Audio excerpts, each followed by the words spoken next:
Hello, hello, hello.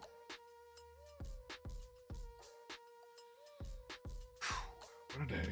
What a day. I still have this Morkanaut to build. I had a wee bit of an accident earlier.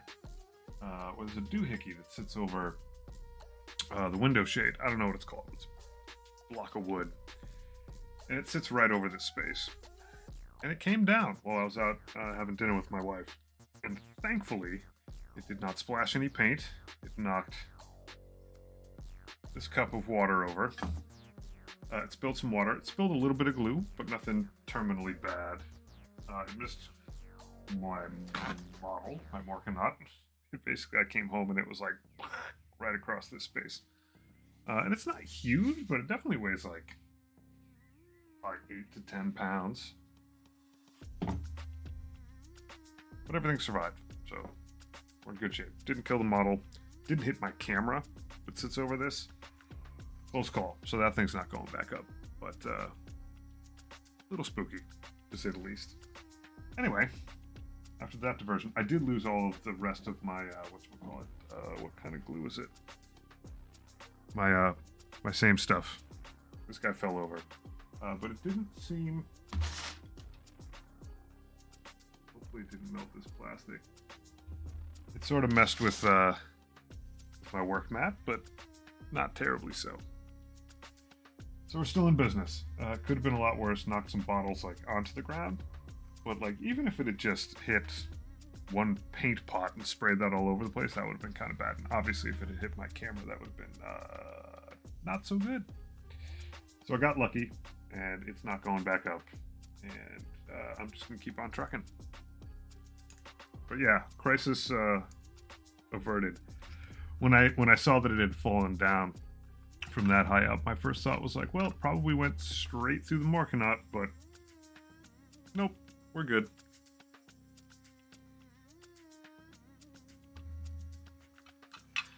That's most of the torso. Did that earlier today. This morning, practically. That is one leg. Now fused. Probably not for the best, but whatever. Find that out when we get to it. He may be leaning forward a little bit. It is time to get it on with another leg. Let's hop to it.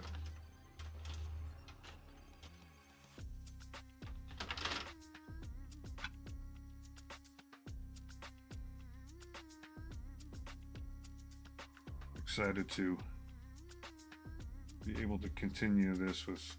All I had to do was some cleaning. Like there was water all over my desk, a little bit of glue. But nothing to even slow me down from streaming tonight, so I'm somewhat known for my dumb luck. Jar Ansabal, what kind of orcs? This army is called the Chrome Commandos. It's an army full of guys. These guys are only partially painted that are all chromy. It's got commandos in it. It's got a lot of vehicles with shine going on. And this is going to be a Morkanaut. But a lot of these guys love their paint jobs. So a little less of the rusty beat up orc aesthetic and a little bit more of the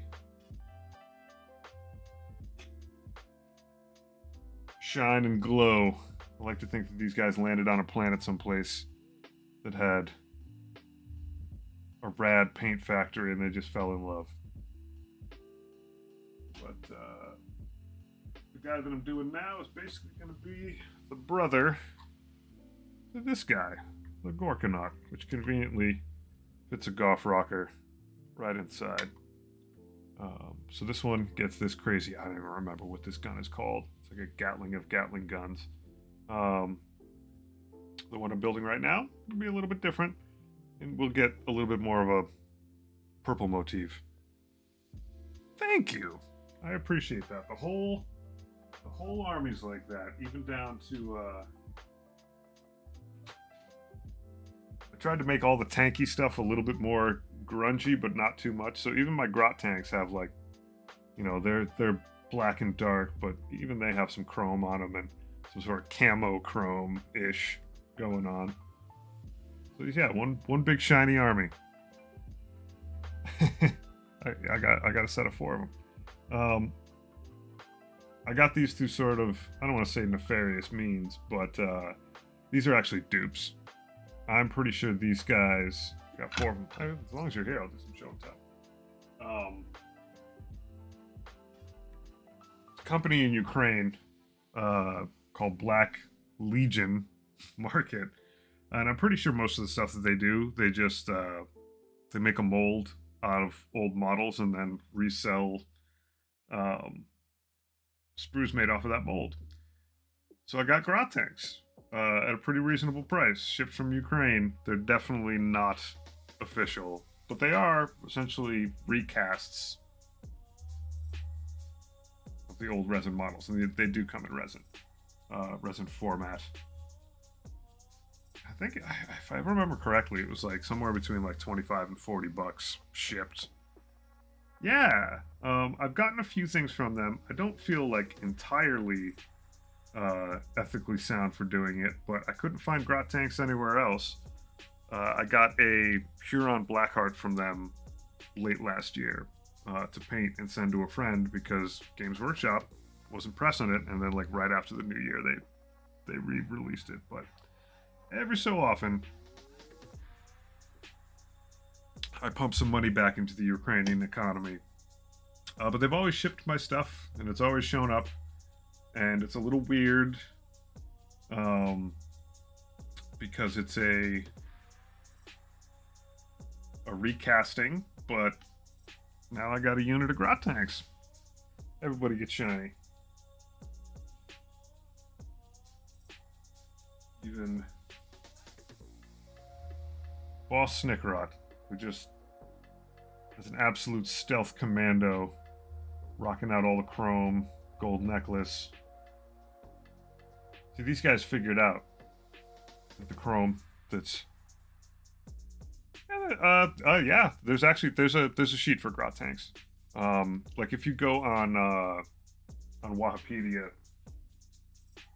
I don't remember. It's not Legends, but it's like there are rules for older models that are still in play. Like I think some form of dreadnought just fell off of that this last year, and people were upset about it. But these guys, they've got sheets. Back through the magic of multimedia. Do one of these jobbers. I can show you. Bam! 10th edition. Grot tanks.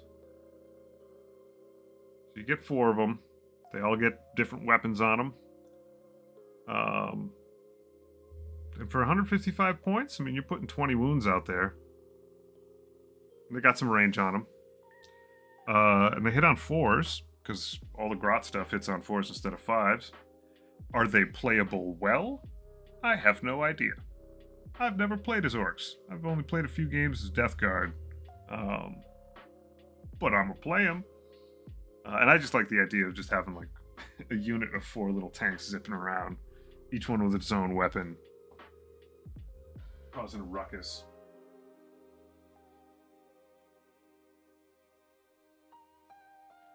This army, with the exception of 2 units of commandos, and I think I've got 3 orc mechs, just the little fix-it guys. The rest of this is all vehicles.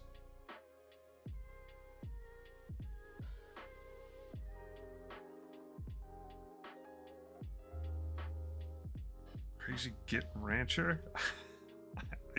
You may be dipping deeper into things, deeper waters than I know. But they're, like, basically the grot tank is still in play.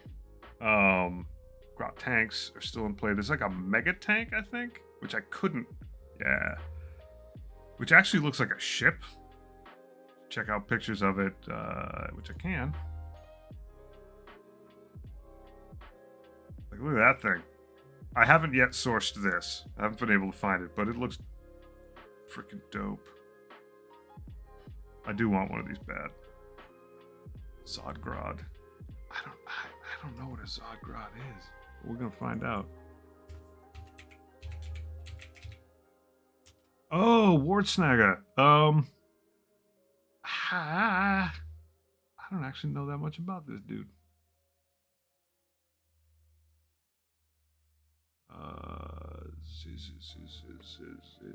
Let's look up a sheet.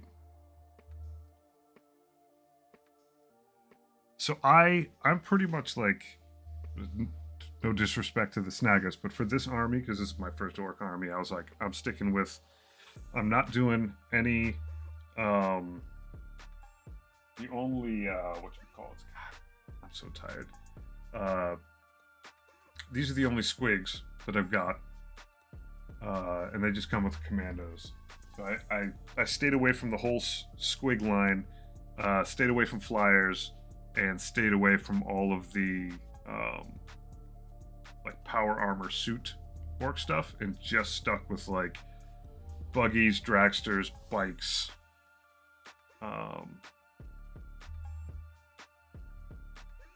Yeah, big shooters. Buggies, dragsters, bikes, like basically like Mad Max type stuff, but I didn't even get any of the trucks. I did get a mech gun. Did get one of those. Because it's got a bubble chucker on it. Oh, I should probably, I don't know, change the camera to what I'm actually looking at myself. Boing.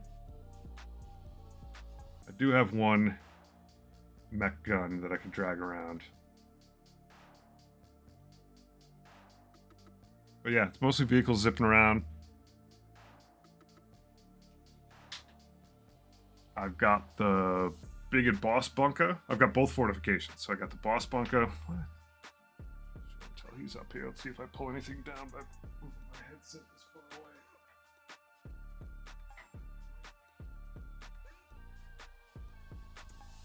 So I can pile a bunch of guys in this in my backfield. Super shiny. And I have the mech workshop. Do repairs.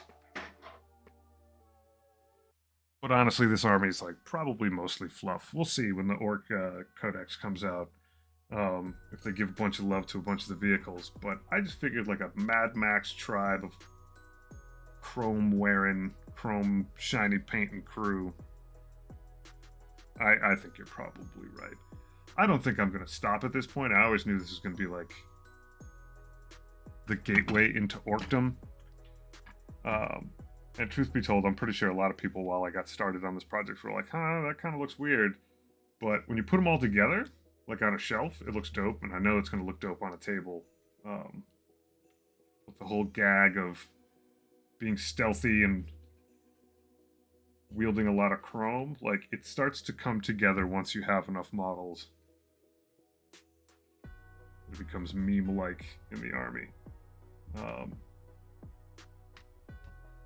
But yeah, like Gazgul Thraka, crazy amount of chrome would look awesome. Absolutely awesome. Terrifying, even. I mean, he always looks terrifying. He looked terrifying in pink. But yeah, that's my shtick with this army. I wanted to learn to use my airbrush because I had picked one up, and I wanted to work outside my comfort zone. Most of my experiences with Death Guard. If you put that on table, you speak Cockney exclusively. I'll have to learn it. I've got friends that can teach, but probably right, I should.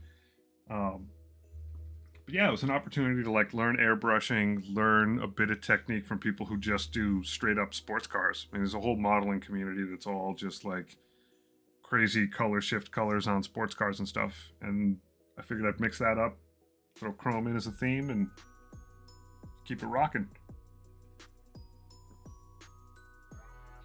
That tea is cold. I gotta fight the desire to go into full food coma. I ate so much sushi tonight, it was absurd.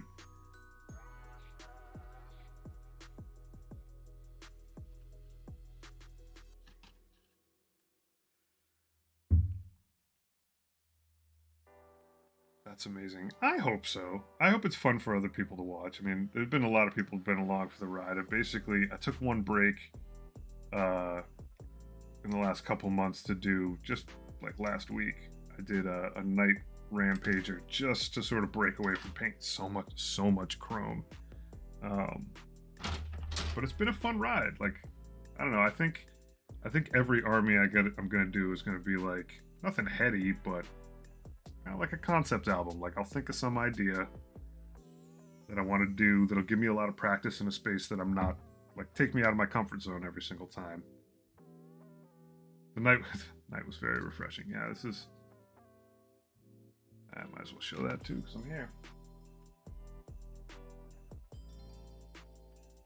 This was me. It was a palate cleanser.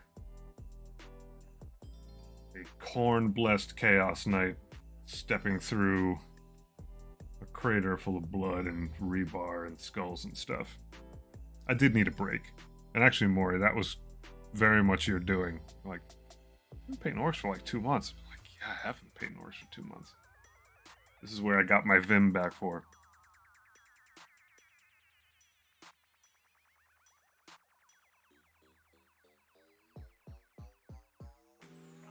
Well, like, similar with themes. Well, similar with themes, I'm gonna do the 4 Horsemen of Chaos. That one is obviously Khorne. So, like, you know, went heavy on that. I have a Nurgle Knight Tyrant, and I have a Tzeentch Knight Abominant, because that knight is the one that's like sort of cyclerly. And the last one I'll do when I'm done with these orcs, maybe in a couple weeks, is I'll do the Slaaneshi Knight, which will be a Lancer, which is kind of cool because it's like long and lean and hang a bunch of stuff off of it. And I'll have another theme army. And each one of those is like very unique, but put together, they got that 4 Horsemen of the Apocalypse thing going. But yeah, so I'd also had a couple just kind of like rough, exhausting days at work, and so it was very cathartic. But once again, like, I was trying to learn a lot more about doing some basing that was a little bit more than just dumping some sand or some glop on them. I was like, all right, I'm going to make this base kind of crazy. Get a little bit more liberal and fancy free with my painting style. I've been painting so many things for this army that I was really trying to get crisp, that as a palette cleanser, like how I got all that blood spray on it was putting paint on a large brush and then just aiming my airbrush behind it to just splatter the paint on, which is like terrifying to do, with some not so cheap model that you just spent. It is chaotic, but as far as like taking the models are not cheap. Taking the big expensive, and you can always scrub them down and redo them if you want to. Like, I'm not worried about that. But like sort of taking that risk of like YOLO painting the thing. Very liberating.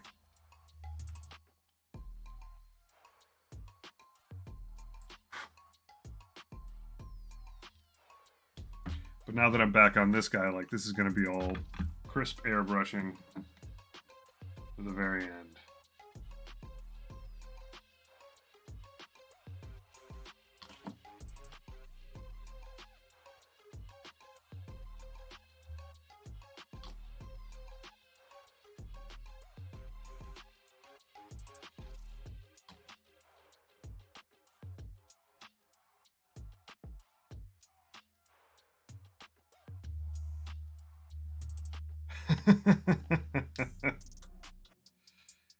yeah.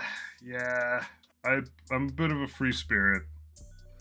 I mean, I genuinely think that like I can always go back if I screw something up and redo it. Like, I can always get the paint off of the thing and take it down to from scratch. And I do make a lot of time for building and painting. Like, and time is money, but I'm still very, very much in that student phase of learning how to do this stuff. That like I do want to take risks. Like, part of this is just me not being a coward,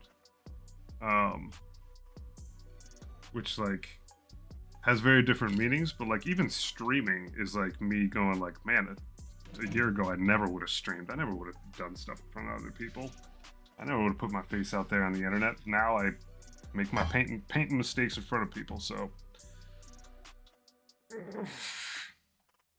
it's a fun project. I dig it. But, you know, as things come together, like that model, learning in public is terrifying. Like that's the thing, is I'm actually scared every time I flip all this stuff on. It is not in my nature to do public performance. I'm a lot more comfortable than I was a couple months ago.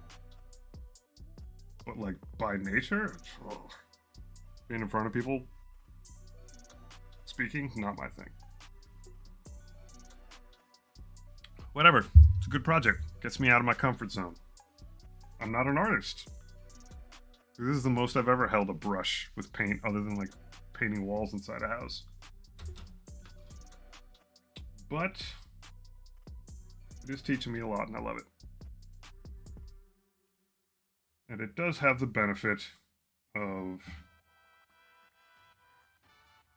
most of what I've learned that I didn't just sort of pick up on my own. I don't actually watch a lot of, yeah, I am doing great. I feel like that. Most of what I picked up about painting hasn't been from tutorials. It's been from people showing up, seeing what I'm doing, watching me puzzle through something, and giving me some options to try. Like that crazy corn model. Like my buddy Spawn Maximus was just on here watching me go, and he's like, you know, one thing you can do if you want to give it a try is like just put a bunch of paint on the end of a paintbrush and spray it off with the actual airbrush, the air compressor. So I practiced a little bit, but then I went for it, and it's like, it's cool. I learn a lot by being here. I think other people learn stuff by observation of getting to watch someone do it. Yeah, that dude does know his stuff. He's a good dude. I like that guy a lot. A fun guy.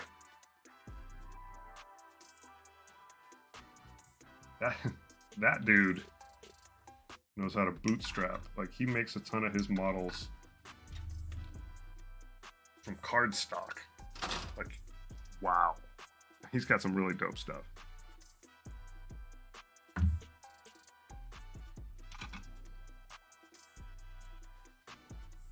And he's about as heretical as I am, so we're like peas in a pod. Yeah, I just come on here and work, and people are very gracious with their time and their knowledge. And there's people that have been at this game, you know, for 3 decades. They just kind of drop in, they see what I'm working on, give me a few tips, a few pointers. Have you tried this glue out? Have you tried this technique out? And I just keep learning. All I got to do is suck it up, turn the camera and the lights on.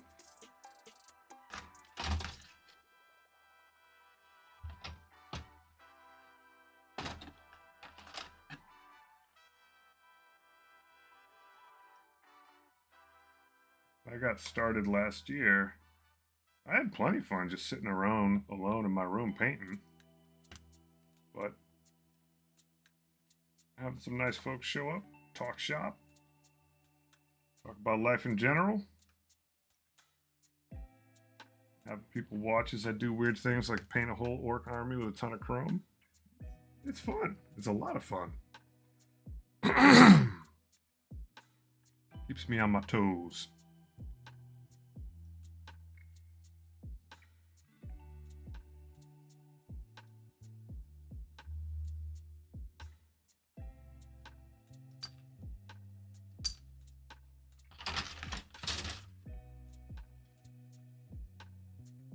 It did.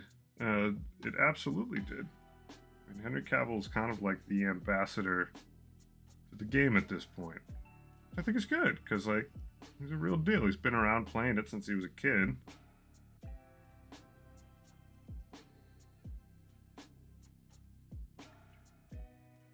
It's a good time to be a nerd in general. But, like, Henry Cavill has some, like, legit gravitas, and who knows if every story is true, and I honestly don't care. Like, the mythology behind it is fine. It's good enough for me, but, like, The fact that he didn't answer the phone when he landed the role of Superman because he was like rating and wow, like that's genuinely like a good wholesome story. And whether or not it's a fable, it's fine. But he certainly seems to type. Like I've seen him in interviews that aren't really popular ones on the internet get like thrown off when something nerdy comes up, which I think is good. Yeah, I think he's legit too.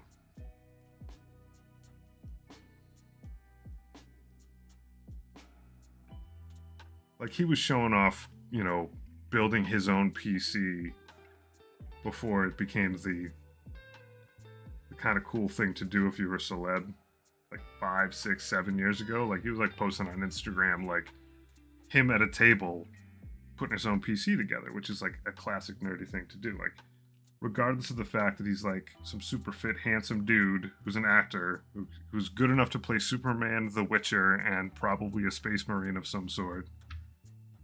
Most of what he wants to do is go home and play PC video games and paint little models. He is a loyalist. I mean, what are you gonna do? Like, he's Superman. I'll give him a pass.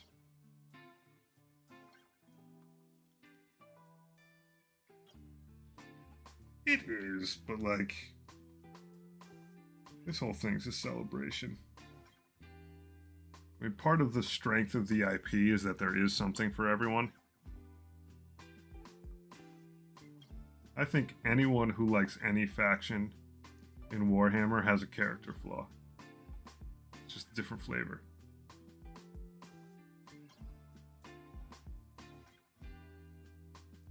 You're just picking your poison. Like, there are. I think the adage that there's no good guys in the Warhammer universe is wrong. The issue is that all the good guys are just the normal people stuck getting batted around by the absolute scale of everything else. But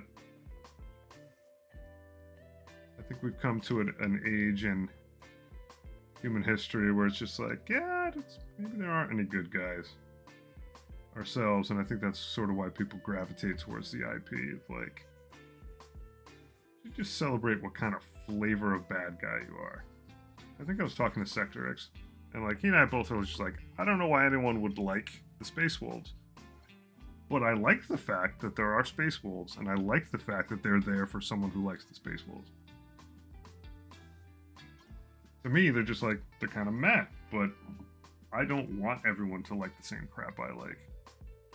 My first love, and it'll always be this way, is a bunch of dudes who don't bathe, who all have colds and don't cover their mouths, have weird tentacles and spikes sticking out of them, and I'm like, yep, these to me are the coolest dudes in the universe. And I'm right. Yeah, exactly.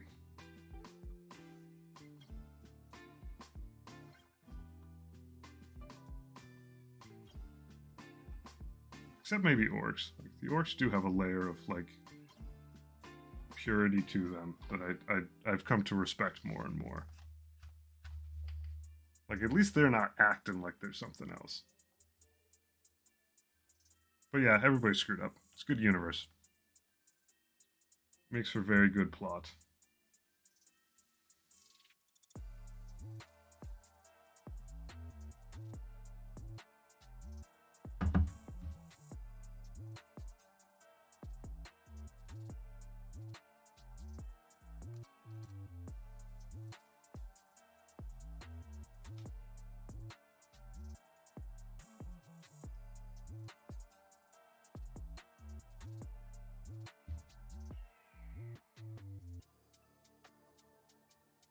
Also makes for a pretty endless hobby. I also think it's just about like the passage of time. I was like talking for a while with my wife today about like,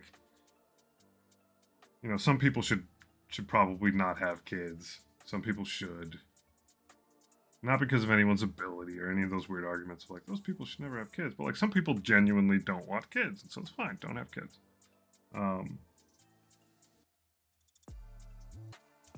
But like even that is like something that is plastic over someone's lifetime. Plenty of people that were like, that don't want kids, might want them some other time. And the same is true of people's likes. Like, I would not put it past myself in 10 years to suddenly be like, Space Wolves, they're pretty freaking cool. Like, I read a book about them, and I liked the book. Now I want to paint some of them. Even though, like, I basically just said a minute ago, like, right now, I don't even understand why anyone would like them. I think there's plenty of space for both of those kind of opinions to exist over time.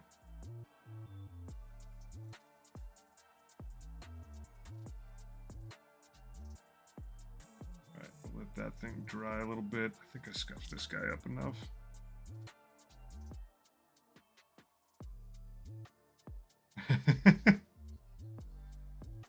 Yeah, my big argument tonight was that, like, at this point, the one argument I don't accept is people who act like they didn't know anything was coming. Like, people who buy a cat and act like they didn't know that the cat was going to knock the glass of water off of the desk every single time it had a chance to. There's too many memes about everything. Like, your kids throwing food around, like, that's going to happen. And if you didn't expect that to happen, then apparently you've just never seen the internet.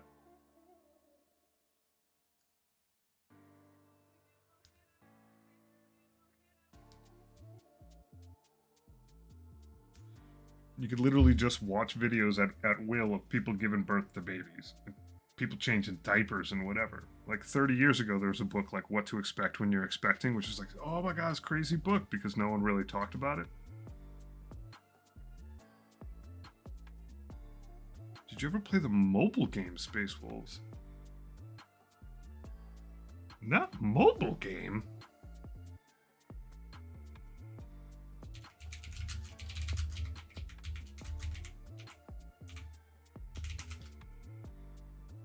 Space Wolf. Good lord. I've never even heard of it, which is crazy. 2014. Okay, I give myself a pass on that then. Dude, I make mobile games. Wow.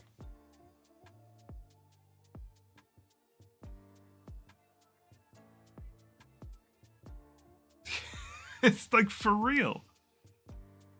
I have never even seen this. Like, understand where I'm just like I'm not like casually familiar. You play it on Steam? Jesus Christ. You know how many times on Steam I've like searched by the word Warhammer?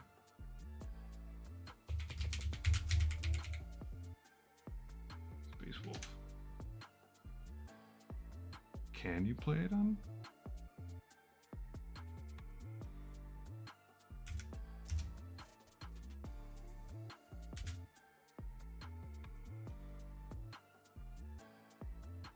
Warhammer 40k Space Wolf. Good lord.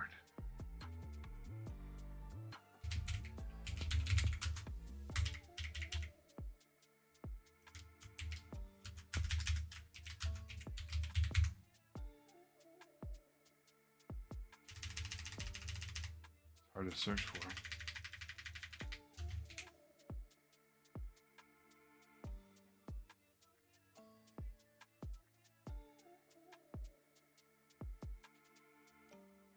Based on my preferences.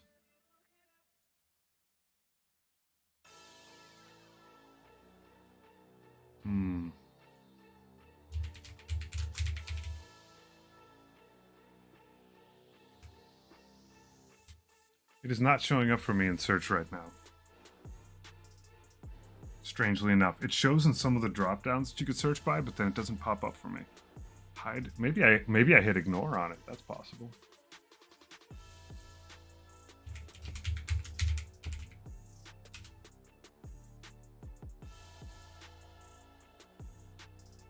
They may have removed it, yeah.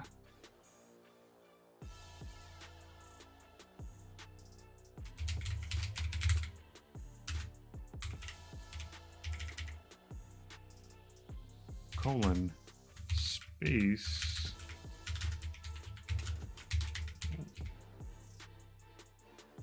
it shows up for just a second under the search bar, and then these nippers are God Hand.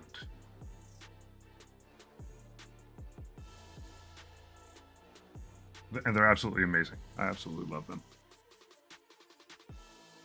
Yeah, I think they might have taken it down. Dude, these snips are like...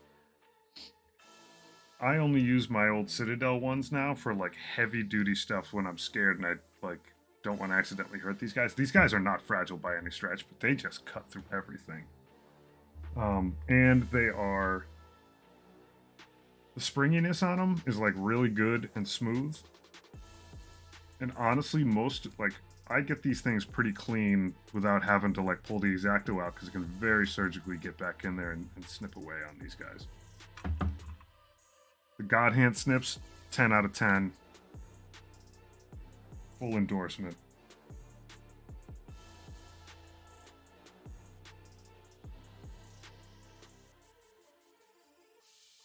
This part's where things get a little spicy. Or at least where I should pay attention a little bit. Because I have to do two things at once, which if you know me, be a little bit of a challenge sometimes. Alright, this guy isn't supposed to spin. This guy is.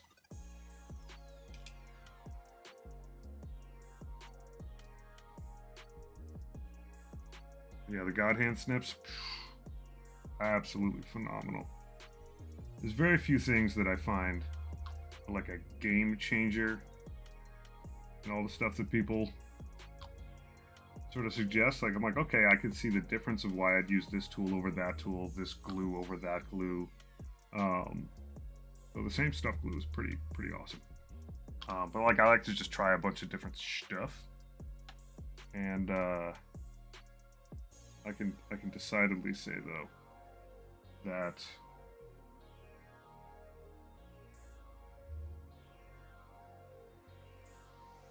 the God Hand snips are just straight up better than anything else I've used. Patently so.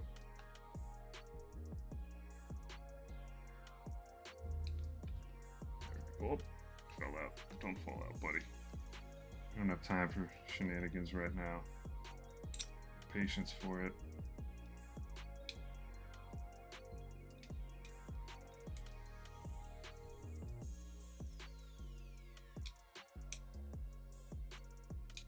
But he's got to snip in all the same way. There we go.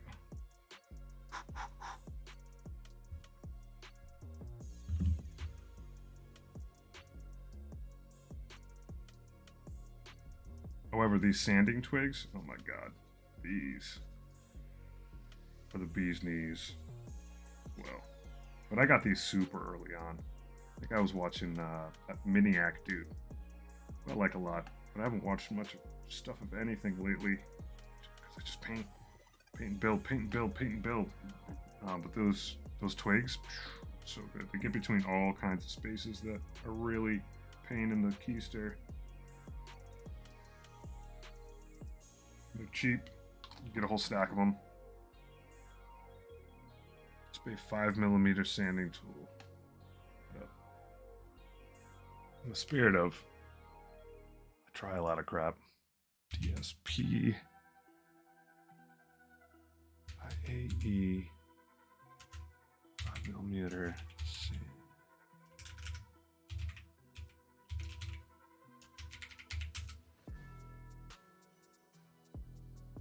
Oh, it's actually just it's electric.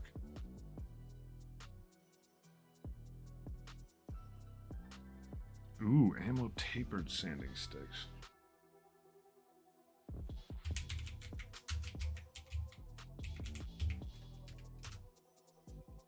Oh. Oh.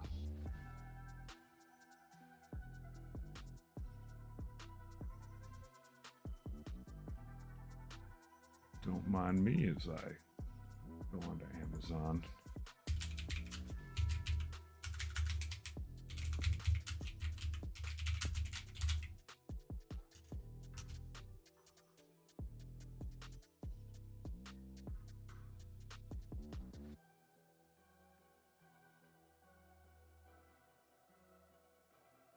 Interesting.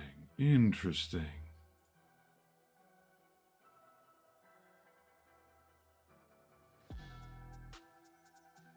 October 12th of last year. Con. Yeah, Tactic is probably knocked that thing out of the water.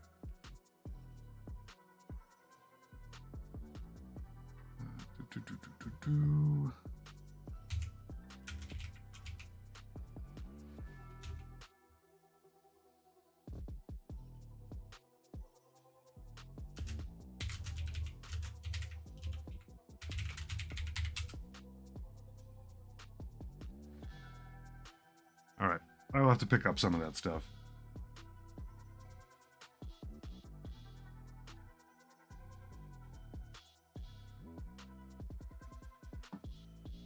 I am not afraid to have and try several very similar tools for the same purpose. Like, as much as that same stuff glue, sadly, was one of the things that got injured and knocked over when the thing fell off from up there earlier today. It definitely, like, I prefer it as a base glue, and then I prefer the Tamiya ultra thin stuff to just, like, thread all the weird spots that are needed after the fact. Alrighty. Oh, here we go, here we go. What's next? Detail, detail, detail.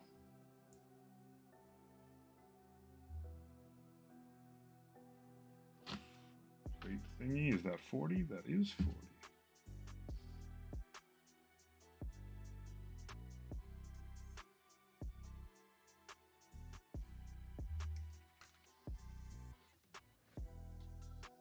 Two claws.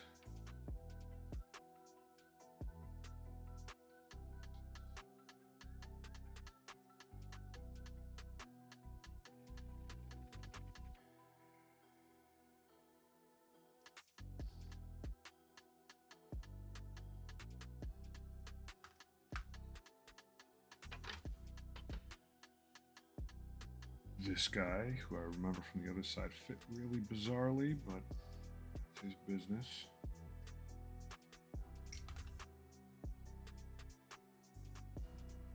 And the two knee pads.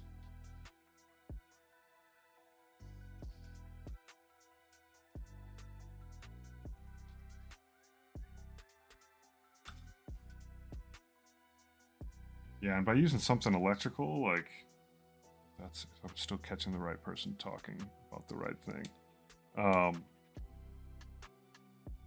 If you're using one that's got RPMs on it, you can use a much finer grit because you're just getting that much more RPMs, cycles on it. Like, I would use this super fine one the whole way through, but like a lot of these bumps, you really just need to take them down with a couple tough swings from the heavier stuff first. And then after, smooth them out a little bit. Though if it's a section of the model that is going to be glued to something else, I'll just leave it nice and rough, and then it glues fast.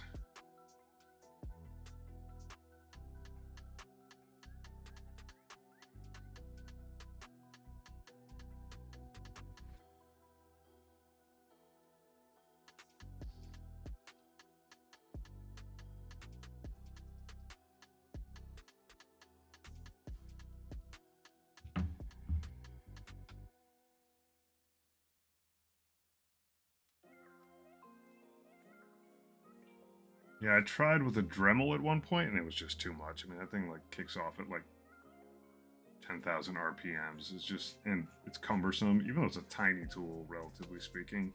It was just too damn much. So something nice and handheld that you have a decent amount of control over.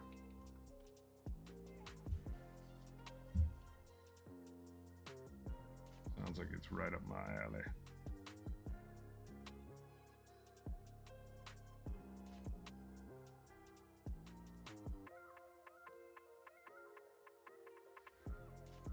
Artist Dremel. I guess it does make sense that they made smaller Dremels. I mean, I use a decent sized Dremel when I was doing metalworking, and I still do use it on tiny woodworking projects, but It's more of a like, I keep it in the garage kind of thing. So that said, I'm eventually building a lab studio place to film crap room whenever I move. Won't have to worry about noise at all. I mean, I run the compressor on my airbrush at 1 in the morning and no one cares, but I can run bigger things soon. So that'll be fun.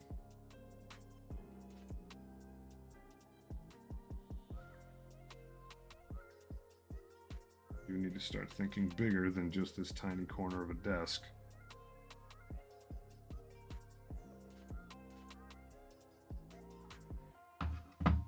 Makes complete sense that they finally made an artist Dremel.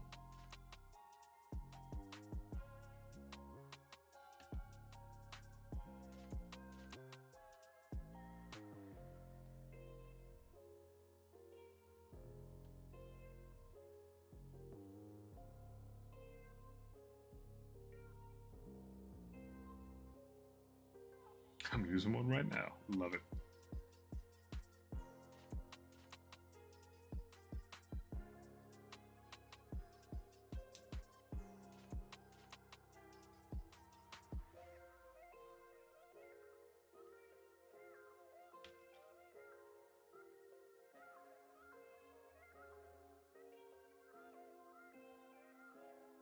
Alright, do you guys dry fit nicely together? Gosh, I hope so. Should be simple. And you do. Yeah, just like that. Alright. I can just thread that other spot in front. Easy peasy.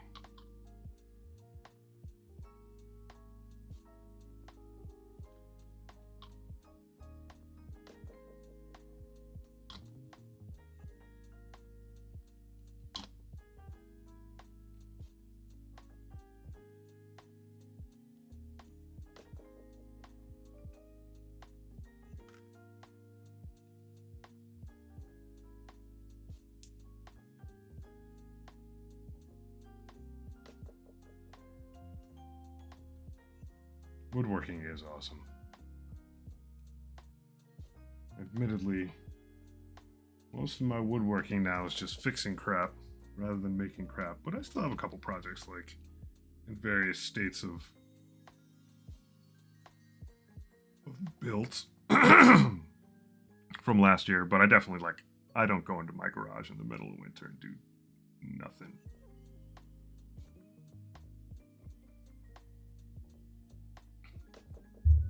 Flowers into a stool, like that is definitely, I do only I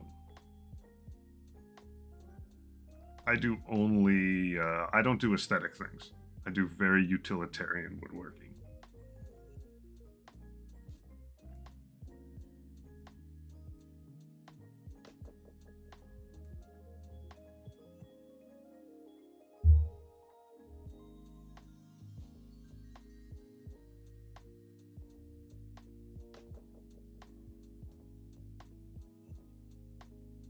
It is extremely satisfying, though.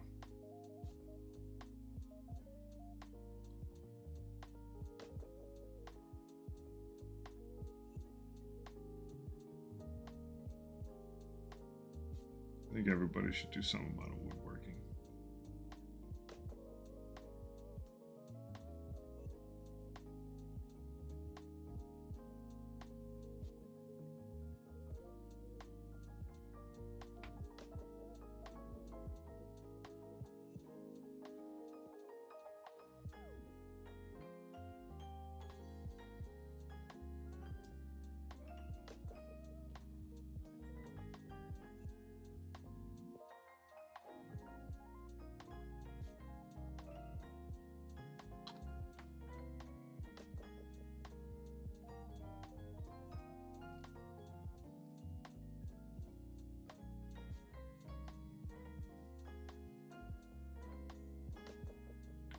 Like one of the things that I may actually be able to do, because I'll have the space, is like we're working on building a workshop studio.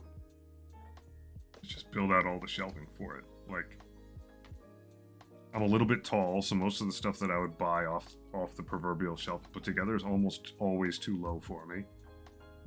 I could just build. That's what I like, is like you just build the thing exactly how you want. Like, I want a big table that I can play Warhammer on, that is fitted with stuff that makes sense if you're going to play Warhammer or D&D or whatever. And I could go online and order something in a bunch of parts shipped, but it still wouldn't be what I wanted. Or I could just go to Home Depot and buy some wood and finish it how I want.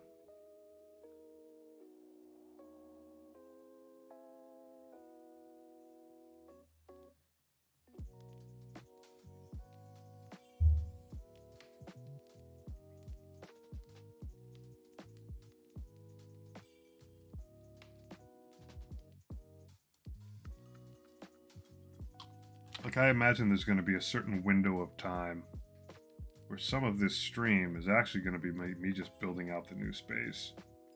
Like, I will have an office in the new place that will serve like this, with this very same desk and some very similar corner for a while.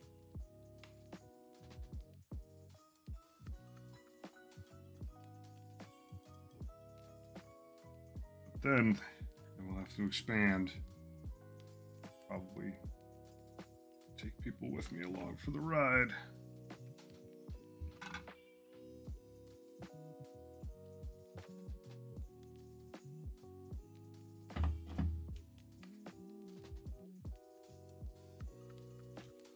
Yeah, I think that's the thing for me that I really want to get more into 3D printing for, is tiny little bits that you could just have on demand that you need.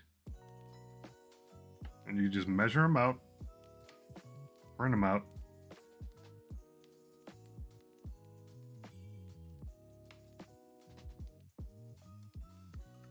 and just roll.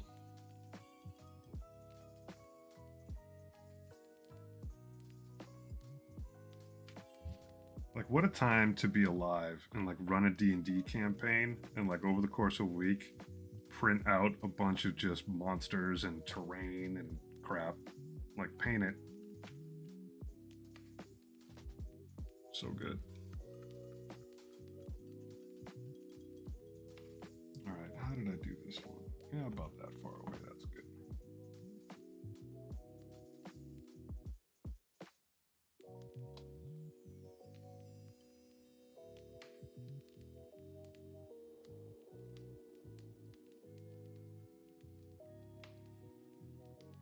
Yeah, that's fine. Run a little thread under this guy.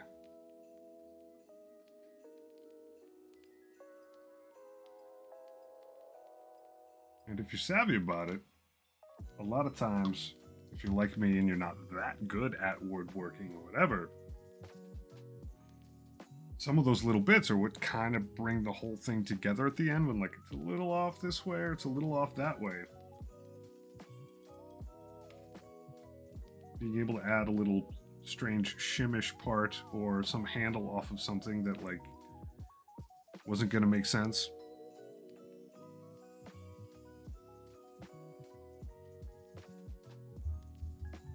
Oh yeah, I can imagine that would be wild.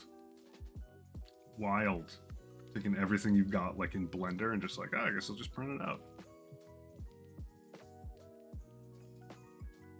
Mm-hmm. Absolutely. I'm not sure if that Discord link is even remotely correct. In fact, from last night, I'm pretty sure it's not. So I'm just going to throw it in here by hand. Bark. Blank.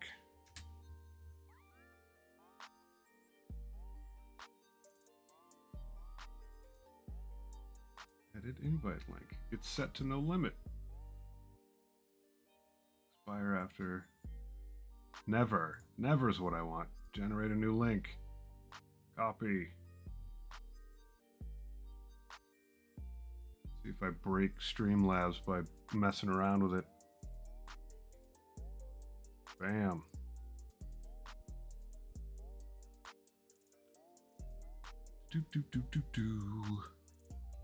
Cloudbot? Is that what you are? Timers? Edit?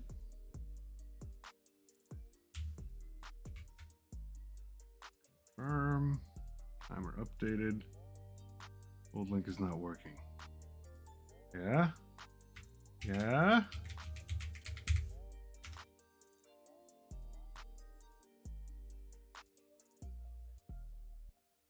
Kidding me, Smalls. You're killing me, Smalls, actually. Might not have permission to join. Edit invite link. Expires after never. Max number of users, no limit. Generate a new link.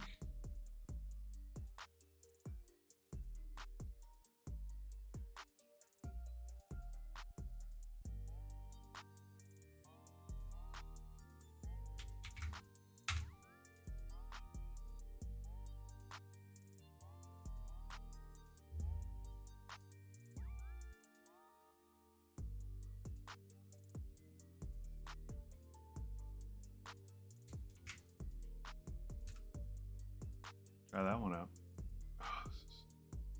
Administration, my strong suit.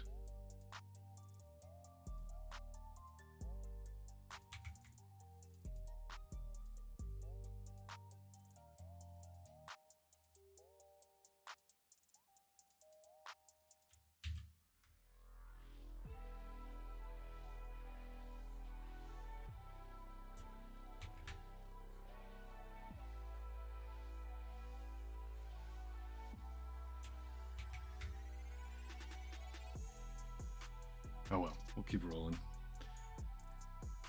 Hopefully I fixed it.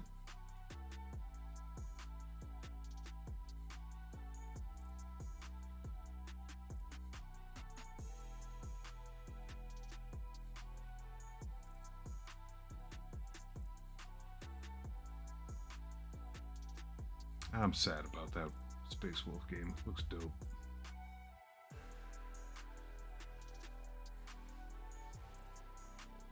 It's working. An administrative powerhouse, I tell you.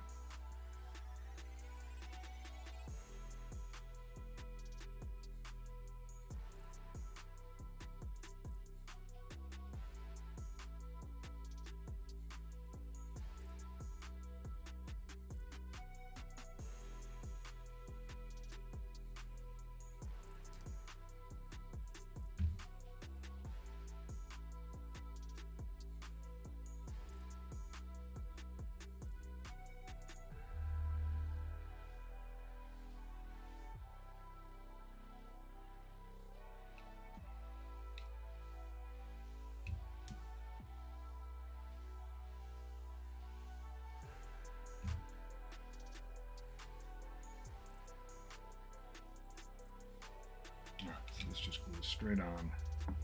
No notch. I've been busy for like a year. Yeah, I've basically cut my entertainment down to this one hobby, and that's basically it. Job's been wild. I got 2 little kids. Got bigger kids. I basically free time is Warhammer time, and I'm blessed that like my wife likes her own time. Like we see a lot of each other, but we're both like kind of like to go off to our own space and do our own thing for a bit. Like she's in the living room right now, probably playing. Probably check what she's playing. I'm not going to snoop on her on Steam, but she's probably playing Stardew Valley or RimWorld or My Time at Sandrock. I ain't got time for much else. Job, family, funky models. That's how I'm doing. Alright, it's time to build the other box. The box that goes over the head of this dude.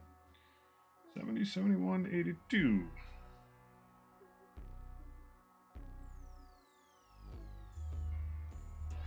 Farmer's Rest. I'm actually going to have to write that down.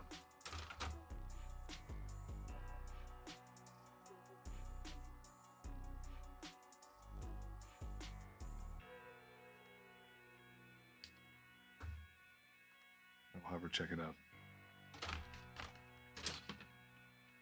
I know I've heard of it.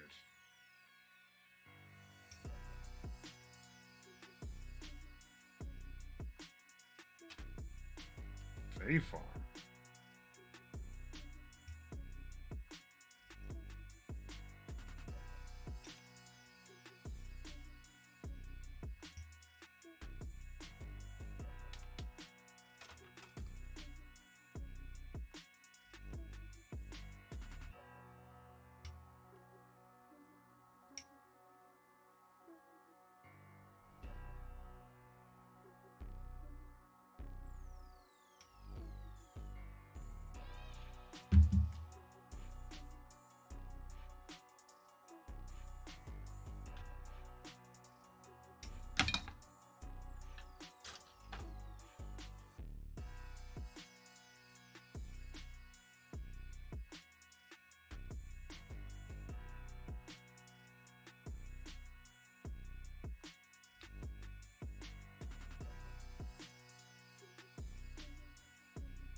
I think if I remember correct, I gotta be careful with a lot of faces on this because most of these are outwardly facing. I do need to make sure that they get ground out enough. This guy's gonna be tough to not leave a scar on. But that's life, buddy.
Alrighty. Yeah, this one. I remember this piece from last time. And it's understandable. It's like a real thick, both these guys are thick, beefy pieces. So the sprue connections get enough pressure through to get this thing to actually mold. Connections are pretty roughneck.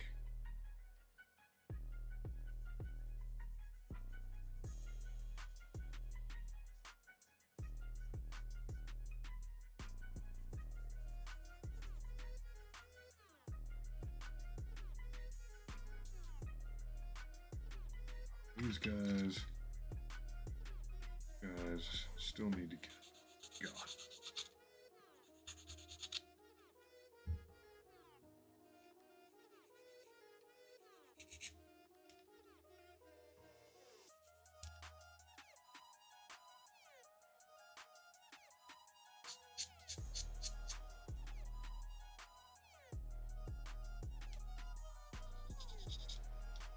worry too much about these guys. Just gotta hit them enough so that they fit. Well, these guys are gonna be on the inside, not outwardly facing. Sometimes when you're putting these boxy bits together, a little burr on there will keep you from getting that sort of locked in seal. And then you find yourself having to add too much glue to melt too much plastic to then let the thing sit and melt away and smush together with elastics around it forever. That's a good, decent fit. On this side,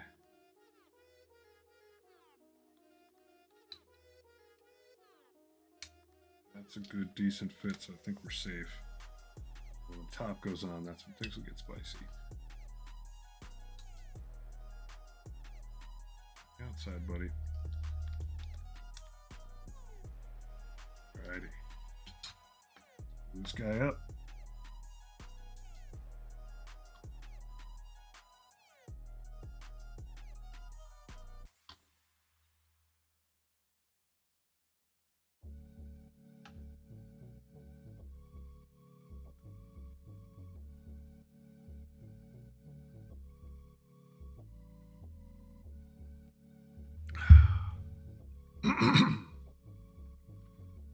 The things I'm going to look out for this time around, most of this is very similar to the Morkanaut, that I'm going to do a lot more threading of glue into those cracks on the inside of this thing.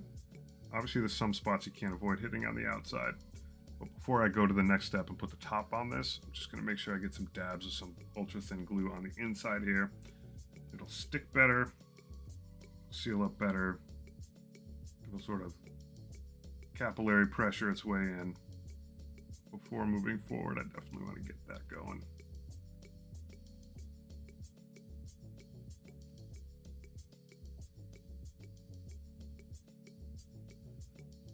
In fact, I'm going to do that right now.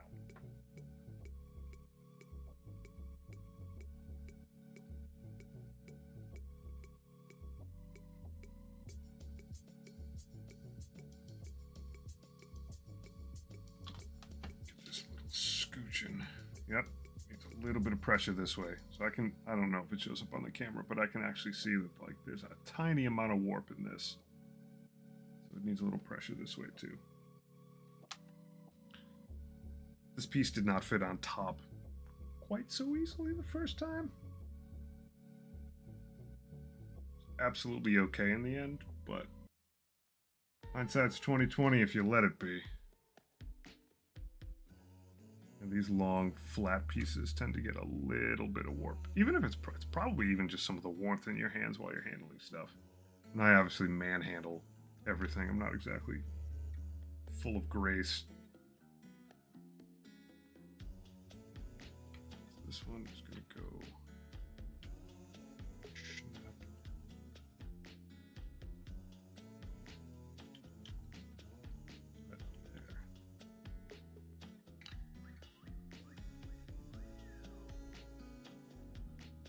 Closed up? You are closed up. Good. Hit this guy.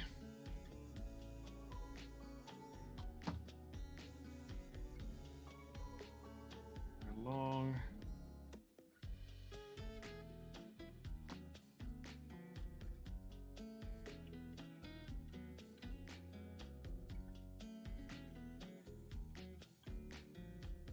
Do that wrong?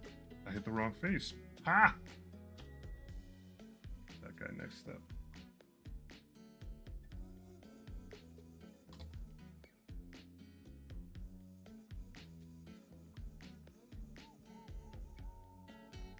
Once again, check both sides.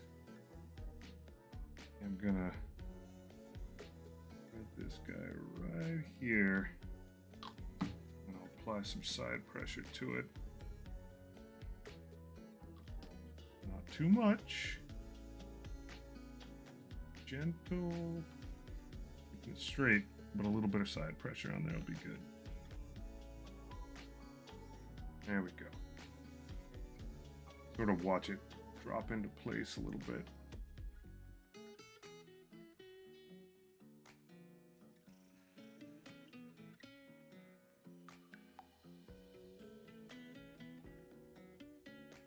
hit these little corners too. This will just help to keep everything rocking. Doing all this dumb business on the inside of the model. Not waiting till I've got it put together and then trying to do it on the outside. Making a mess of the darn thing. Back and sit. It's where it belongs. Let the glue do what it wants. Flip my sticks. Get 49 and 80. You've got to be 49. Yeah, you are. Good job, Sprue. Putting all the pieces next to each other. Best you can.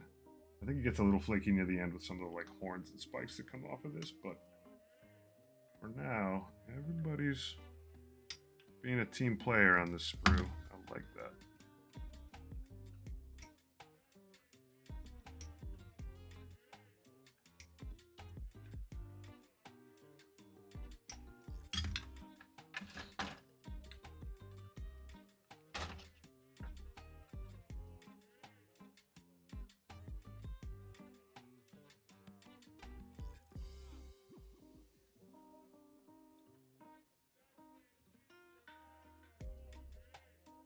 Yeah, that's a nasty burr. All right.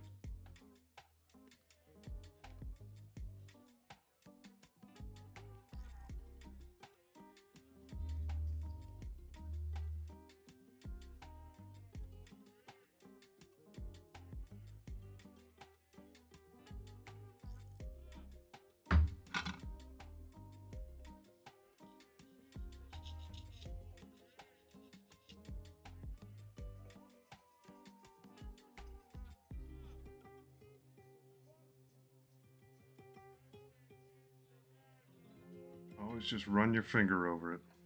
Hey, what's up, Scannian? I mean that in the rhetorical sense. I presume you're probably still laid out. But it is good to see you.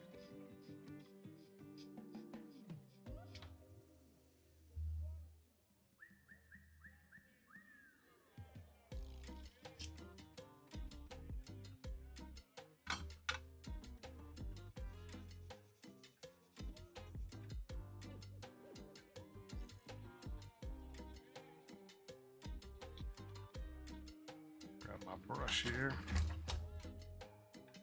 Get some of this dust off. Do have to sand quite a bit on these guys.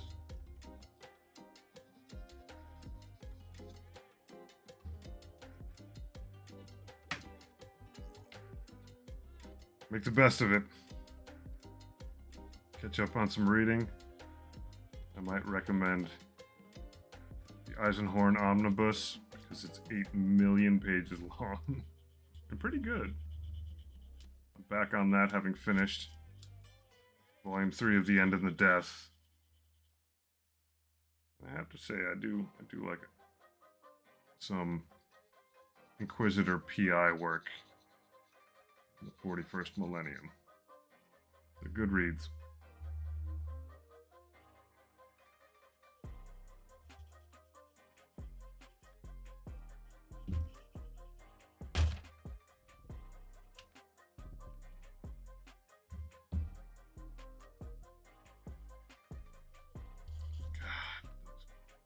These sprues on this piece, it's like such a chunky bit.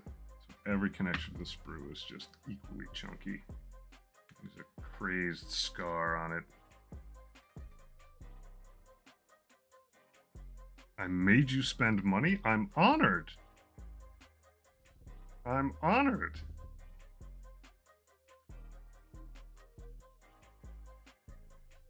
Congratulations to both you and I, then. I feel no guilt whatsoever. I'm glad I helped you make the right decision. I've listened to all the Eisenhorn ones. It has a few short stories in it too, but it's probably not worth. I don't know. The short stories are pretty short, but they're good. What'd you pick up?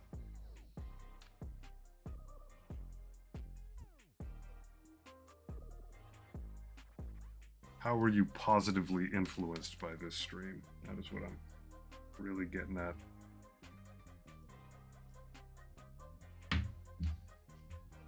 Alright, this thing goes on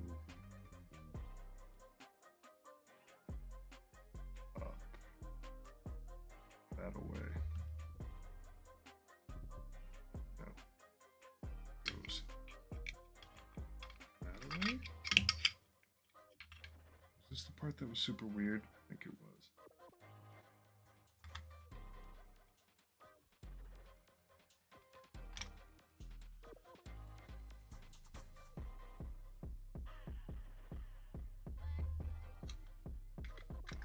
Because you have it upside down, buddy.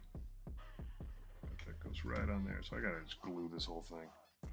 Yeah, I got that dreadnought. Yeah. Dude, you're gonna be so pleased. I don't feel bad about that at all.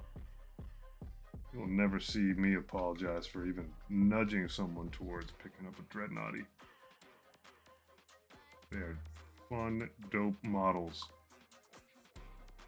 Boxy boys.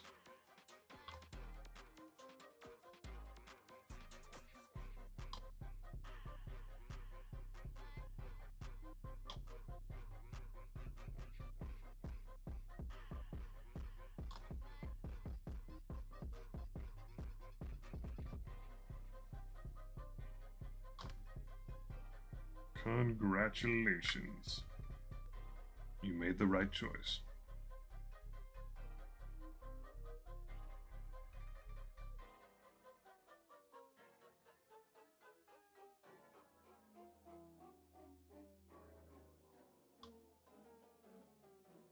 Crack it open yet?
I think the omnibus is 3 books, and I know there's at least 2. There may be like 3 short stories in it also. So you're probably only getting like an extra maybe 90 or 120 pages of Gregor.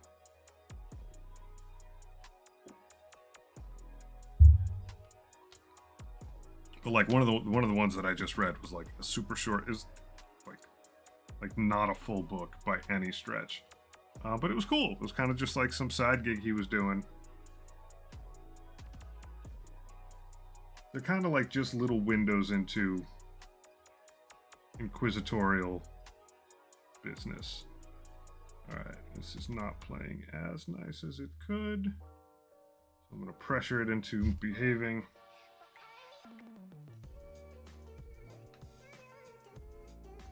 And I do love inquisitorial business. Like, that's the one part of loyalism that I'm like totally about.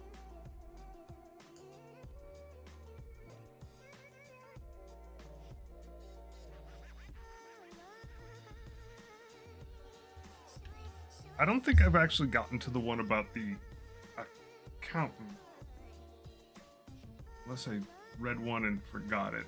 But I just got through one of the short stories that was about basically just like a death in the family of a friend. That was kind of like local nobility, and they had to sort of like chase down, figure out that I'm not going to ruin it. Death of the clerk. That might be the third one that I haven't gotten to yet. Might very well be. If you're talking about the Savant, I'm going to be very sad. I hope it's not Amos.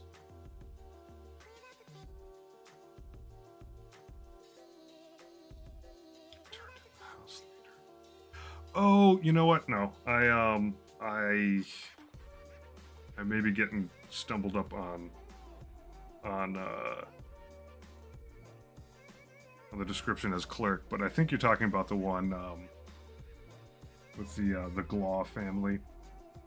Yeah, there's a lot of spots in there that are like the grim dark of it is that Eisenhorn and a lot of his crew keep moving on, but everybody doesn't get to go along for the ride. Like that is absolutely the sad part of inquisitorial business. Like even between books 2 and 3, um, his buddy, who's the pilot, passes away, and then it's his buddy's daughter who's like the new pilot. Like, it's interesting.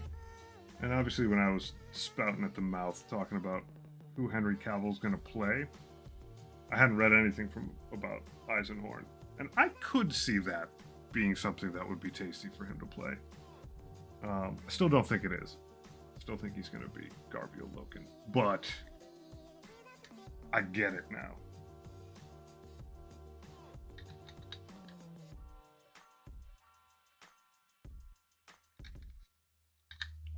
It's better when it's right side up.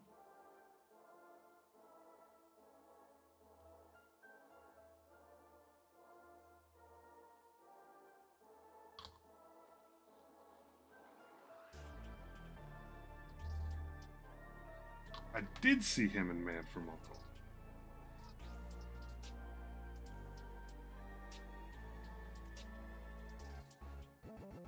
And I thought he was great in it. And I could see him very agenty. Could see it.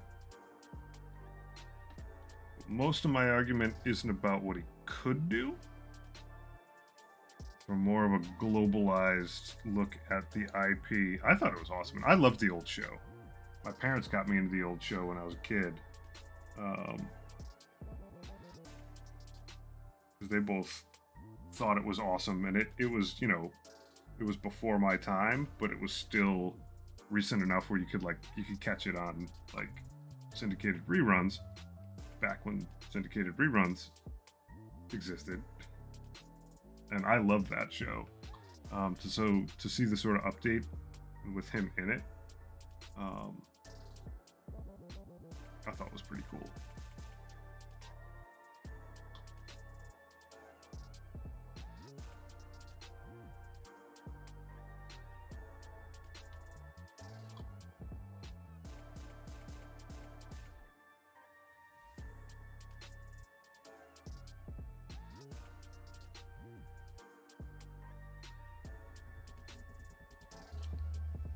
I mean, just in general, Henry Cavill does a pretty fine job with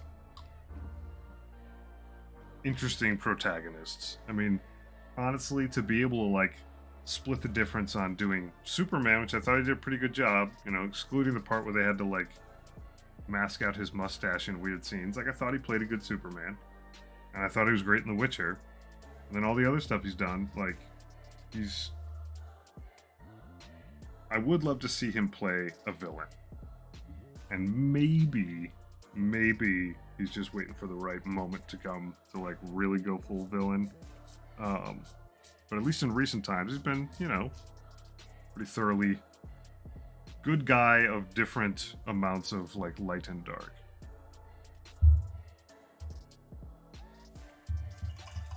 But now, having gotten through the end and the death, if I was worried about where Loken ended up and would it make sense, I am not worried at all anymore.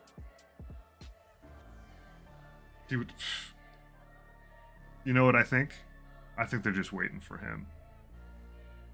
I think they're waiting till he's a little bit older. At the moment his hair starts getting gray, he's gonna have a decade of James Bond films. It's too boyish right now.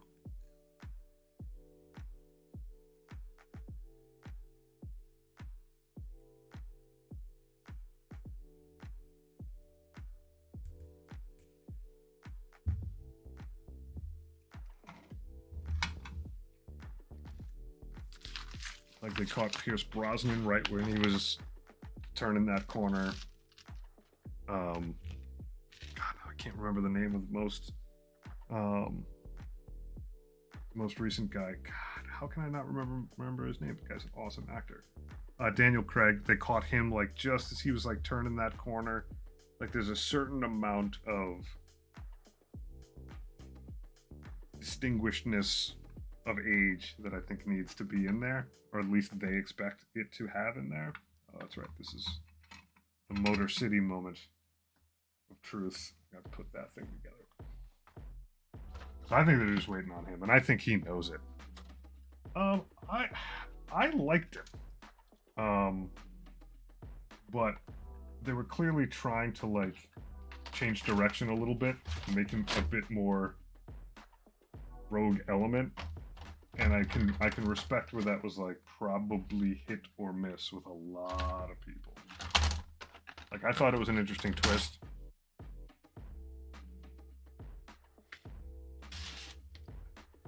Peel the smarminess away.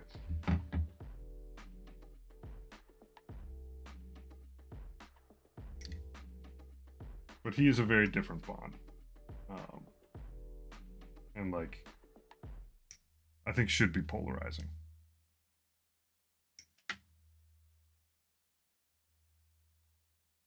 All right, so 1, 2, 3, 4, 5.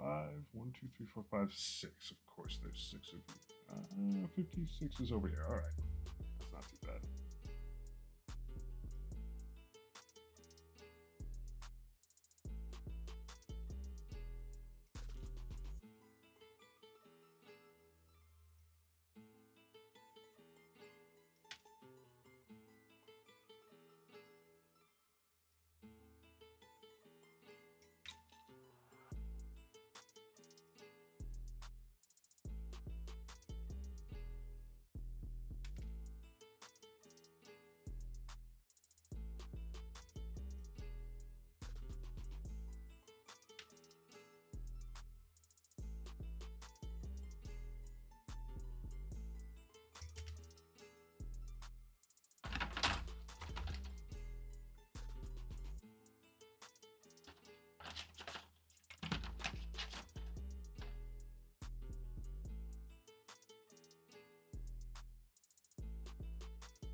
Well, I'm chomping at the bit to play again.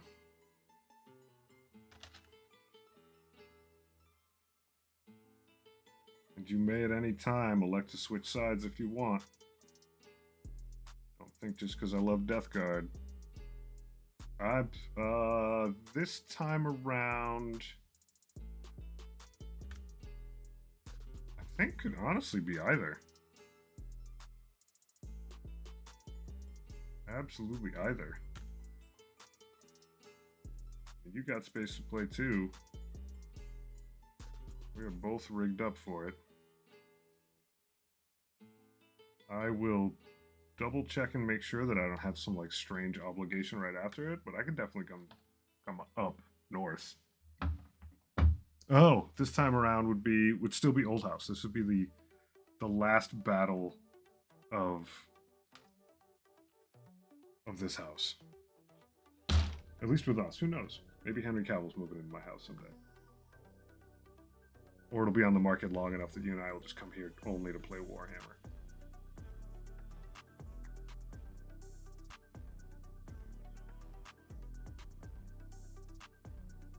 It's completely empty, just like a fold-up table in it. Coffee maker in the corner. Just stop at Dunkin' Donuts, get a box of Joe, call it.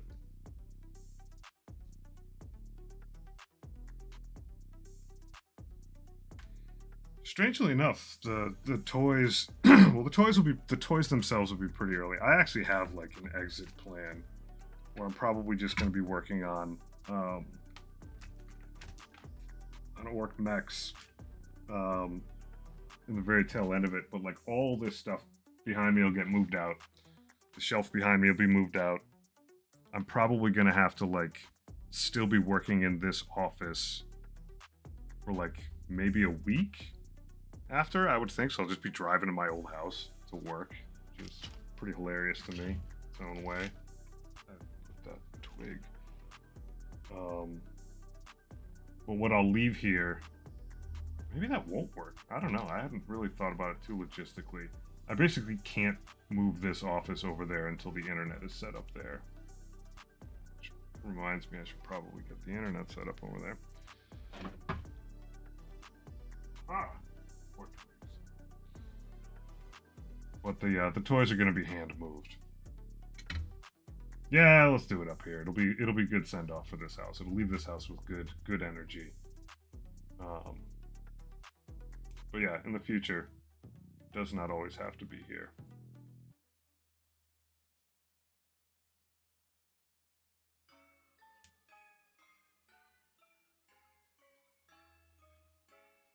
And I want to have my 3-year-old witness enough Warhammer as the thing subliminally she really wants to do, so that by the time she's 4 or 5, I could just teach her the game and then just have someone on hand 24/7 to play with. My long game is to have a familial Warhammer player when I retire.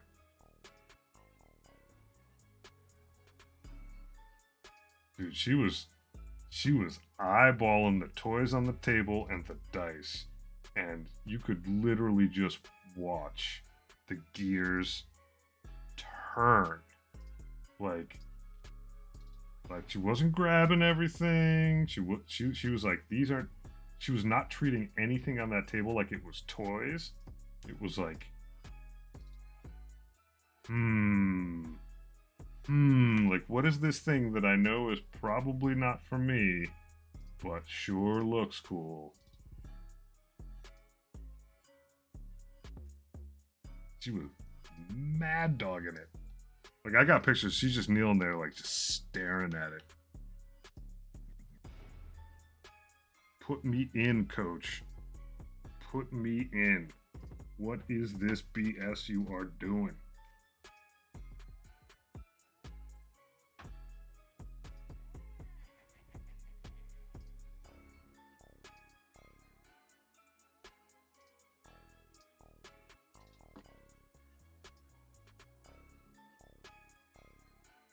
I think I only brought this up when I very first came on. I got back from dinner tonight. One, I went out to dinner with my wife, which was a nice change of pace. But two, I don't know what they're called, but those wood things that go at the top of a window. Yeah, thanks. It came down. This window that's right here. The wood thing came down. It's got to be like 8 to 10 pounds of wood. It's like couple 2x4s slapped together with some fabric over it. I got so lucky. I lost what was left of my same stuff, and I had this glass cup of water with sand in it. It tipped over, and it hit my 2 lights, but they're both on arms, on swingy arms, so it smushed those down, but didn't break the glass on the inside of this. It knocked stuff off the table, but didn't like hit a pot of paint or anything and splash it. Basically, it just knocked over some water. Didn't hit the model that was sitting here. Didn't hit my camera, which levitates above this. It's like it's not a brace beam. It's a decorative piece that goes over like the top, where like behind it is where all the stuff for like that your blinds pull up into, or that the pull down shade goes up into. Don't remember what they're called. Some sort of cover. I didn't realize it wasn't screwed on. No one was in here. It just like, it wiggled off. Maybe, I don't know, there's a tremor or something. Maybe a cat did get in here, but the door was shut when I got back. And there was actually no one around that really would go in here. But it just came down. I got so lucky. So lucky. Like, when I came in and I saw that it was down, I just presumed that, like, this box would be smashed and I'd be gluing it back together. Yeah, the house settled. That I mean, honestly, that's probably exactly what it was. Just went, you know, it gave a little scooch. So I did not put it back up. I'm like, you know what? I'll put that thing back up when I move the heck out of here. Something else cope with it.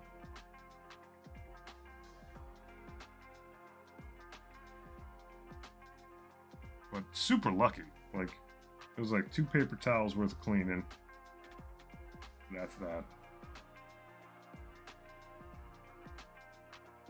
But if it had fallen a couple inches to the left or right, it would have taken out so much stuff. And the fact that it didn't splatter anything. I was out for like, you know, a few hours. You get home and it's like, that could have just been paint on the monitor that I look at you guys on, which is a Cintiq, so it's not some cheap monitor. Like, it literally right on the whole thing. Yes, it has been reduced to a glorified monitor for my streaming, but kind of hard to replace. Like, spraying paint on the wall, like, what a pain that would have been. Crazy stuff on the carpet when I'm trying to sell this place. That would have sucked. I was spared. My dumb luck struck again.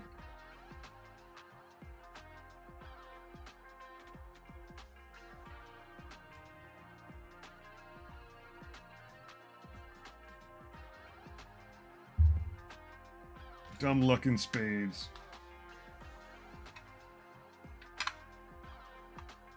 Alright. This bad boy sits right on here. If I remember correctly. Yeah, I want to glue this piece. Alright. See how much of this overlaps here.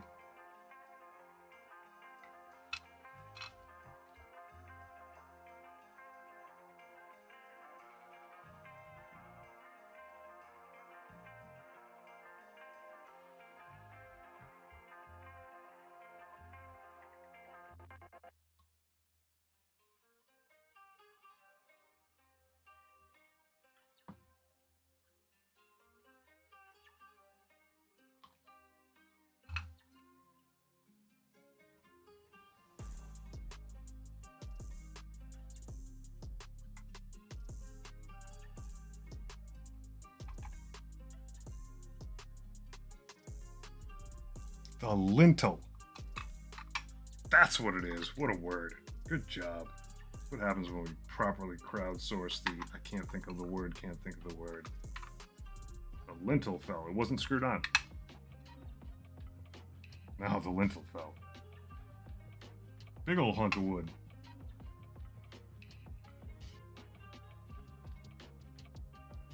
It had never been a problem. I didn't actually know that it wasn't screwed on. It's been that way the entire time I've lived in this house.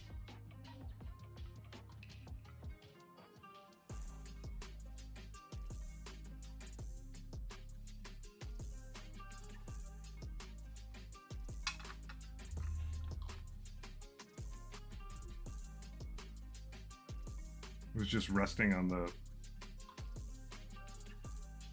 like L bracket things up there. No screws. Totally dangerous.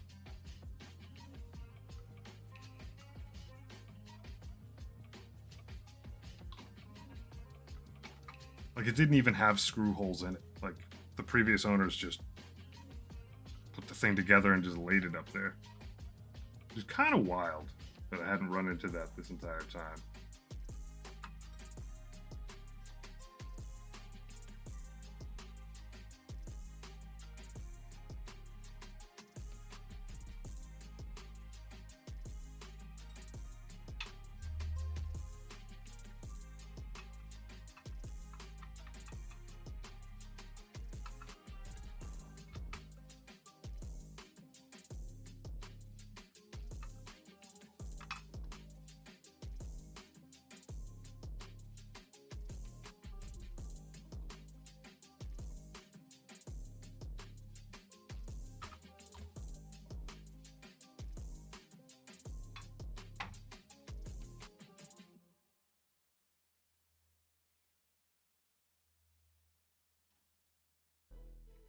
this sit like this.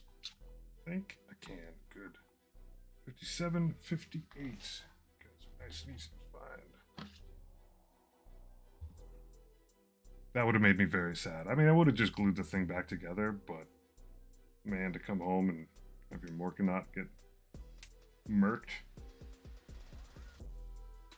or just spilling glue all over the whole thing, and then you're like pretty much not putting anything back together because it's all fused.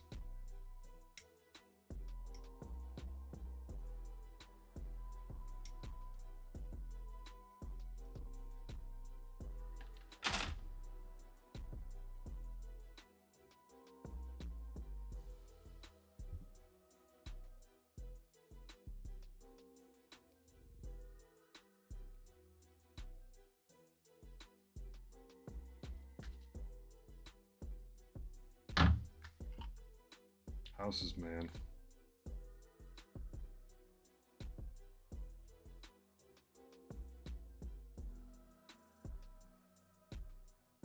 It is. I'm going to wait till I move, but it is absolutely time to order more of it. I am giving myself a referendum on ordering crazy stuff. Because it's just stuff I'll have to move. And that's like kind of across the board. Like I have count them, two chest freezers. I buy a lot of foodstuffs in bulk, make a lot of stuff in bulk. And like the prime directive for the next 3 weeks is just like get all the way to the bottom of those freezers. Good opportunity to clear out all the old stuff that's in there. As far as models go, like I know I need a Night Lancer. I'm not ordering that till I move. Much as I want it, much as I'll probably finish up all this orc stuff, this main orc stuff by then, just not gonna do it. Got my orc mechs on the way. Those will be my little guys. I can move most of this stuff out of here, pack it up. Just keep a few paints on hand. Simplified setup.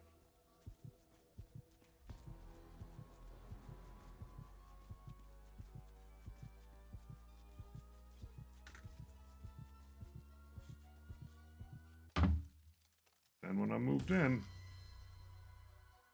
I could go nuts ordering crap.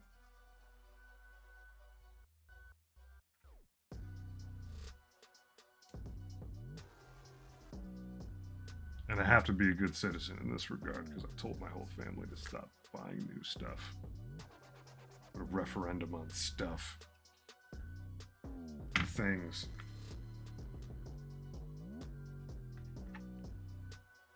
Alright.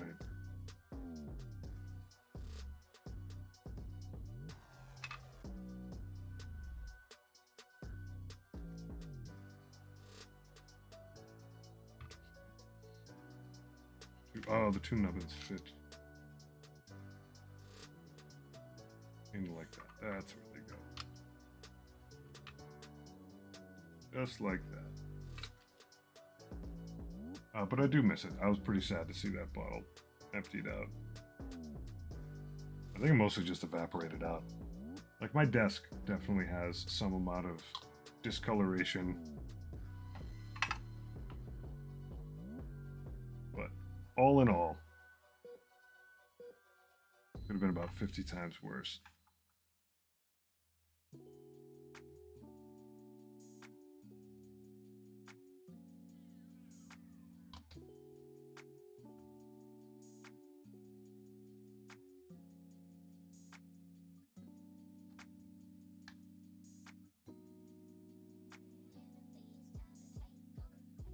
I'm gonna let those sit. And I'll thread those gaps a little bit.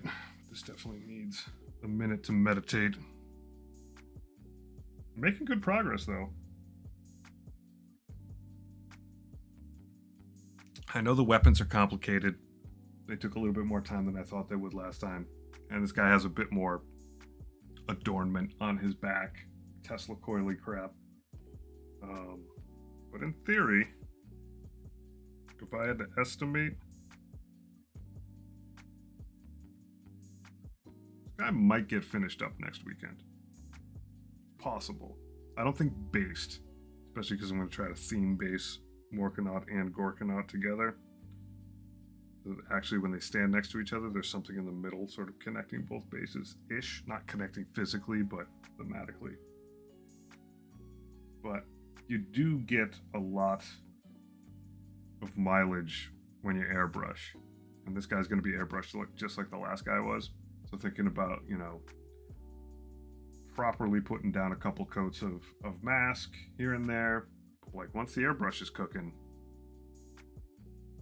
a lot of that geography gets called. I probably won't finish it next weekend, but I'll get a good chunk of it done.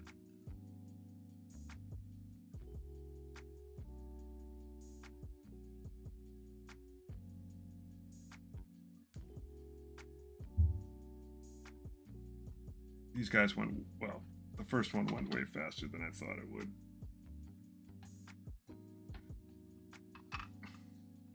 Check the underside of this and then I'll thread it up.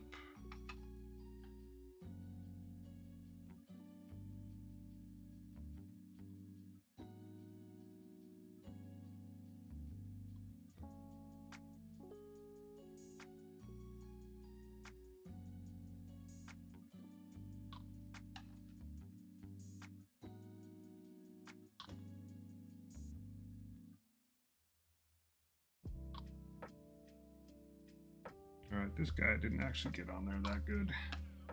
Square him up. Needs a little bit of pressure this way. Actually, they both do. Do the awkward hand pose.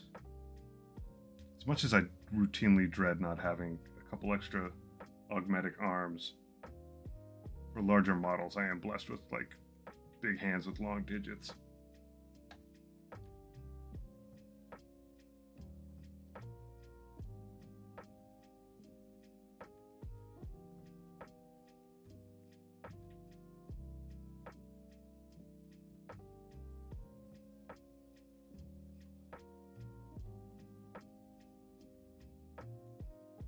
Yeah. Yeah, JMB. Priming up. You're hooked. I love it. Celebrate it. Be hooked, stay hooked. About how much joy you just primed up.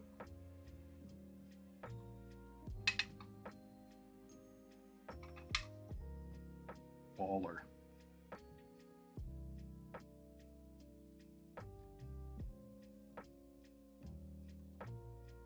You're gonna have so much fun.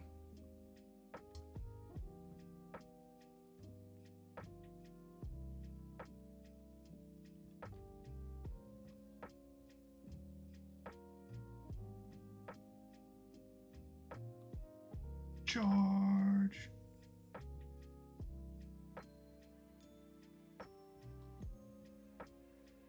That's good. That's a good spot to be in. Like, I mean, the thing is, like,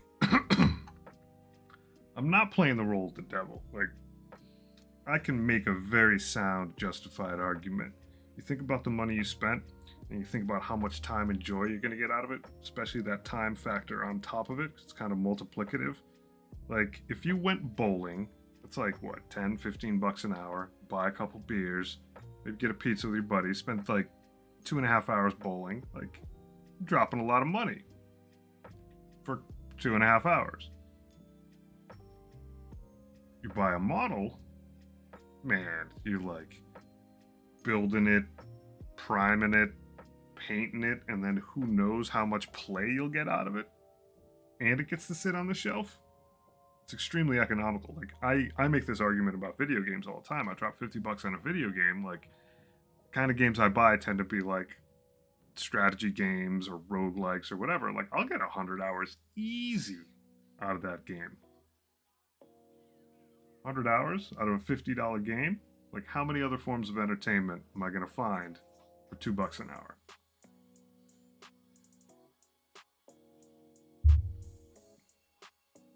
It makes good sense. You're going to waste your money on some crap. You might as well do it on stuff that is extremely efficient in terms of what it's giving you back.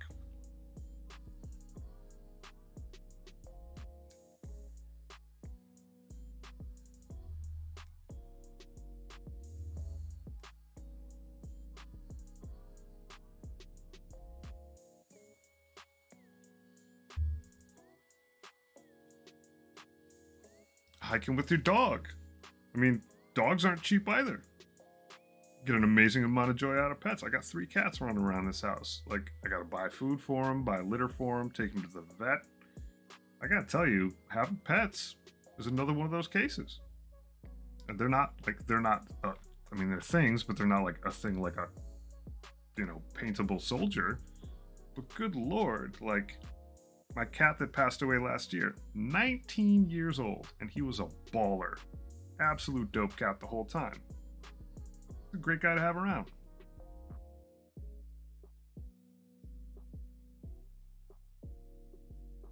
I purchased stuff and I have a stack of models to sell now. All I'm getting at is, like, in the grand scheme of things, the price per model, and when you look at what you get out of it, like, especially if you buy one of those little, like, blister packs for like $25 and it's got one little dude, like the Chaplain I got was probably like $25, maybe 30. That seems obscene. Maybe not the most efficient buy, but I had fun with them. But like a combat patrol or like a dreadnought,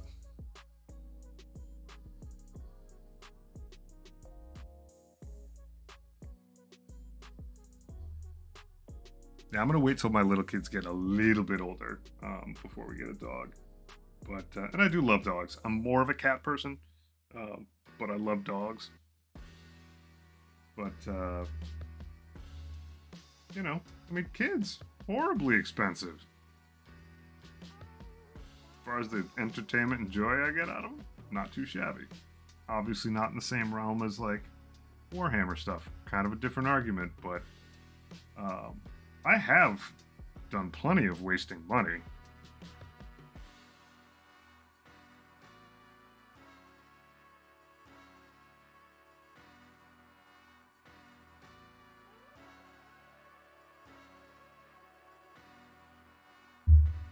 I get so much joy out of my kids, it's ridiculous. And they're still new, man. Like, they're still pretty much right off the shelf. And I got older ones for free. Like, what a deal. What a deal. Got a bargain. I'm just never going to retire, but,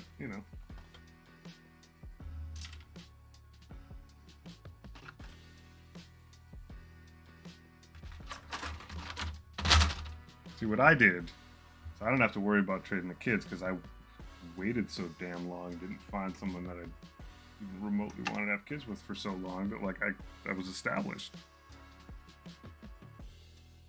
Like, I already owned this house. Part of the reason I met my wife is I bought this house and I moved to this town. It turned out, I mean, I met her online through a dating site, but like the fact that we were even local, purely because I bought this house by myself.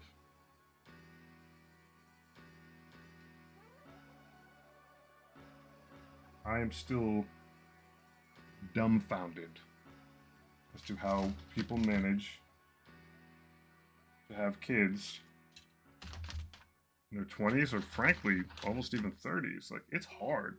It is hard work.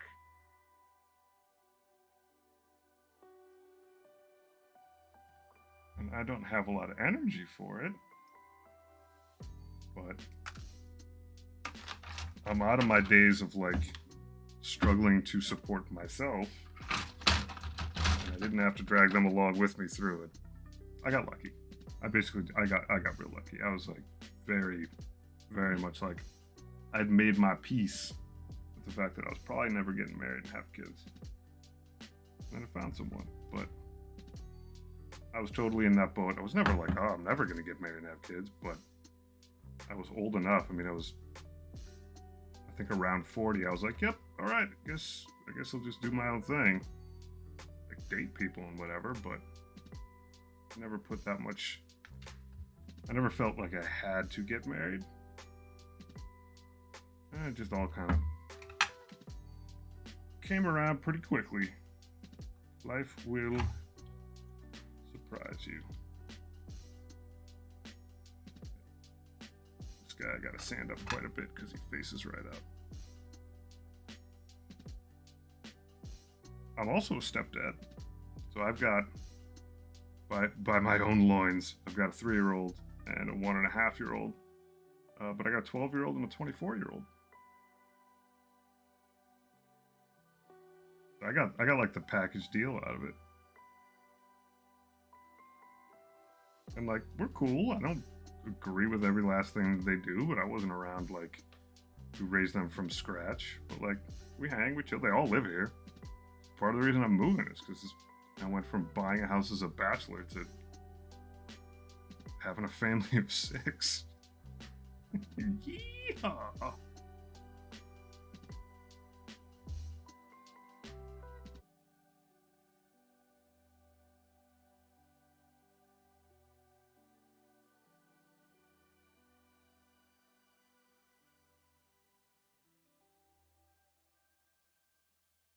But yeah, like I think about my parents, like, you know, they met in college. They didn't immediately have kids, but like they were definitely like late 20s. Like, me in my late 20s, I was a dumbass. Not in a bad way, but like, me raising a kid at that age? Psh, I mean, a terrible dad back then. Just a bad time for it. Wasn't a bad person per se, but even just emotionally, it's a lot of work. Yeah, don't get married to your job.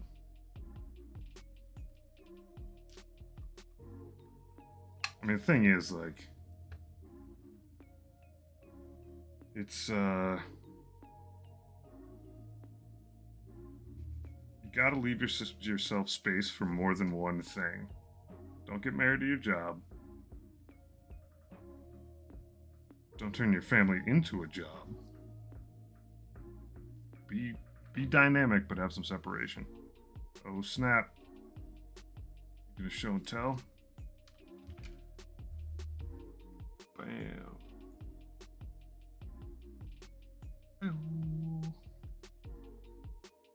Show and tell. Show and tell. Show and tell. Show and tell. Oh snap! Pop this guy over this window. Do my AV stuff. Kapow! Yeah, that dude. That's Infernus if I'm looking down the barrel of that. Yeah, it definitely has got a tank on it. I can see that. Pretty sweet. How do you feel about doing that purity seal? Painting the little scrolls? It's such a cool aesthetic. Like, it's so awesome. You have this like crazy armored space marine. And someone comes up with a piece of wax. Stamps on scroll of toilet paper. I mean, it's probably vellum. Like, it's not toilet paper, but it's such a like essential part of the Space Marine aesthetic. You hyped? How many models does this get you up to?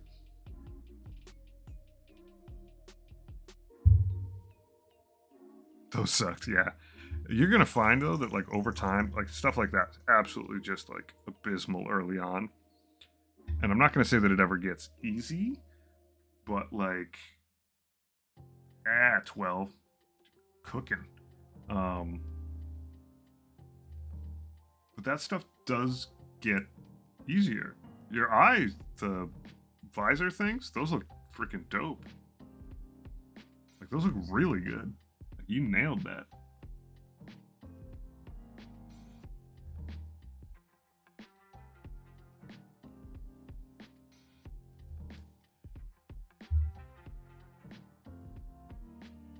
Let's move my head over here to the other screen so I can actually see it a little closer. Because, yeah, look at that, nice big old hair on it. Don't worry, we're gonna zoom in.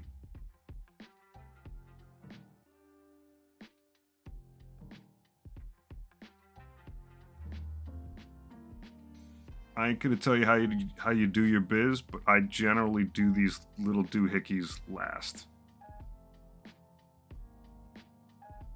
Dude, that looks dope. You don't mind me zooming in on your shit, right?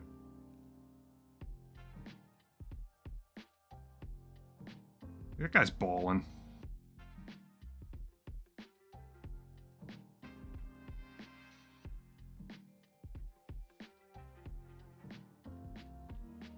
Paint more, paint more, paint more.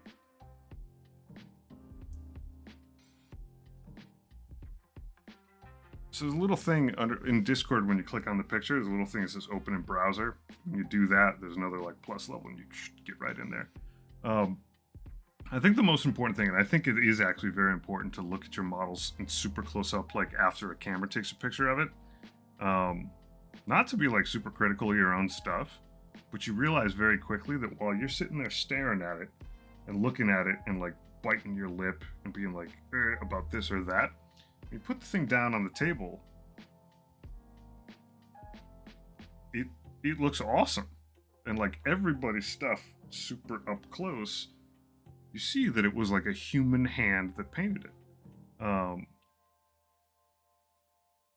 It's really cool in that regard, but like just like playing music in front of people, which I have not done in, I don't know, 25 years, you sit there and you worry the whole time that you're doing it, and you hear like a note that you didn't like or whatever. But all of my stuff looks like that up close. All it does. Like, I'm a little more skilled than you are. Like, I have more reps and practice, and my process is probably better. But like, you have like really awesome lines on the trim. I think you'd find it easier doing stuff like purity seals last. But I couldn't see any like blue paint on them till I zoomed into an absolutely oppressive close-up. Looks dope, man.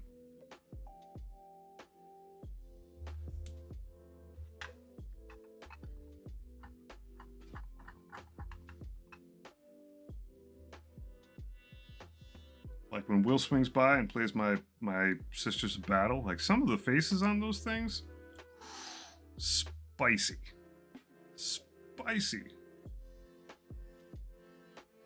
But it's the same sort of thing. Like, I know it because I sat there and I drooled over them, tongue out, trying to paint them with super tiny brush.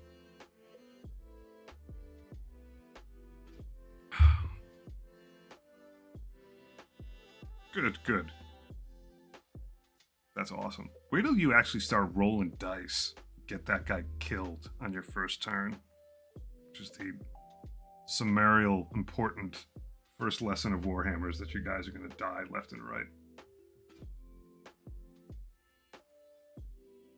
Mm-hmm.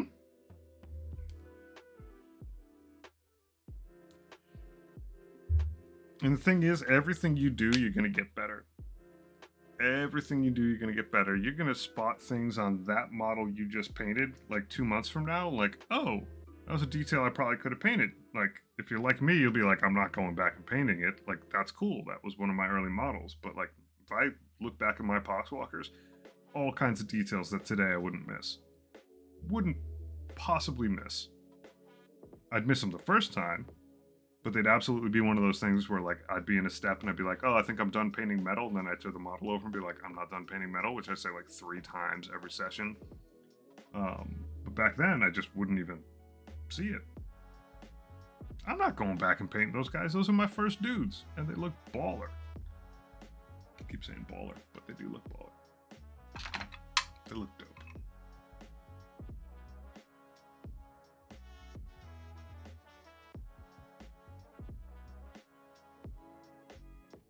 And they give Will nothing but trouble.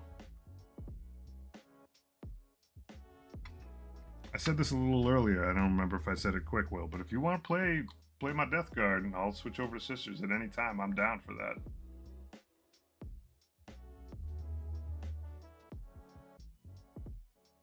Want to change of pace.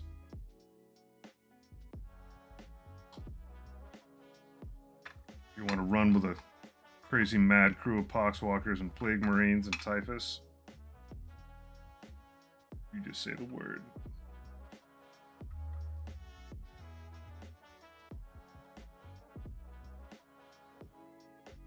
awesome. It's fun to play, man. It is a fun crew to play. You want to go full deep end? We should play a 1,000-point game next time. Like, I wouldn't recommend taking 2 knights. Wouldn't take that 1,000 points. Yeah, but like we easily could both put together. My Death Guard and my Orcs absolutely have 1,000 points each. Might even be able to play 1,500. Probably do 1,000. Let's let the CP marinate a little. Yeah, let's jump in. I mean, there's plenty of crap. Might as well do it. What I'll do for you is I will send you a list of what I have, and then you can sit there and just go through the Munitorum field manual or the app. The app is good. There's several things online you can use for list building. And then you can pick. That's what I want. Like, that is my end goal, is to have, like, shelves of stuff. Anybody shows up, it's just like, I feel like playing Eldar. And I'm like, I don't have any of those. But I got these other 14 armies. Like, Eldari, Drukhari, probably not going to happen. Just about everything else, probably so.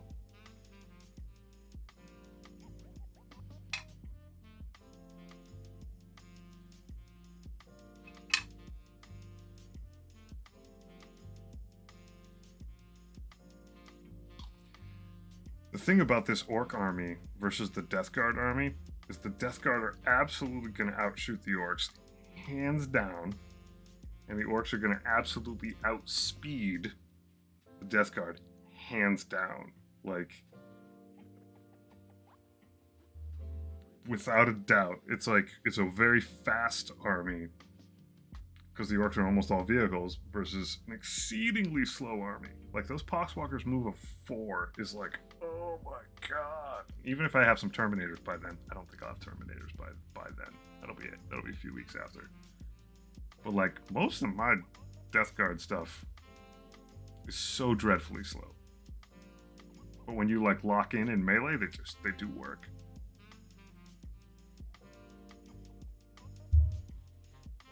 And the range's not bad. They got a lot of sprayers. They can do a lot of anti-infantry business. Dude, it is going to be so awesome. And I definitely have enough stuff where, like, you can pick and choose, put together a pretty motley army. On both sides. Like, I got enough stuff to be flexible. Like, do I want Grot tanks? Or, like, do I want more commandos? Or, like, do I want a Plague Burst Crawler that can hit stuff it can't even see? Do I want a Hellbrute? Just how many Plague Marines do I want? Yeah, we can actually get into some list building. That'll be tight. Time to slap on the legs. Oh, I gotta build Schlappy, the Morkanaut commander. 73, 74, 75. 73. Yeah, we're gonna have a blast, dude. And with that much stuff in the field, like, things turn 1 gonna die. Like, combat patrol is generally built. I mean, some armies are shootier than others. Like with Necrons, like you can open fire turn 1. But in a 1,000-point game, like they're gonna be whole units that get shot up, like potentially turn 1, depending on how assertive we get. I think I used a guy with cap. This guy. Cap with the headset, so I gotta find the other head for this one. Anything that's a variant that I can switch up, I'm gonna switch up. Is that 74? It is.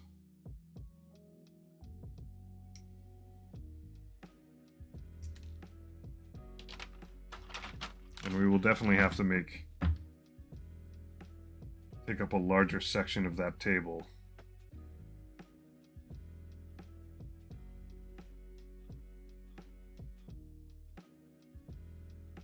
It'll be a hot mess.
Shine up this guy's helmet a little bit.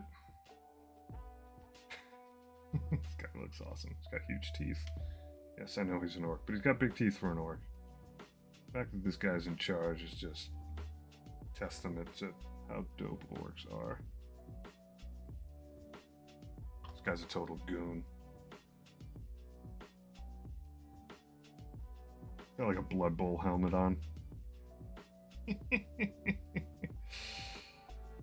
Olaf, you're in charge. Yay.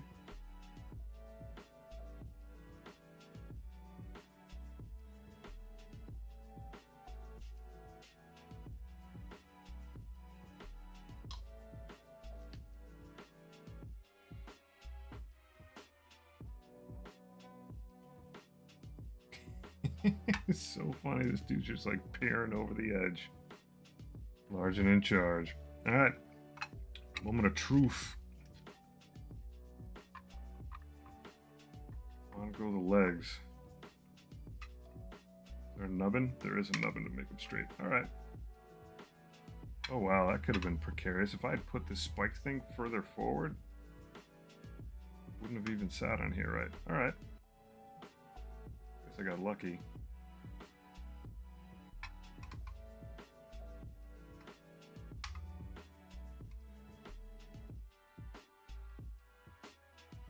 Oh, no. All right. That's how it goes.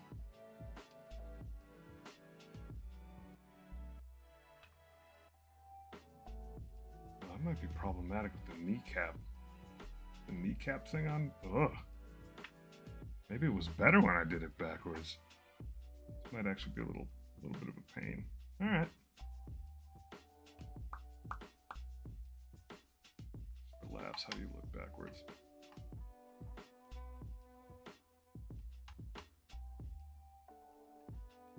Times worse. All right.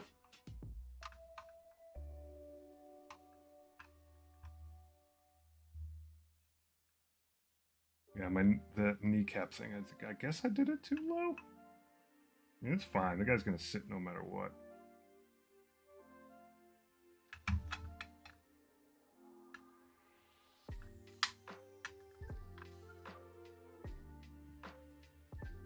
I can have this thing lean back a little bit.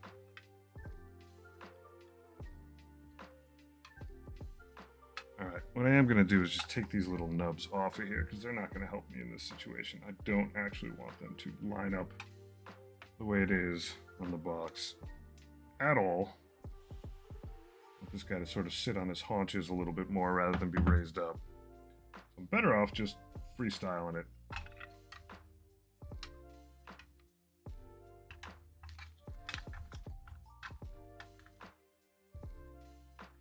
Way better off that way. All right.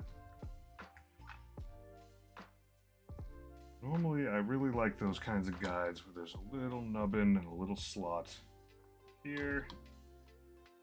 Doing me no favors. I've still got the articulation in the leg to keep it moving to the point that I base it.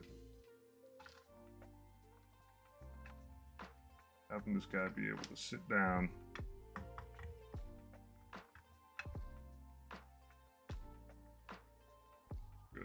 I think.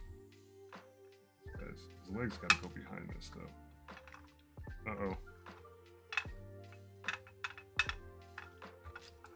Abort, abort. This thing is not stuck on. All that fiddling around.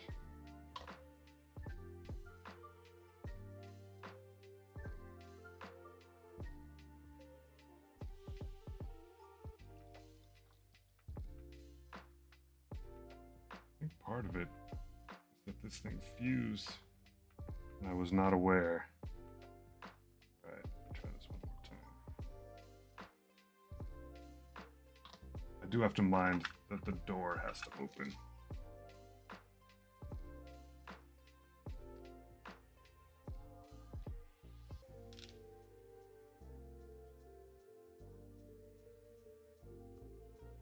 That is where you're gonna go. Right there. Right there.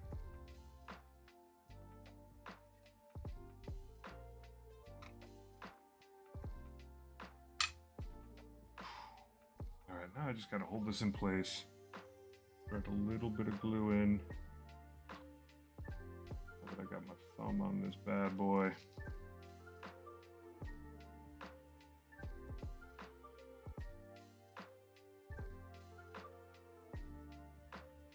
Now I just gotta be patient and let this guy settle. Plastic fuse. Hope that the other side of this thing behaves a little better. So the issue is with the kneecap down this low, this thing doesn't come all the way up. Is it heartbreaking? No. But it does mean that this thing has to go a little bit, the leg has to go a little bit further for the door to actually open. That's the summation of all of my mumbling right there.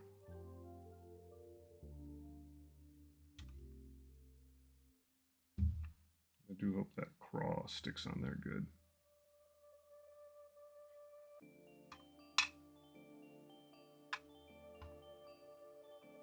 In fact, while I'm doing this, spread that boy a little bit too. Ensure a better seal. You too, buddy. And I'll just leave this to sit on its side. I will take 5. Find my take 5 sign. Because I need to make some tea. I'll be back in a couple minutes. 5 to 7.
back.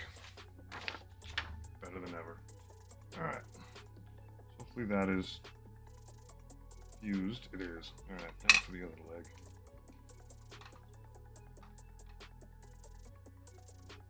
This is Yorkshire Tea. It's a brand. The Brits that frequent this channel have given me tea tips, proper teas, and I like it. Got Yorkshire Gold as well. I'm not sure that I like as much. It pretty much tastes like both of them, like an old retiree pensioner's sock. I kind of appreciate. That may not sound great to you, but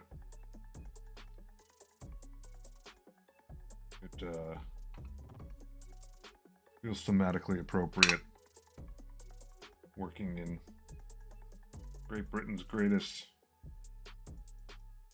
output since colonialism, sipping their tea. And it comes in a big bulky box.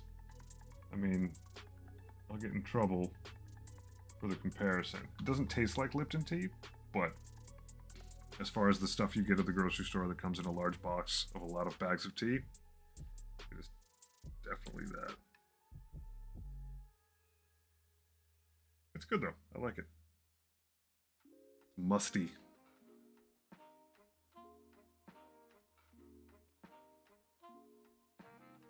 I think I got this guy in the right place. Stand him up. He stands up. All right. We'll let that guy chill this way a bit. I will put these two claws on the front the same way I did on the other side. They seem a little finicky. There's not a lot of good contact points with them, so melting a little extra glue on the inside probably long term going to be for the best. I do remember last time with this guy, I was like, wow, okay, I'm pretty close to done, but the weapons are a journey unto themselves.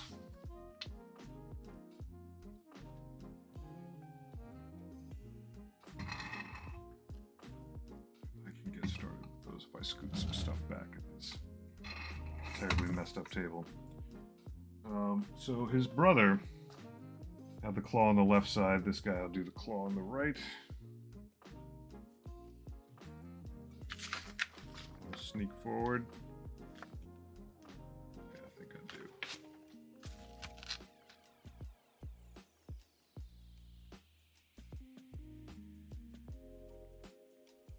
Make sure that I actually swap these things the right way. He has it in his claws on his right arm. So this guy,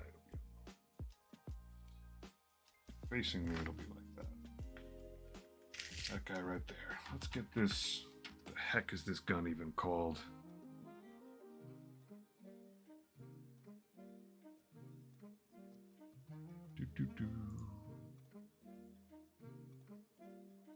Custom Mega. I'm guessing this is the Zappa. D6 plus 3 attacks, 5 up ballistic skill. God, these guys can't shoot. 10 strength, 2 AP. D6 damage. It can shoot.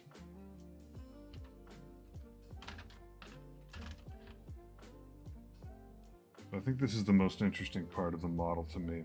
I'm going to cut out piece 114. And it's reversible. Sure looks like that machine gunny, obscene weapon from the Morkanaut. Except that you put it on the other way around and then put stuff over it. You end up sealing the hole up this way, and then it's got this notch around it that the other stuff attaches to, covers up in front. Neat. Neat design. 17.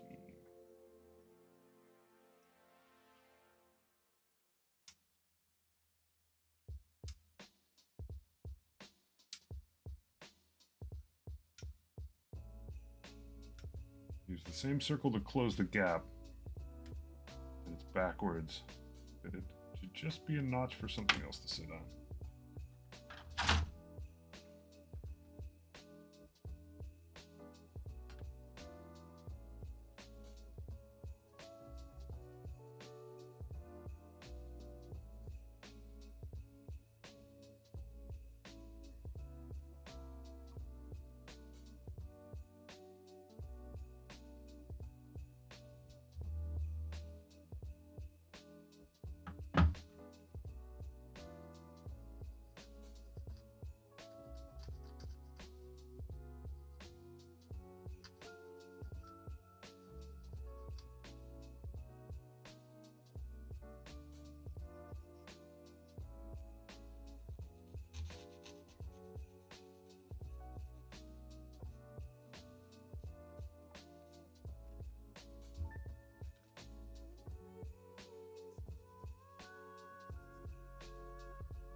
I should grab our 115 as well, which is just a disc conveniently next to 114.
Alrighty.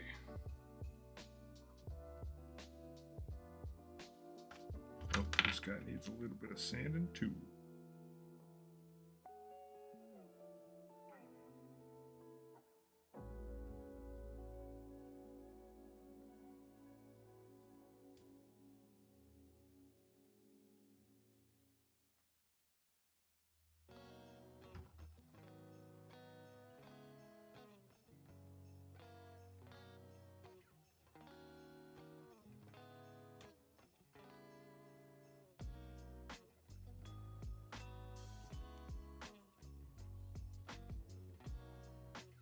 So this will slot right in there.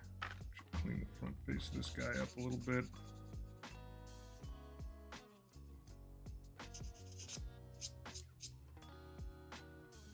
Feel with the thumb.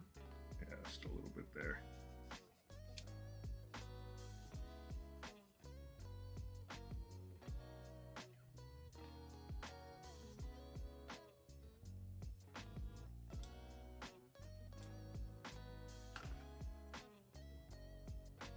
These guys.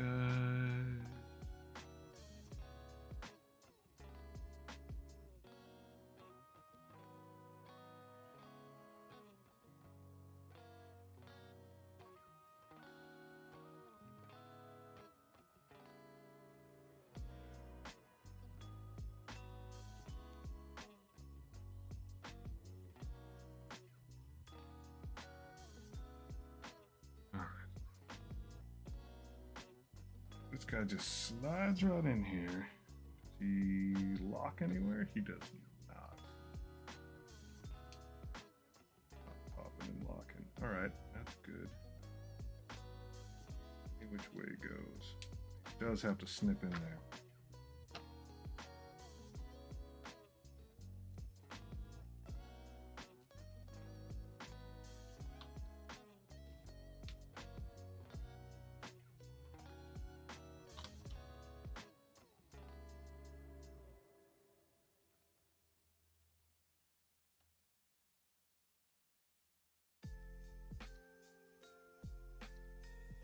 this guy fits straight up down like this. Does this guy get a guy in the back that shoots for him? It doesn't. Does not appear so. The other one, the machine gun, is an awesome little orc that sits on the back, just guns. It's like kind of weird. Clearly he can't aim the thing. I think he just gets to pull the trigger, which is like the most glorious job responsibility. Arm swings around, he just pulls the trigger. You go like fit in there snugly. Like you a lot. That part looks a little weird with the gap, but it's because it's tapered. All makes sense.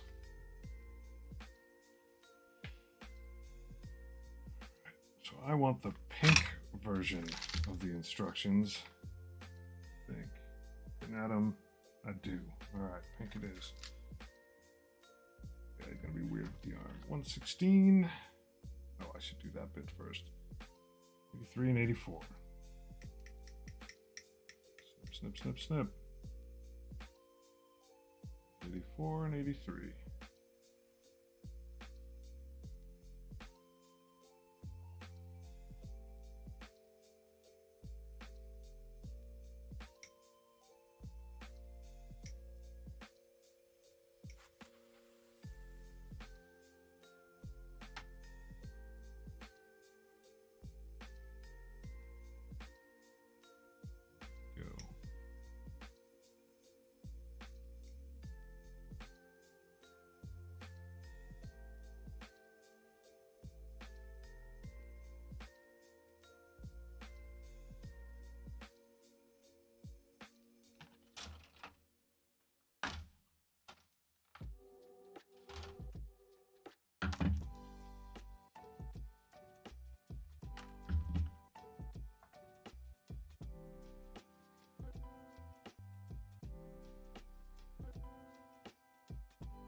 That burr is nasty. And it's on a curve. That sucks. Do the best we can for it. These moments are not that much fun.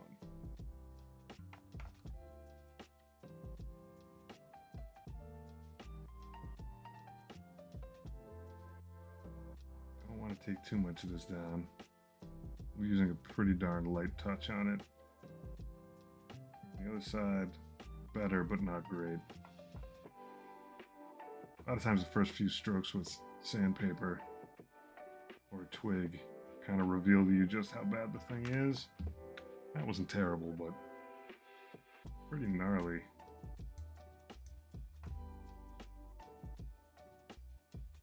It feels smooth enough. This one was the doozy.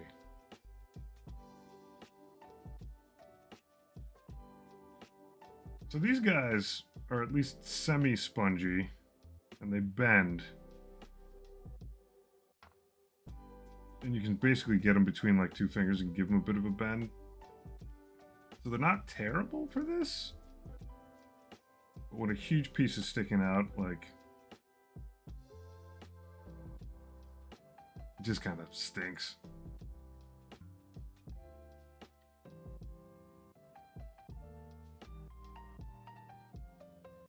Like, I didn't do terrible on it, but it's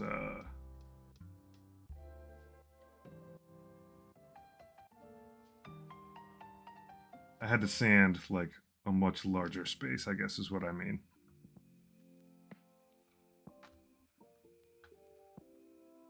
But I imagine there's probably ones like, while these are a bit spongy, I imagine there's ones that hug the surface a lot better. Surface.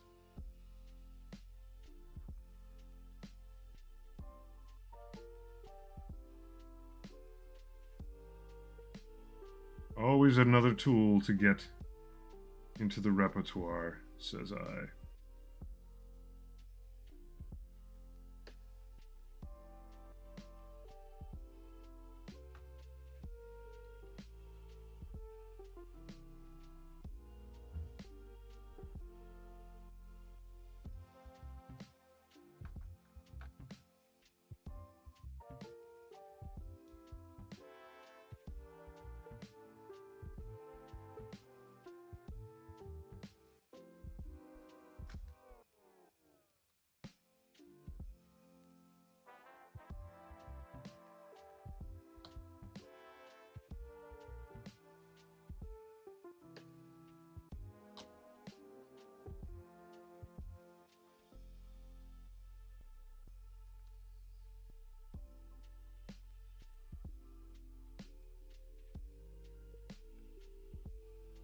That I could just lay down. Grab my other bits now. Just let that guy fuse. Oh yeah, now I remember this. 81. Yep. The tiny little rotational bits always feel flimsier than they actually are. But they tend to be kind of flimsy.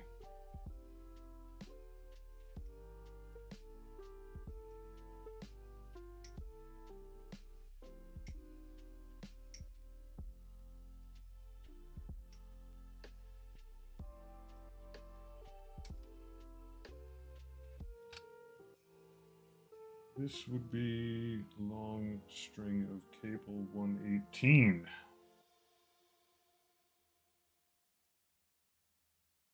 If memory serves, the sort of knobbish end goes inside the gun, and then the other piece just hangs out inside the model. Kind of gives it a cool look, like it's feeding from inside of it. It just sort of flops around.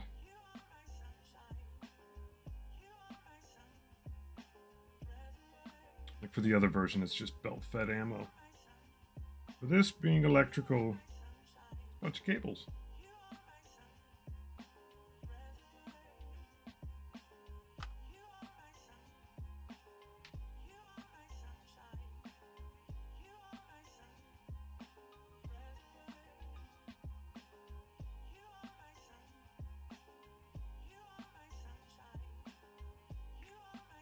Definite points for enthusiasm, my dear orcs.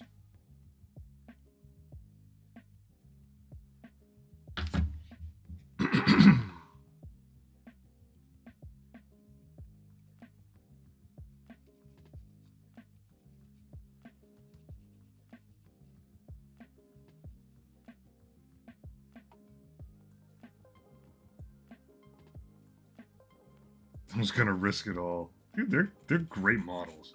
They're super fun models, man.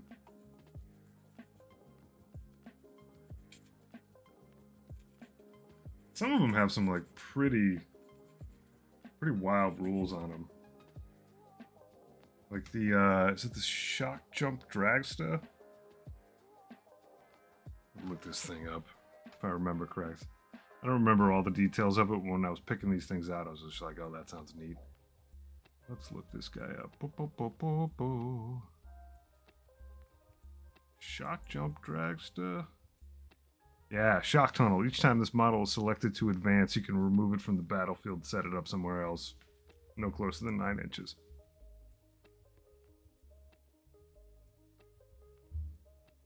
Every time it advances, it teleports. Like, how cool is that?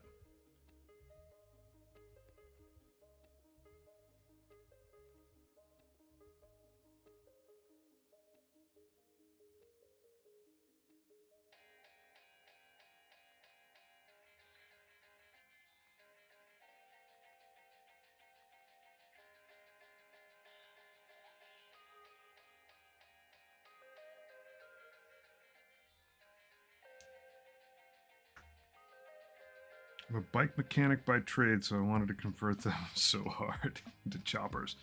I mean, one of the things that I really like about the bikes, and it's just like personal preference, but like I kind of don't like the Space Marine bikes. Or I mean, the Custodes ones look different enough, but like, and they're like levitating, but like this looks like a motorcycle built for space orcs. Like this one, you get like tires. Yeah, like it's not my thing, but this looks like badass. I mean, obviously I could have painted it better, but this to me is like a cool translation of a bike into the 41st millennium.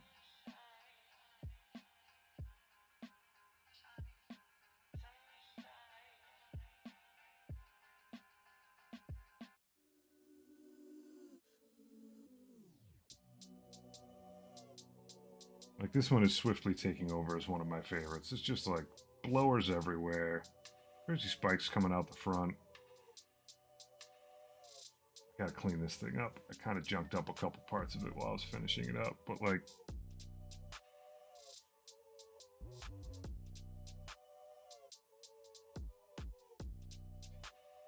yeah, exactly. Like, hope your jacket's got big pockets. Hey, what's up, Spawn Maximus? How is it going? We are building big.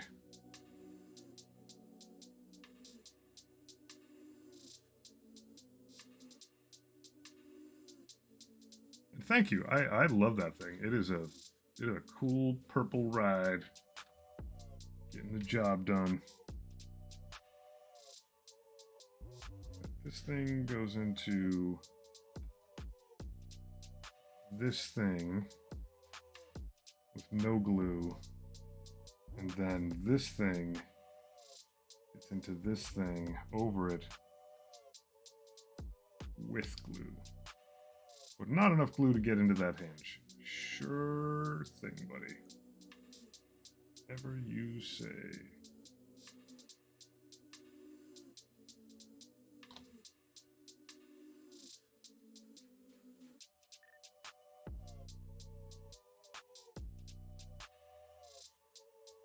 It's part of the reason that I didn't grab too many of the trucks, which are also very Mad Maxy, but didn't sort of go. They didn't lean enough into the West Coast riding club kind of aesthetic of chromed out blowers, big bikes. Like I didn't go too far. Like there's some definitely some more buggy type cars.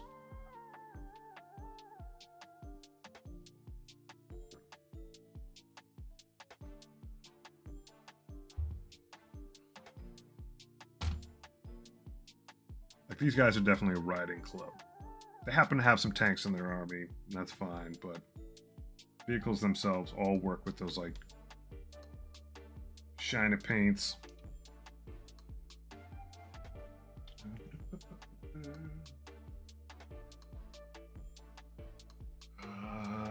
That is the shock jump dragster I think you're talking about, the one with this crazy thing on the back that I probably should put a little bit more crazy color into. Drag racer that teleports, man. I'm glad the part showed up, Spawn. Very glad the part showed up. May they treat you well. Yeah, this thing is dope. This is the first car that I did.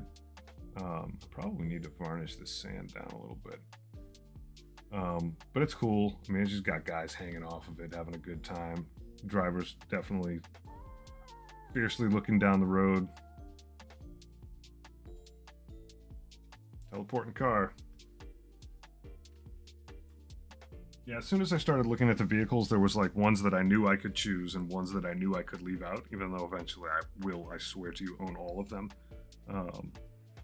Yeah, I'm psyched for you, man. You should be able to, with your level of sorcery, you should be able to make some pretty darn good use of a lot of that stuff.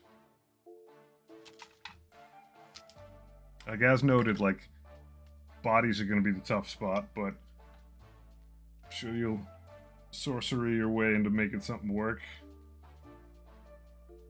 Alright, so this has to go in here and still be free to move when I glue the rest of it.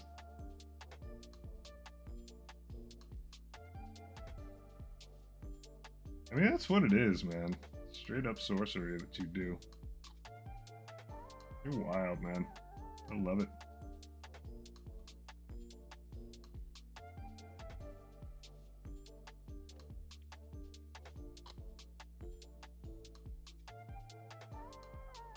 You don't have to be too crazy with the amount of glue on this edge, because after this thing comes together, we get a little bit more love.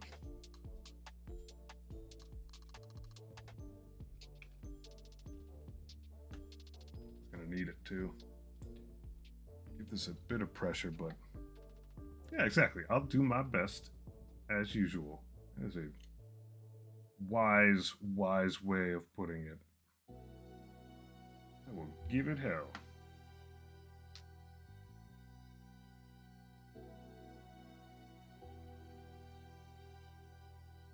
Hang on to this piece for a bit.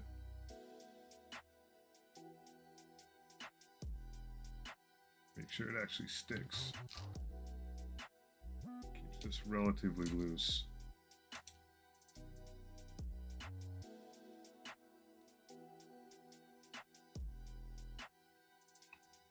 When the arm gets attached, this cable will just go in here. When the arm's in, you still got your full range of movement here with that cabling still being inside the body, which is kind of dope.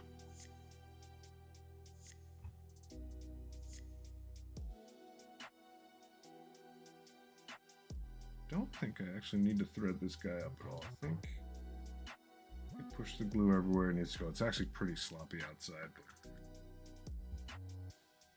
boo-hoo. All right, face of the gun, which is a weird, it's like a flame Tesla gun, sort of. I don't know. It's weird. Orkish technology at its finest. 119 and 120.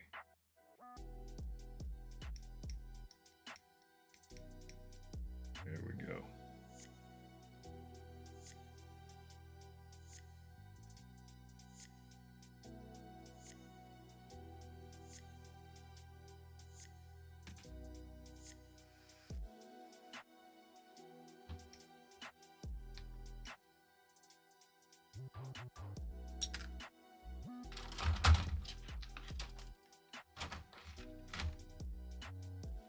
And as I'm going through this, like I'm literally in my head marking parts. I got this kit twice that can go into my Stompa. And so as much as I'm going to be putting a bunch of this Tesla crap on to this Morkanaut, I have this sprue again that didn't get all this Tesla crap, which can then go into the Stompa. Likewise, this time around, I'm not actually, this is going to be covered up. Don't have the rotary gun that can go on the Stompa.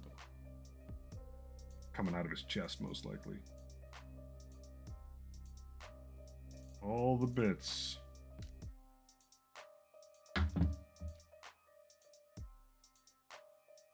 Oh yeah, absolutely happy to measure stuff out.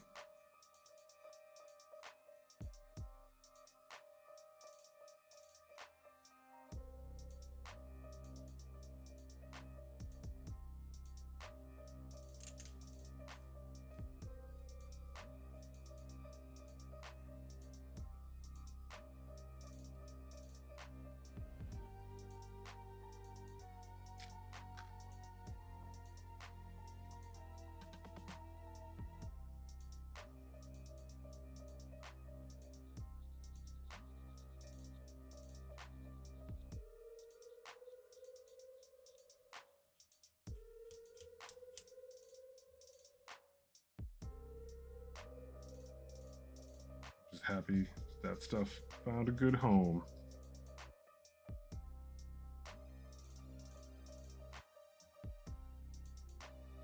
And those sprues are pretty egregious with how much extra stuff they give you. Like, I would highly recommend the value of the Night Tyrant. And I know it's a horrifically expensive model, but the amount of extra stuff you get, crazy.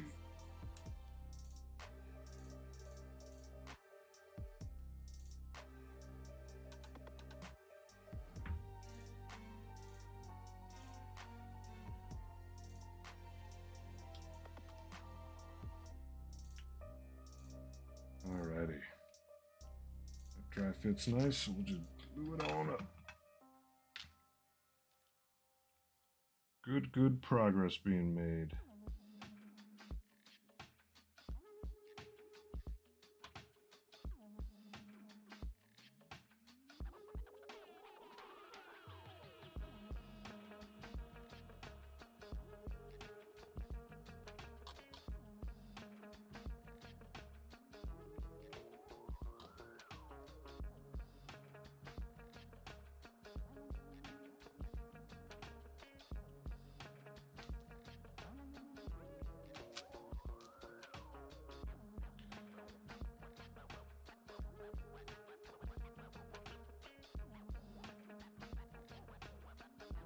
It's like the Exalted 8-bound, 3 models for $63 in Canadian dollars. The amount of bits is...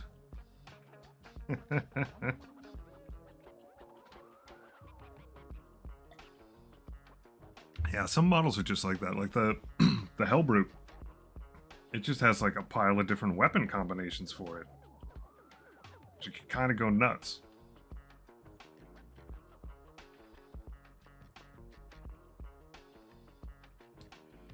Like at some point, I will clean these guys off and turn them into legit models, but like these were just kind of mostly extra bits that I had from Plague Marine sprues because there's just so many options on them.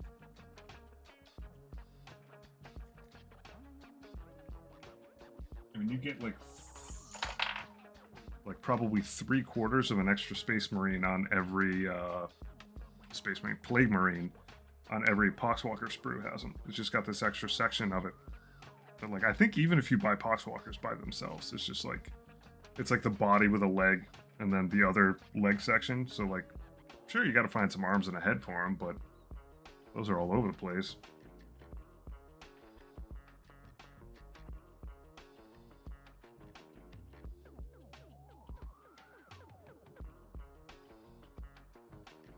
Hankovich. Docker Jet is super great for leftover bits. Yeah, shooters, rockets, bombs, grot, pilot heads. Oh boy. Oh boy. Yeah, I very, for this army, this first pass at 2,000 points, I painfully avoided all things flying because I had to like try to keep myself focused, but the Docker Jet itself is just a really sweet model. And good evening, Hankovich. Thank you for stopping by. I'm gonna look that thing up. Now you got me thinking about Docker Jets.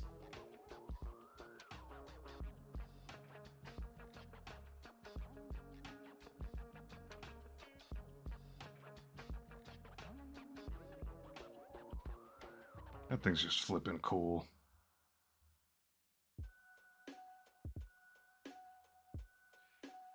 Well, that's where you're wrong, Hankovich. I'm not any good at the game yet, so it doesn't matter to me. Stats on things can't compete with my own ability to not remember the rules at the right time. That is a really awesome model, though.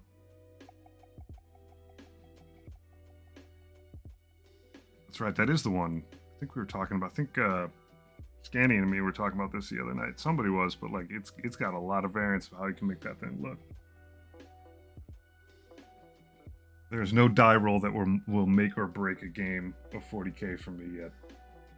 Just not possible. I'm completely free. It's extremely liberating at the start.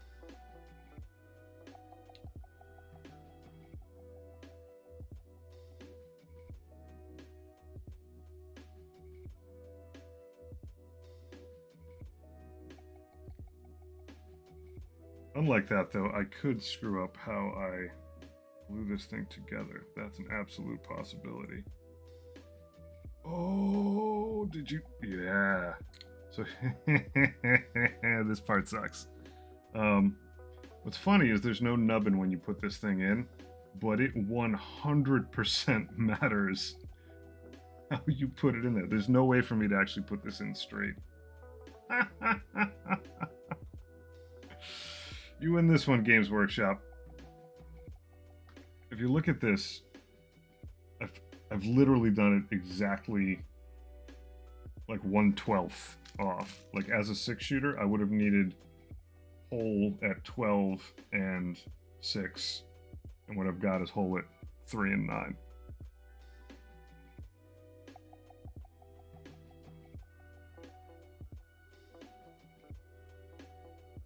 Hellbrood's awesome. God, I love that Hellbrood. I have so many. I made this awesome kit bash conversion, but the model is so bad in game projects. Yeah, I mean, I'm doing a whole stompa after this 2,000 points of orcs, and like, we'll see how that goes. But man, it's gonna be fun doing it. I don't even know if a stomp is like legit in the game right now. It seems like an awfully hellish amount of points, but it does do a lot of stuff. But I just want to put it on the table and shoot.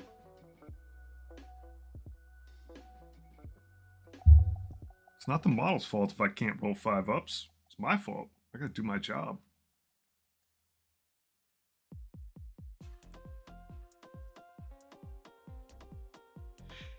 And yes, Will. Oog. So to further exemplify this, I put this thing in here. And it would have been so nice if they told me what was up with this thing. Alright. This thing has 6 prongs out the back, which fit in here. So no matter what, this thing is either going to have a gangsta lean to the left or to the right. Squigoth is that huge ass one that I've seen one painted like a great white shark.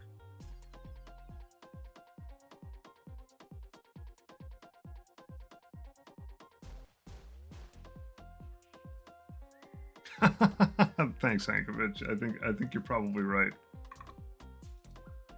Can a drill fix this? I mean, I don't know if I want to fix it. I got the legs backwards on the Morkanaut. I can live with this thing having a little bit of a tilt to it. He's like, grat, grat.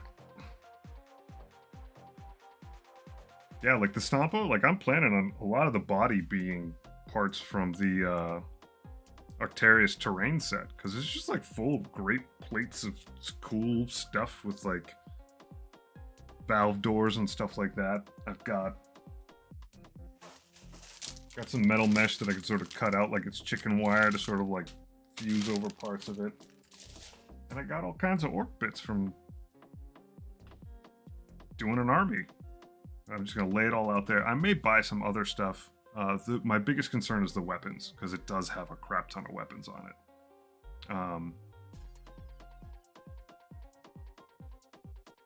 So I may have to buy some extra bits. Like I may just get some third-party stuff that is just models that have cool weapon setups. I may get that jet.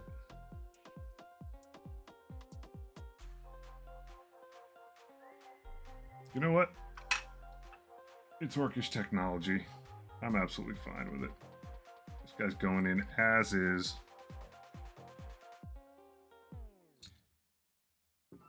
You're human being number 2 tonight who has cited the Mr. Potato Head as the ultimate stompa. My kids have one. Every time I see it, I'm just like, you're a stompa.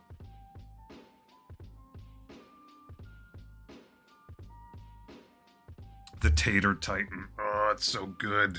It's so good.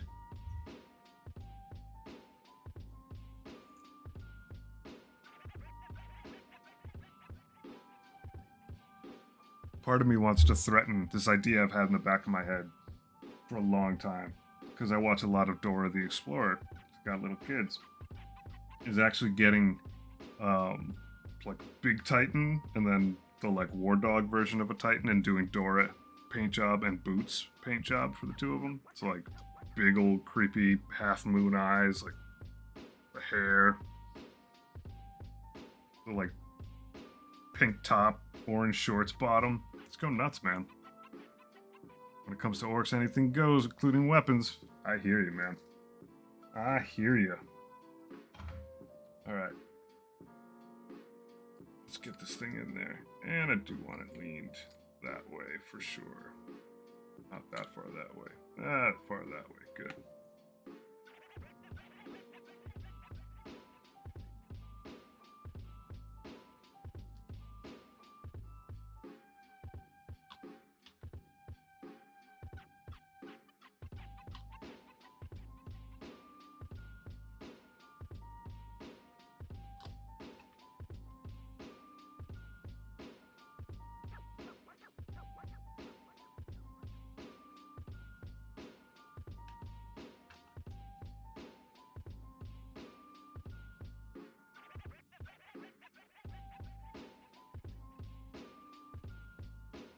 And I can get in here, and because it doesn't need to be straight, I actually have a little bit more point of contact to get this thing to stick in there a bit better.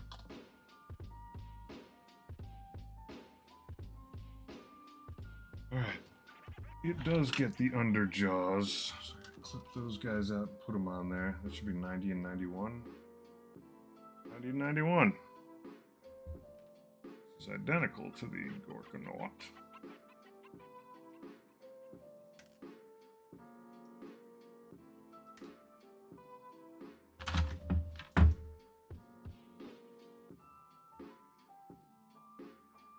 But yeah, every time I see that Mr. Potato Head, I'm like, ooh. You need to get on the table, buddy. Just the perfect size.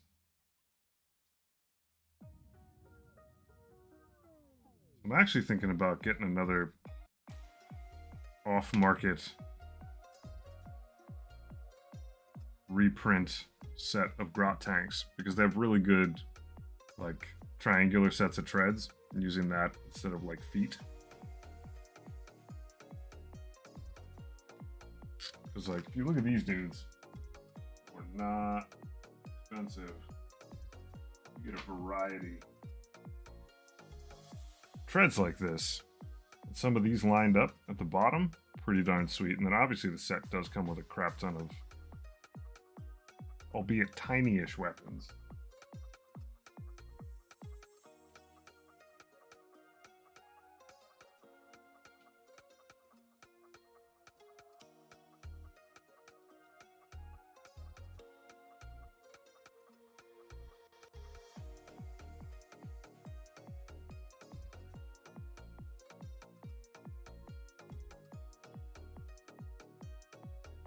How does this thing think this fits?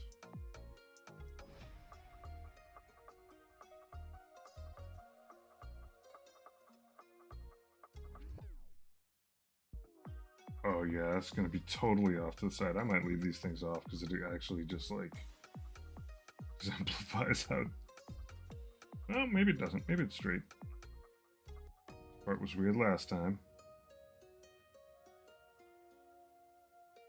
Alright, I'm gonna. I'll just rip it off if I don't like it. This savagery going.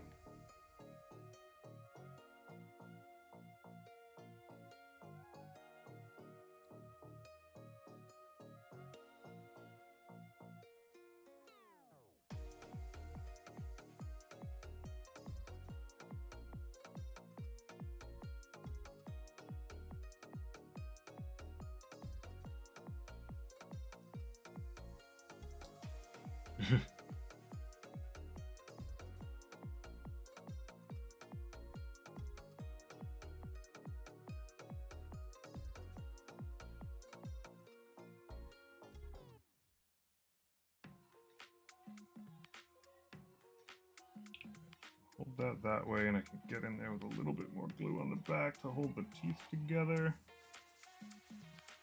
Sweet.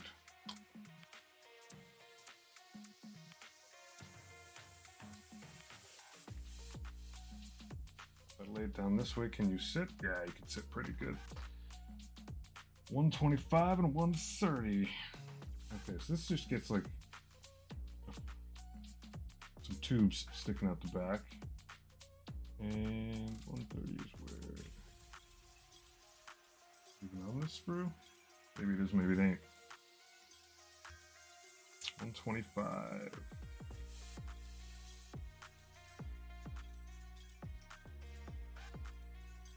One more little snip. 30. There you are, buddy. Found you.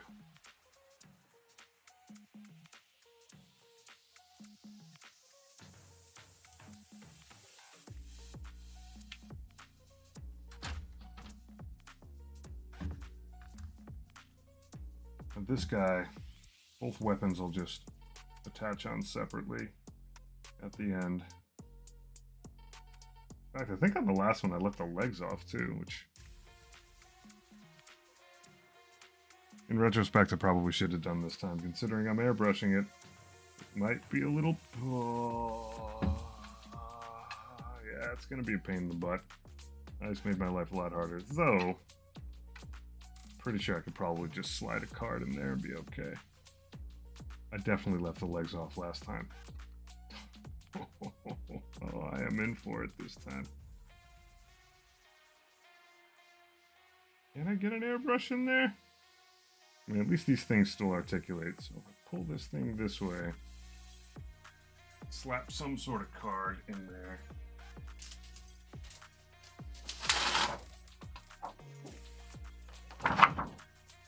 That's where I experimented with my blood work. For my knight, I think I could probably cut a piece of this, just slide it in there and still be able to airbrush.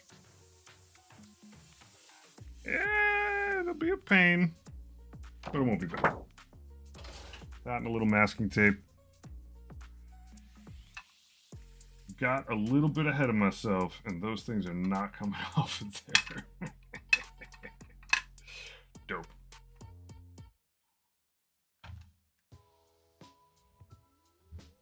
It's so much fun building. I actually don't mind at all that I fail to do sub-assembly quite often.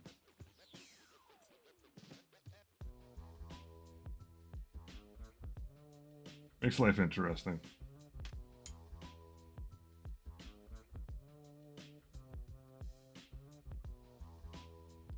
It'll certainly be awkward.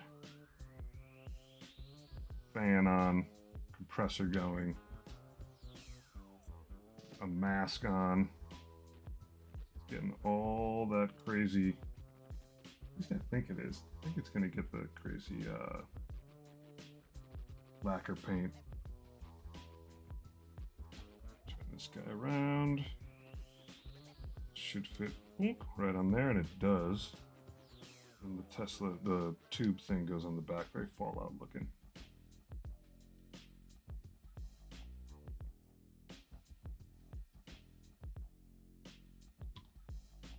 I will say there are a lot of smart ways in which this model reuses parts in different ways, depending on the build you're doing and how you want the arms set up.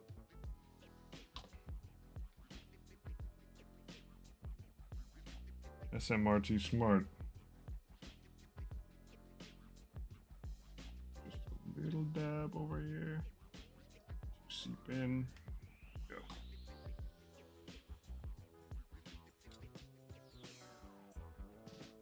This guy once over. Oh yeah, super gentle on this post.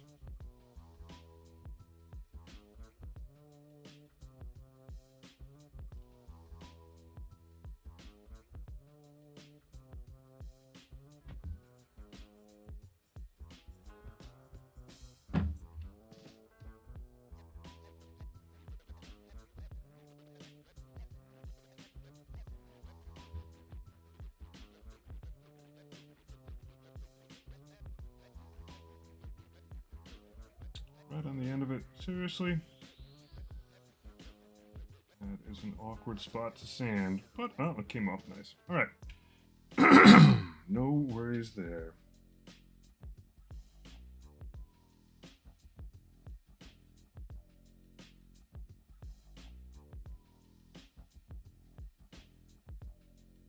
All right, so this I just got to eyeball straight.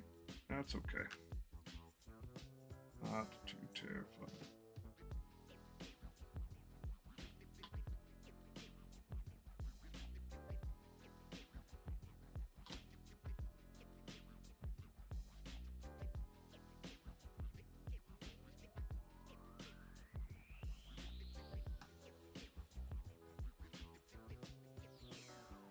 Alright, so that is together. I think. Set this guy back here gently. I think that's him all put together.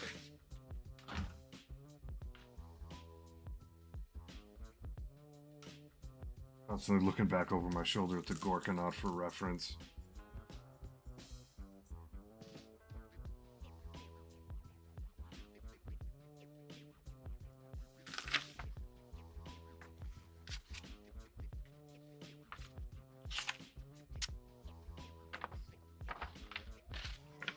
craw in yellow.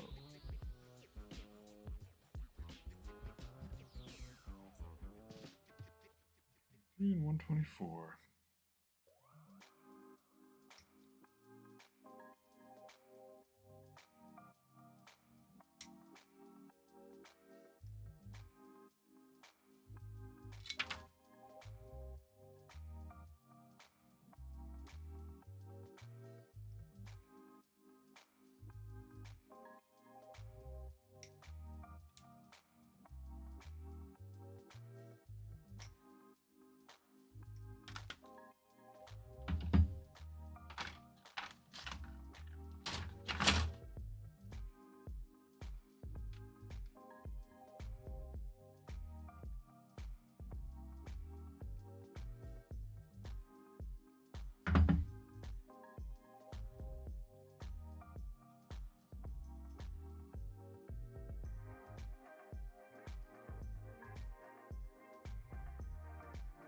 Come on, buddy.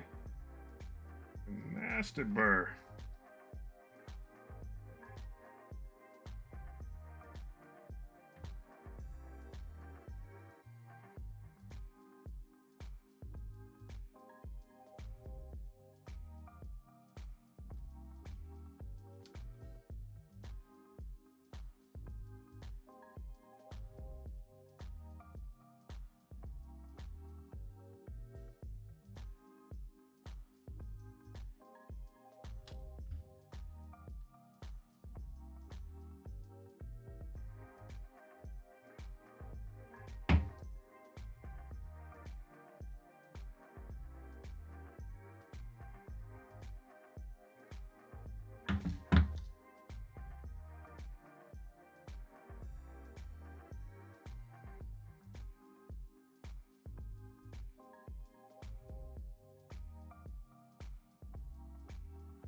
This other one.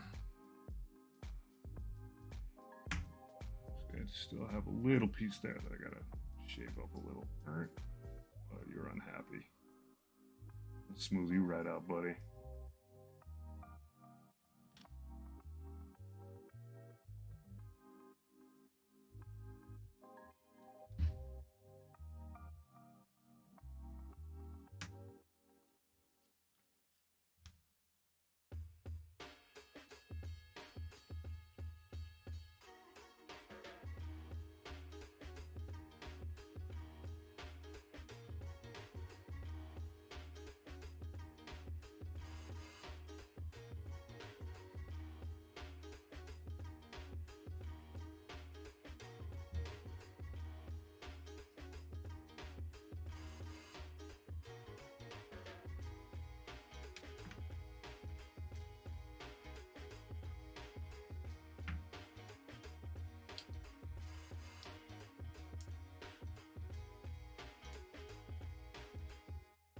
Not how you intend to fit, because you do not look happy fit that way. You might have a little bit of a warp. Or a little bit of the warp.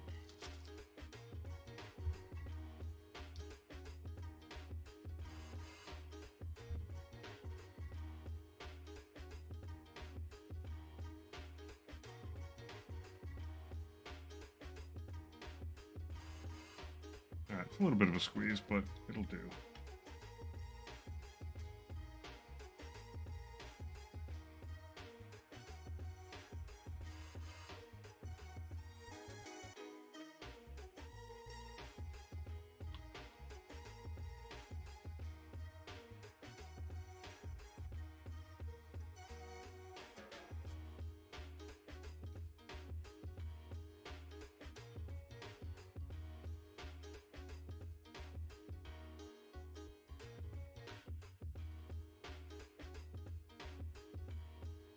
Good squeeze, then I'll just thread this little spot here. Yeah, there you go. Get those guys a little bit better together. A little bit of pressure to get that tiny bit of plastic to fuse. We'll find piece 89, which I'm guessing is you. Yep.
Easy peasy.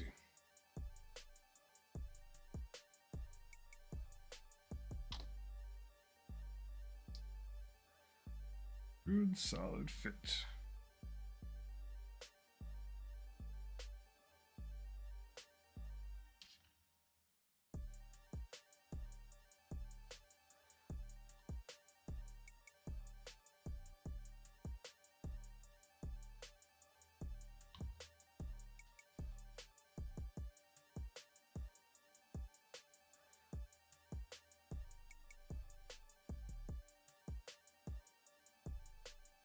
Set that guy aside.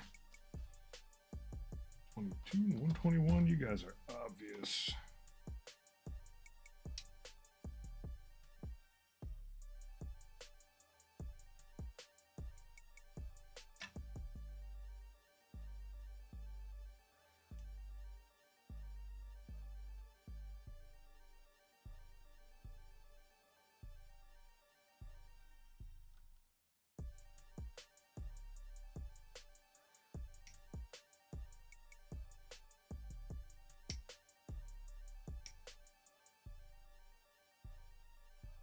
There we go.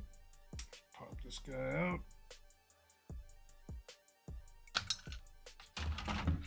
Have a sip of tea.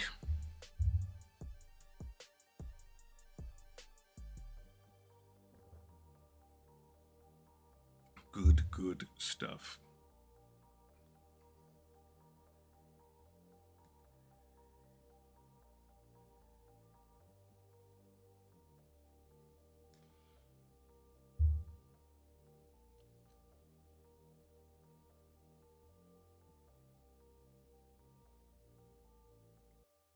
Oh, this is the step where it doesn't tell me what that part is, but I think it's obvious if I remember correct.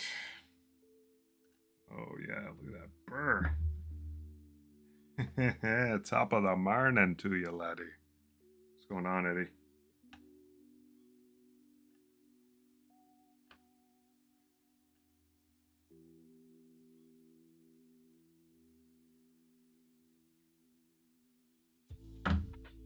Yeah, but I say top of the morning. I'm not Irish either.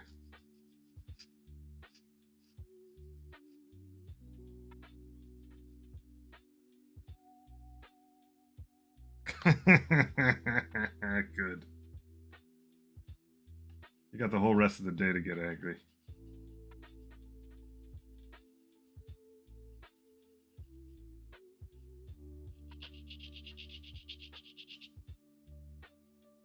Yeah. You gonna go run up a mountain?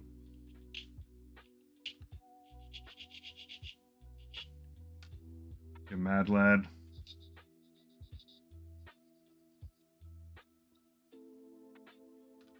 I was considering it. No doubt, my friend, no doubt.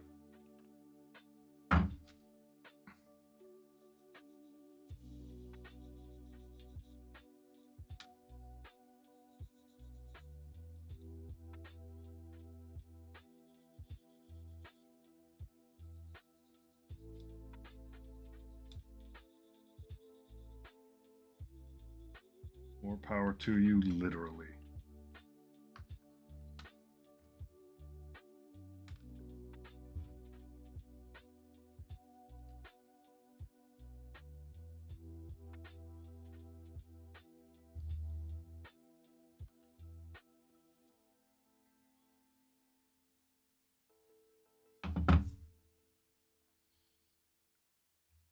That's a good workout.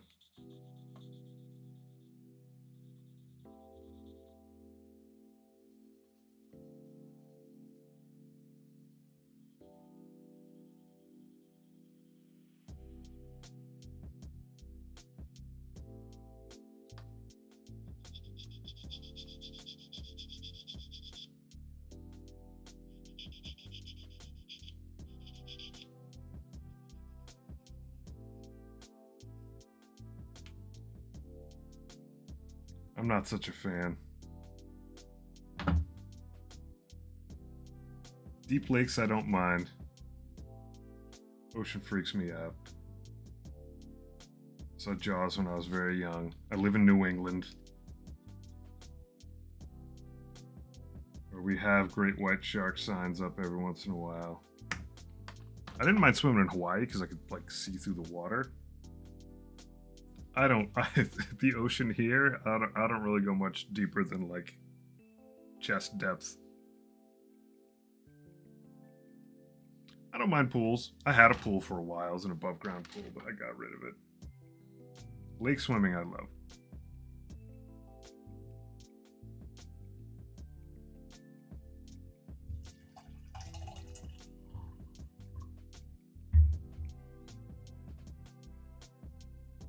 Oh yeah, it's no joke, man. Yep, we'll be waiting for you. No, every once in a while, like a few years ago, was going. I am actually like pretty darn afraid of the ocean. I just cope because I like deep sea fishing. Deep sea fishing, still relatively close to the coast, but it wasn't a couple. It was a little bit before COVID. One of the times that I went out, like they had signs up on all the docks that like, hey, you got great white sharks out there.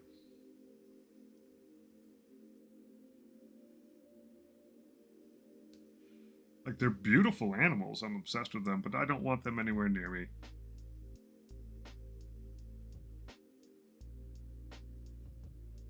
No interest in really seeing them in captivity either. But I'm like, I'm cool with you guys having your space and me having my space. And I will watch you on the television. You're a brave man. I'm not made out of the same stuff. And absolutely, like, go for it, but man, me.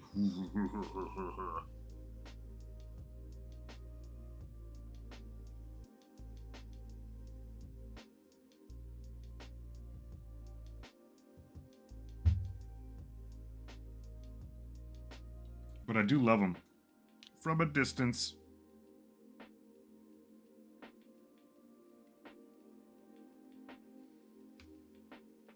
Yeah, you'd want to actually like swim with them.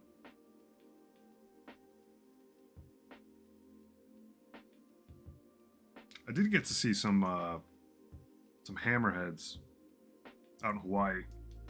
That was pretty cool. I didn't get it; it wasn't in the water, but there was right before COVID. I got real lucky. Me and a few buddies were like going back to like high school. Had like for a couple years planned on just like meeting up in Hawaii for a week and having like an old man vacation. And you do need to visit New England. It's quite nice. I like it. I won't say that the people are all that nice or pleasant, but most of them are. But anyhow, I was out in Hawaii, and we were out on a boat, just checking some stuff out. And we were just in an area that just happened to have like hammerheads, and the water was clear enough you could see them. Like we weren't in further away. There was a place that's just like a known breeding ground for hammerheads, and we weren't out there. I'm not even sure if they let tourist boats out there, because it's kind of an important breeding ground. But we were like miles away from it, and we not caught, but eyeballs caught like a school of them. Beautiful, beautiful animals. I'm a San Francisco 49ers fan, so it's that said, like I'm not too huge into football anymore, but it's a good weekend for me with the Super Bowl. I live very, very close to where the Patriots play.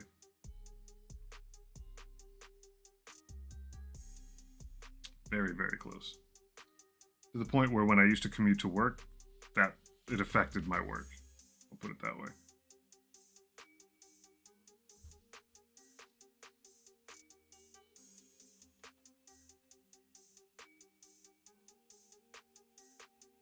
'88.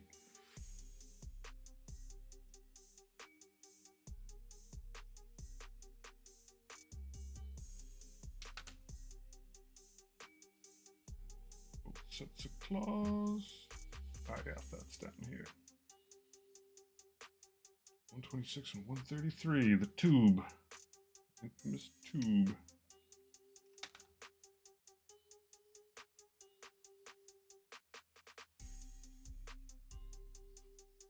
Spider sense is tingling. Nope, it is on this one. I thought it wasn't on this sprue.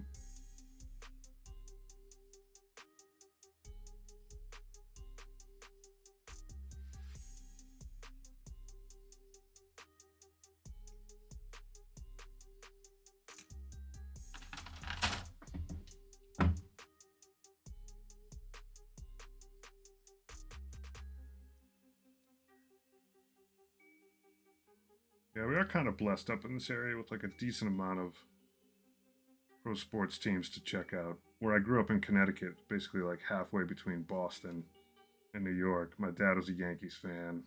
I was a Red Sox fan, still am. Being able to go to either of those stadiums and see a baseball game is really, really awesome. Seeing a Patriots game is great. I've seen some football games, soccer, if you'll permit me to call it that, at Foxborough also. I used to live like literally right down the road from that stadium. Sadly, my hockey team does not exist and hasn't for decades. Oh, nice.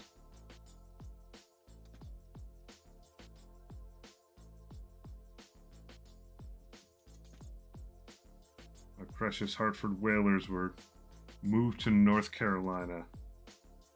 I have not picked up a new hockey team since, nor will I.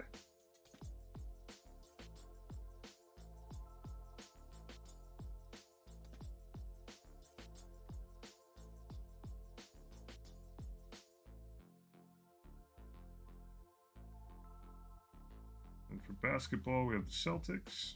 That's fun to watch as well. But the Boston Garden is pretty, like, I don't know. I found it to be garbage to check out rock shows in. The acoustics in it are dreadful. Good for sports, not good for music. But I definitely recommend if you ever come out here, come out during baseball season and see a game at Fenway, 'cause it's like a super old park. And very idiosyncratic. Big old green wall on one side, because there's a street there and they still wanted to put a baseball stadium. I did have the pleasure of sitting in, back when I was working for Warner Brothers Video Games, we had people from the Tolkien estate come out because we were working on a game that was, based on Middle Earth, Lord of the Rings Online. And then they came out to just talk about the IP and how we were working with them. And one night, the studio took them out to a Red Sox game, and me and my boss Derek got to go. And we were up in one of the boxes that's behind home plate, and it's completely enclosed. It's basically this ultra luxury box, which is up in the press box section. So, like, to the right of us, you could see through plexiglass, there was like a TV station, and to the left of us was radio. We had our own little box, and it was great. It's like an amazing view of the field. I was super lucky to get to go. And it was like all you could eat, all you could drink. And it was like me and my boss, who were just blue collar bums, and all these other important people. And we were just like crushing, eating like 12 hot dogs each. Like they had a decent liquor or beer setup there, like in this room that we were in. And we're like, can we get a bottle of bourbon? And they're like, yeah, sure. And there's like some attendant just like walked off to one of the bars in Fenway, just like pulled a decent bottle of bourbon over. The VIP treatment. I felt very special. And it was fun horrifying executives showing them how many hot dogs I could eat.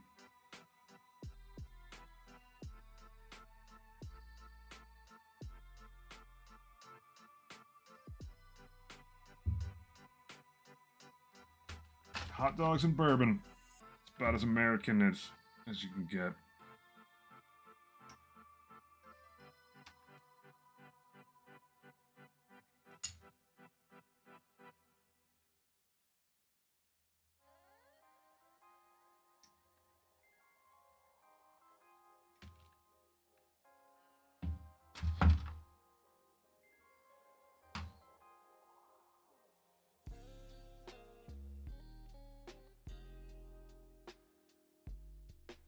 I know. I can only imagine what that cost.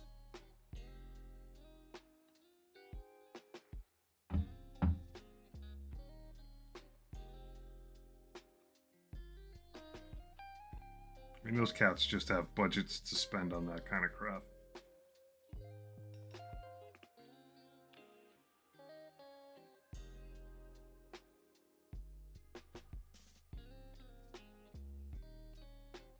A fixer.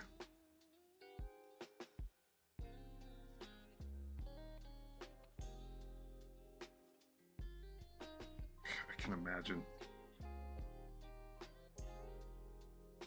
You just spend your whole time waiting for that, like, when are you gonna tell me I gotta find a kid for you? Like, it's a weird request. Someone go out and find me a cockatiel, 4,000 red M&Ms, and some crazy glue. I just like, I like money. I don't like obscene money.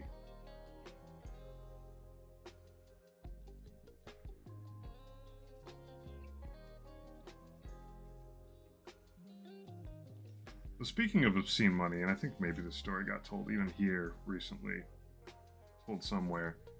I can't remember who it was, but there's a famous road manager for a band, and he used to put where all these like sort of urban myth stories come of people, bands putting crazy things in their rider when they show up to play and refusing to play if they don't get them. It was the story about like, you know, bowl full of green M&Ms. And I found out there's actually like a very pragmatic reason for that. It was that the road manager was tired of people not reading the entire, they basically send a kit out of how everything should be set up. And he knew if he got there and there wasn't a bowl of green M&Ms that the stadium hadn't read the whole sheet of like how the electrical needed to be set up, all the stuff. So that was his barometer. He knew how much work he had to get done or whether or not to like call it off if he showed up and the M&Ms weren't there. Which is like pretty smart. He was like, yeah, like band didn't care. But I know if you didn't read the fine print, it is. Like a little bit of a pain in the ass for the people there, but you know, road crews are also responsible for a hell of a lot of safety stuff, and like if you sort of skimp on the electrical and all that, that's not cool. Pretty darn clever.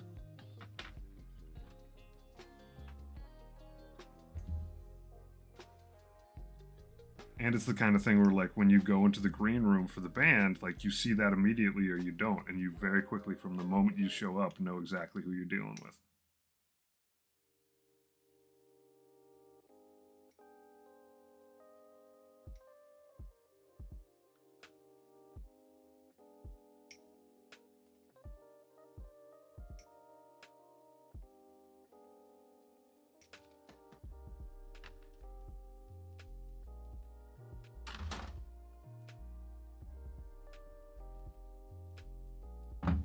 A seed planter.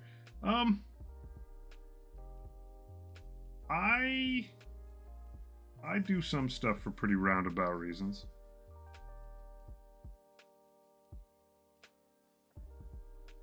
Like, not obfuscating, like, trickstery reasons, but oftentimes there are good ways of getting something shorthand through other means. I'm trying to think of a concrete example.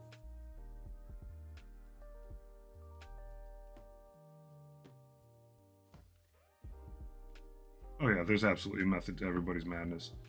All right, here's kind of a tangential example, and I told him about this afterwards. Hey, what's up, Draco's Snitch? What a name! Thanks for that. That's an awesome name. When I was joining my family, and they were moving in. I actually wrestled a couple times with my stepson, who was like 20, 21 at the time. And I wasn't doing that to establish dominance or anything like that. I didn't exactly give it my all either. But I knew that he had been sort of operating as the man of the house for a while. And I gave him the opportunity to sort of flex on me and flex back on him. Like, we wrestled like for real. But like, it wasn't a pissing match. I wanted him to know, like, that if shit ever went down, he could probably take care of me. So I, and I'm sure he wasn't giving it his all either. But like, the point of that wasn't to like prove anything. The point was to like be like get some physicality out of the way, so that he could sort of like move in with some sense of being able to handle himself if anything ever went wrong. No, I didn't. And like, I'm actually like okay with ground grappling stuff. Um, but I'm bigger than he is. He's stronger, I think. Well, maybe not like pound for pound stronger than me. Like, he's a strong, wiry dude. He's basically like my build when I was a lot younger. So he's deceptively strong. Um, but like we wrestled and went back and forth a few times just to like do it, and it was fun. Um, but like, if like the shit hit the fan, he could take me out, and there's the chance that I could take him out. But it wasn't some situation where like I let him get that out of his system, and also build some confidence that like if it got physical, he could at least get the sense that he could handle himself. I had no plans of things ever getting physical, but that is sort of like seed planting. Like, I had a different agenda than proving anything to myself.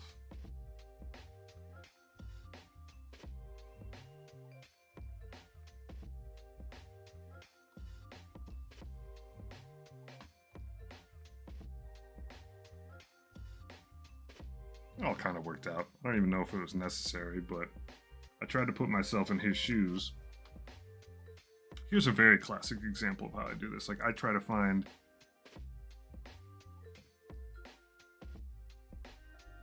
would you have done the I have to see if I can out wrestle this person?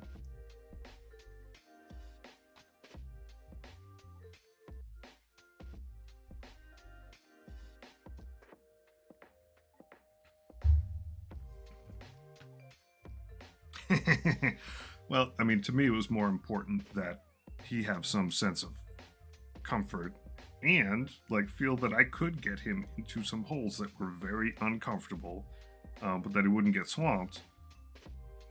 So that A, he didn't flex on me in the future, but B, he wasn't like constantly looking for ways to undermine me because like the physicality was going to be a weird thing.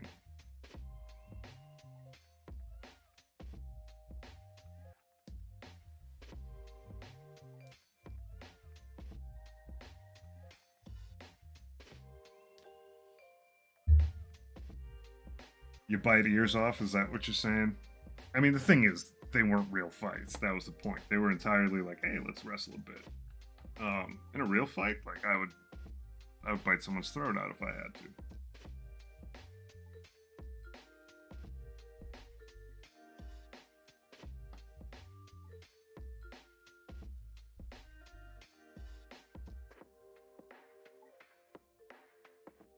Yeah, exactly. Like, if someone's literally threatening my physicality, my body, or God forbid, anyone that I care about, like, we're not doing nightly combat. Like, I'm gonna be a complete feral animal and make it stop.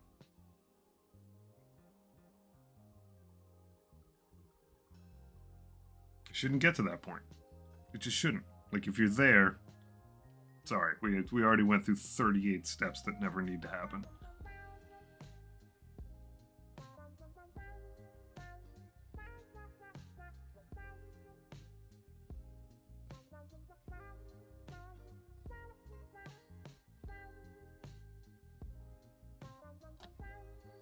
There are so many ways to not get in a fight.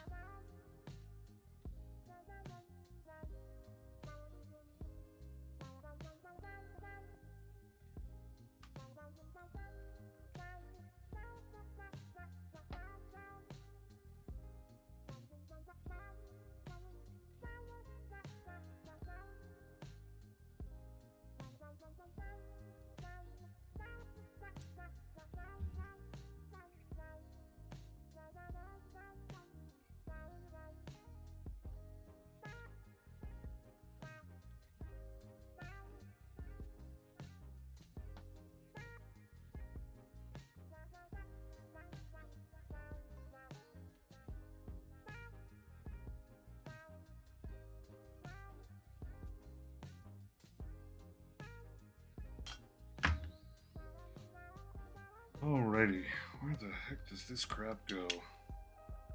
I've sanded everything down.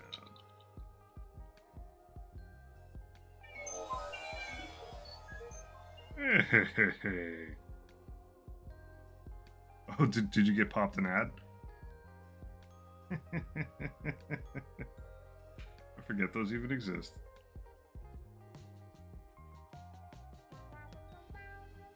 No to ads. I appreciate that very much. It's very kind of you.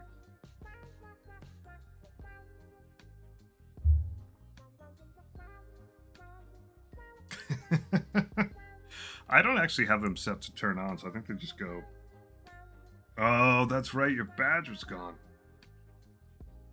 Shows you how attentive I am to detail.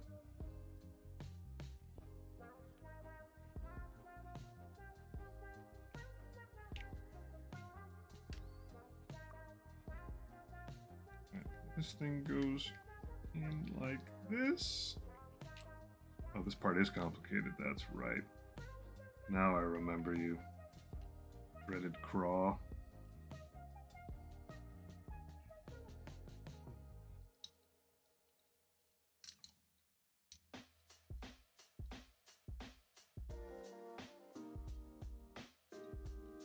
This part is funky. I remember this now. I gotta lay everything out the right way. I believe the arms gotta go back here right from go.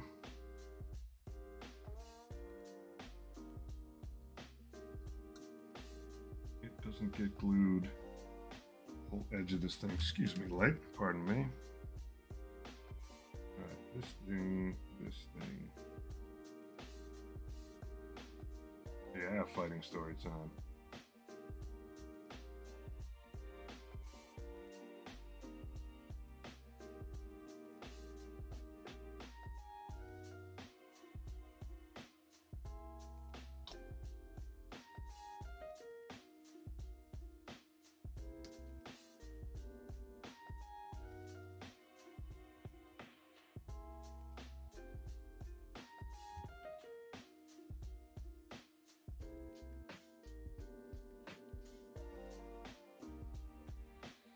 Fighting story time. Took karate as a team. One of our testing instructor filled glass bottles with water. Took us out to the creek. Said, "Pretend this bottle of water. Your energy. You're in a fight.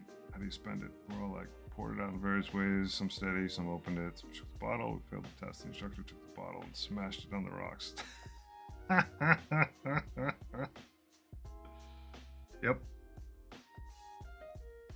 At the end of the day, it's movies are nice, but if you fight and you fight, like,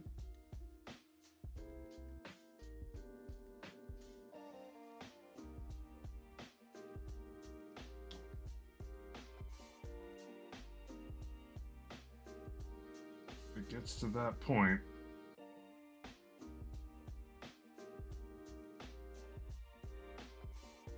it's on.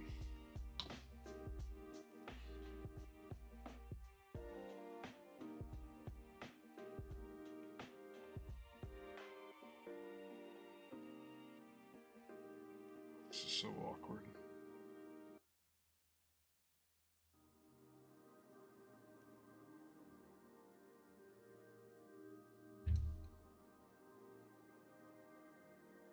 Otto, why you be like this? One spot that is just a pain.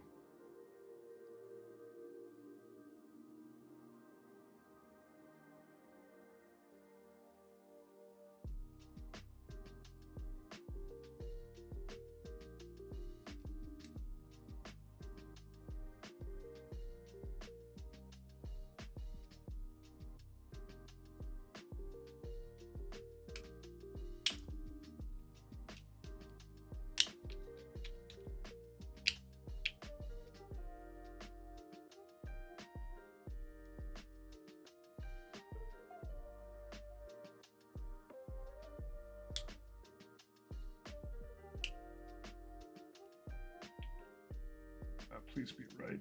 Please be right.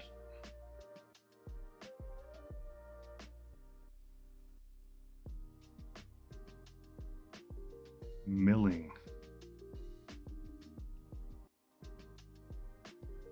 very curious what this means.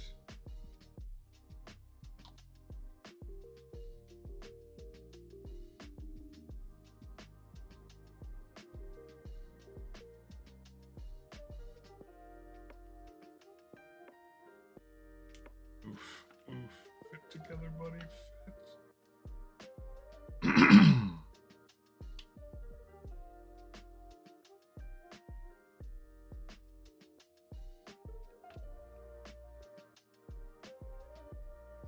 This piece is absolutely not together right now.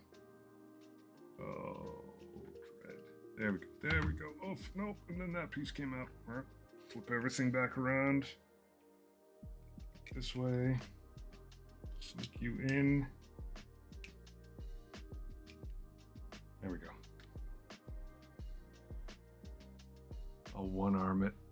Let's see.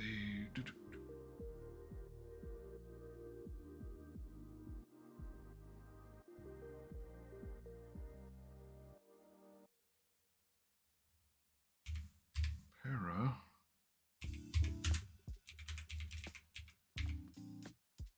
It's going to be a wonderful gangrene video.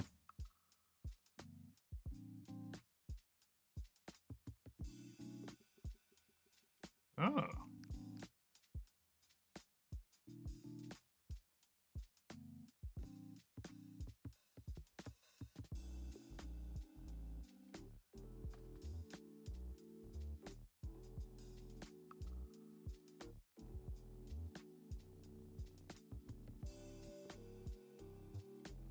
That looks pretty intense.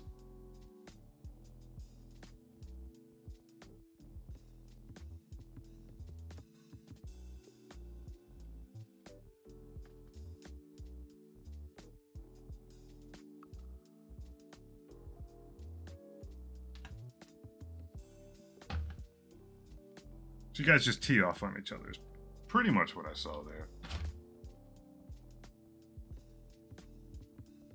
Like, no hold back.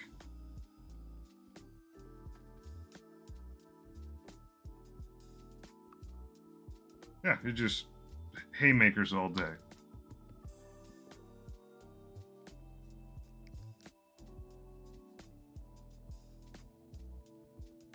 I mean, that certainly gets any ambiguity about what headshots feel like out of the way real fast. This thing is, I mean, that's the clutch part of it, is like, turn it on, turn it off, turn it on, turn it off.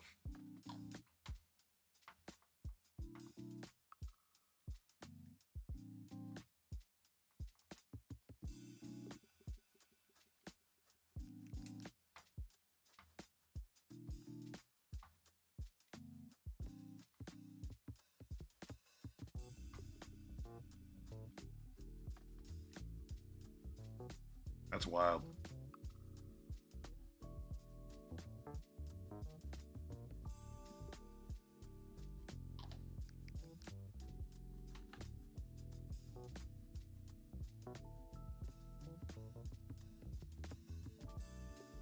So why do they call it milling?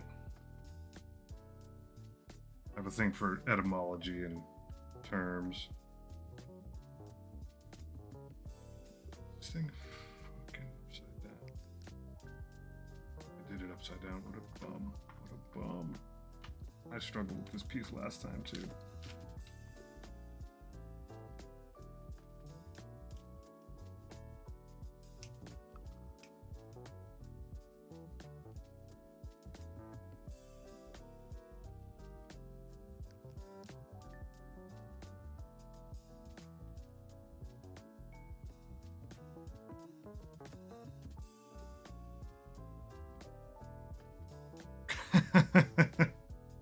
Could you reach his head? All uppercuts at that point. Wild overhand hooks.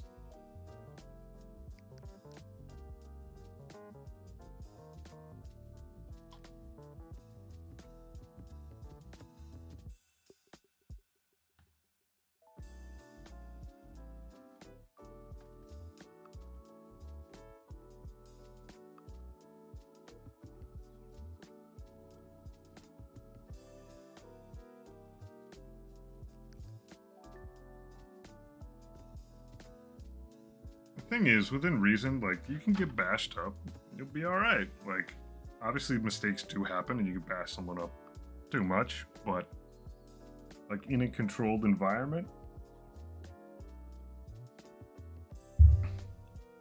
like the last fight I ever got into was eons ago, but like I got tuned up. But like it wasn't bad enough where I had to go to the hospital. Learned a good lesson. But like my glasses still don't quite sit straight, but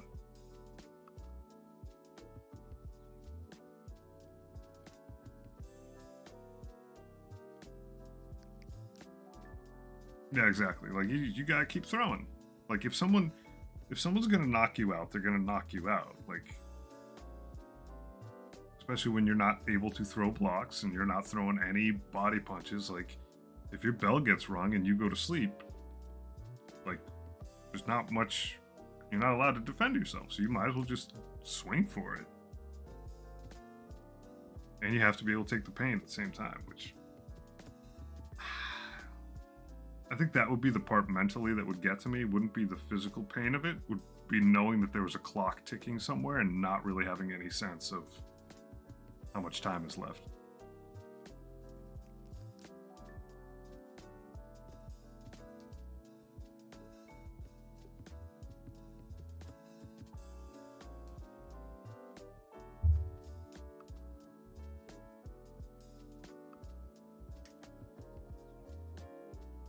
Like, did it seem like forever when you were in it? Because like time dilation when things get spicy is like so real.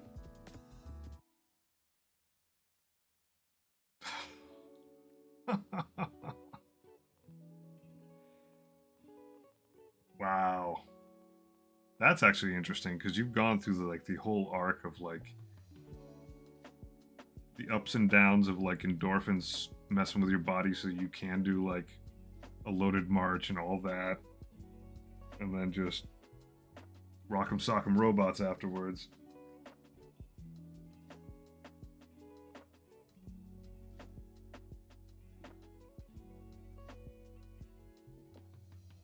So is anyone you with unable to shut it off?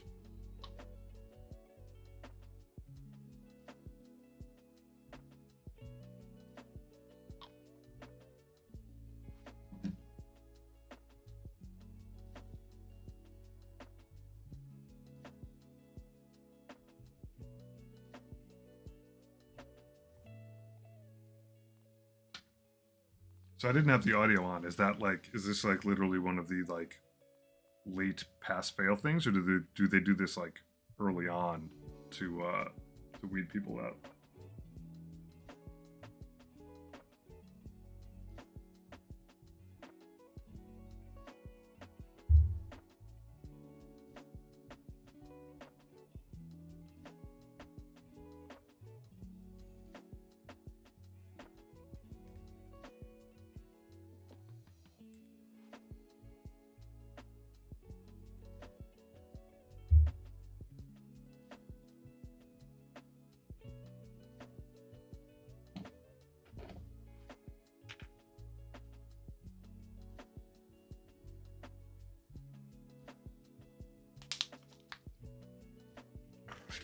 I've got more bits.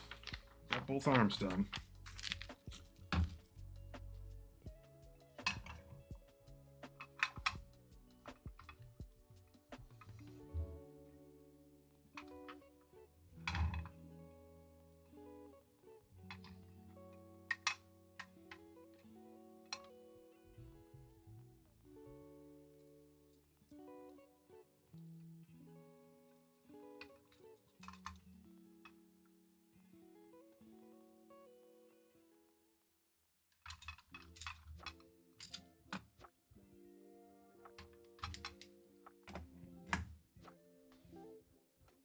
That's got to be heartbreaking, man.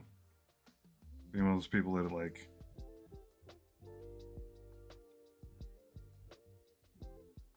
after 20 weeks, it's do or die.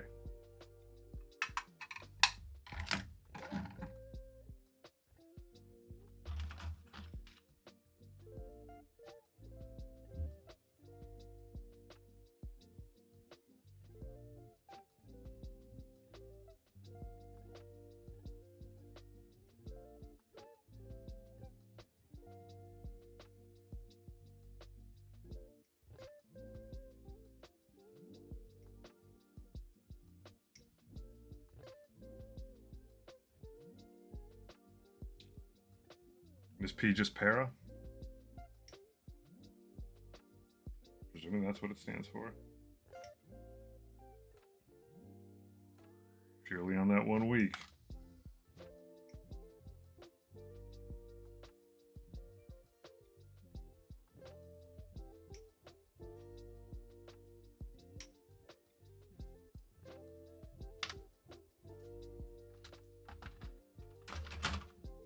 Oh, Pegasus. Didn't see that coming.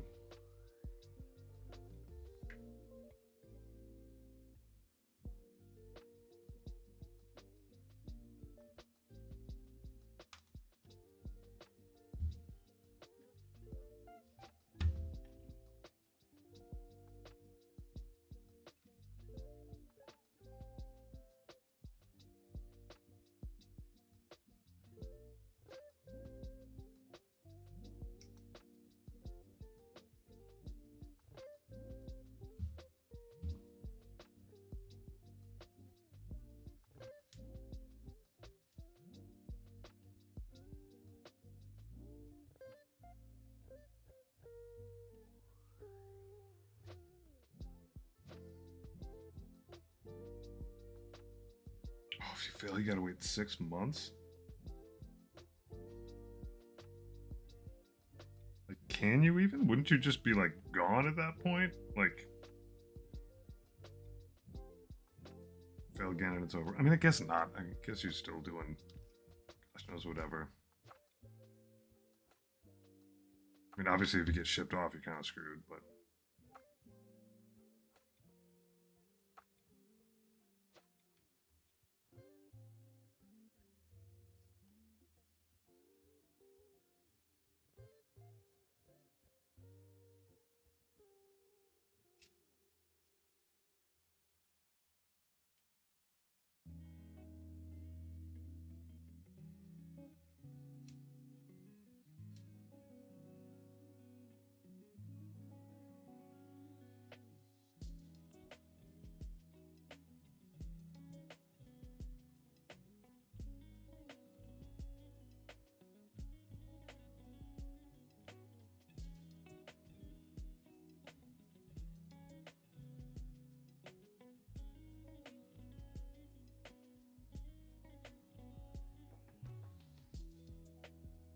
Oh man, I didn't even think about that. Like, at that point, there's like you're basically the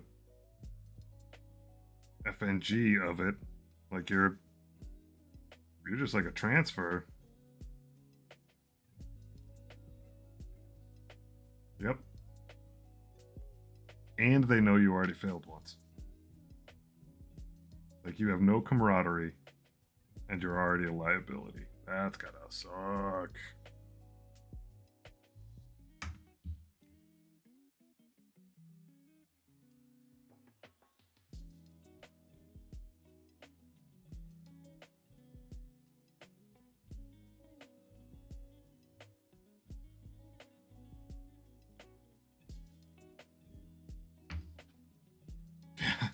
I, it's got to be so brutal coming back the second time.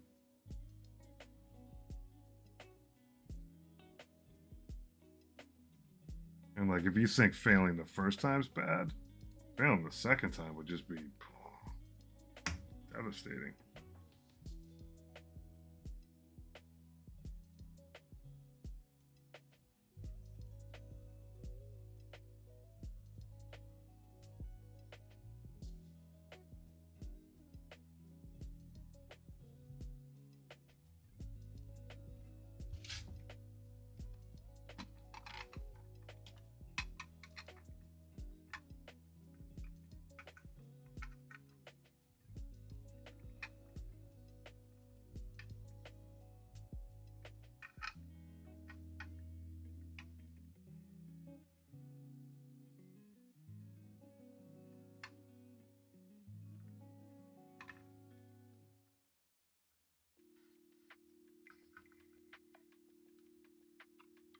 I will have to check that out.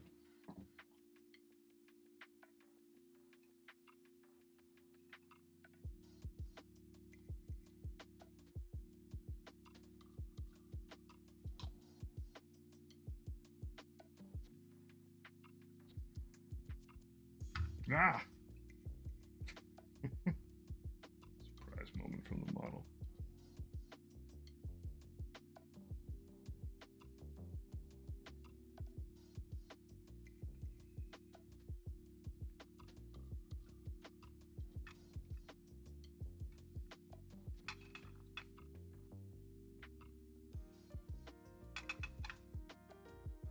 $17.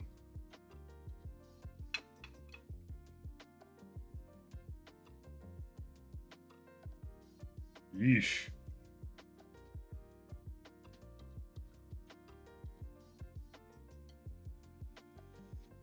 That's pretty wild, dude.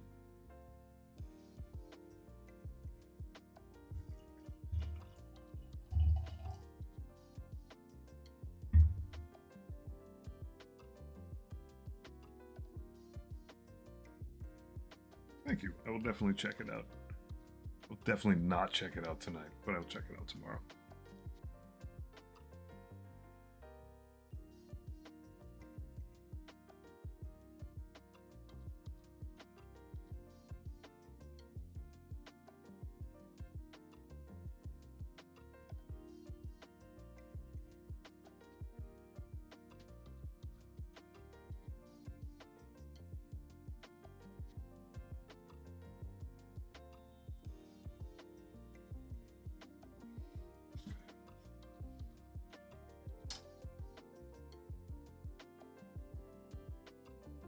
It's a different gun.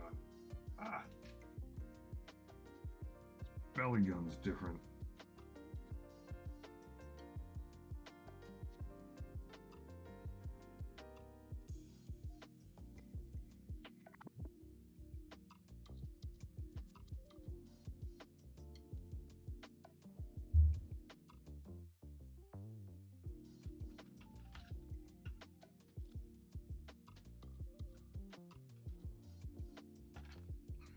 This guy's jaw together. Dude, I'm so psyched to be getting reasonably close to having this army built and put together. It's like, it's becoming real. I get that.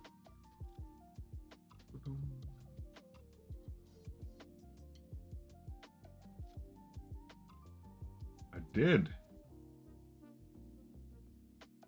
get that. Thank you.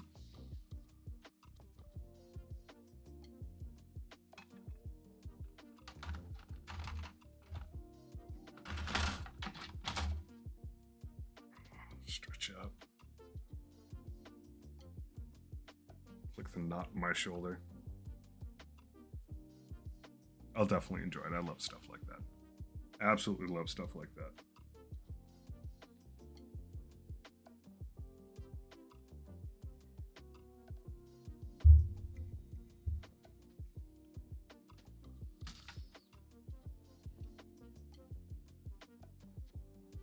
Like I've seen a movie on a documentary on buds before. A couple other things, maybe part of buds, where they like literally get you underwater and blindfold you, and then fuck with all your scuba gear while you're under there, and you gotta like blindfolded set your shit back up. It's like, oh, great. But obviously, like every branch and group is different and has their own sort of different means about it. A lot of people that have been through buds are just like, yeah, I don't really think about it anymore. Like, it's not that big a deal. Because like when you finally get out there and go to it, it's like real bullets flying over your head. But you know, if you are going, you have to. It looks pretty gnarly. Like just watching these guys go through it, and it's like, it's very physical. It's also a lot of it is very mental. There's a lot of people that have like family legacy behind them and stuff like that, but like you have to pass. You have to. Like there's a point. Like I would never do something like that because I know I would not pass. Like that's that. I might pass part of it, wouldn't pass much more of it. Like in my youth, like But the thing is, you can't put a crew of people together at different levels of physical and mental fortitude. or it won't operate the right way. That's the way it goes.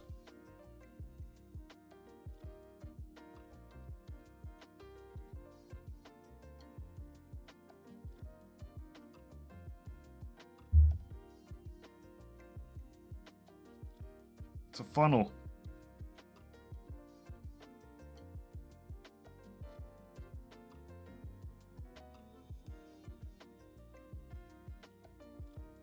Alright, I don't think I'm going to clip or glue a single other thing this evening. I'm getting to the point where my eyes are getting warbly. I can see the end of the tunnel though. I gotta put this guy's head together. His gut guns gotta come out. Shoulder pads will go on last. He's got some machine guns that go over this guy's shoulder.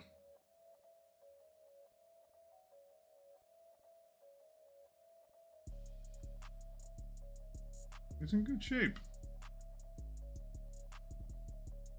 Our armed forces have done a lot of good things together.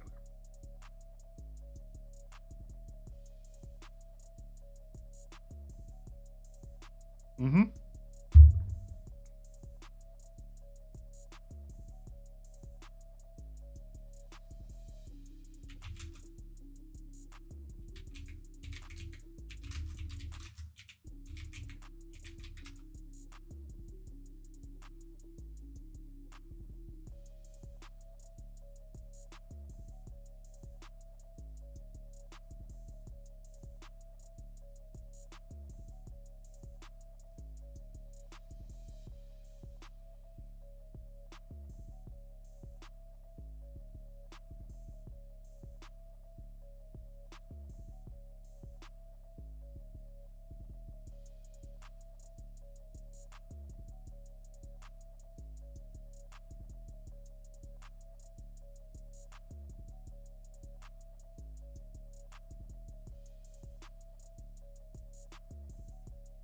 I don't remember, but the roommate friend of mine that I lived with for like 7 years, he's from Georgia, and that's actually where he went.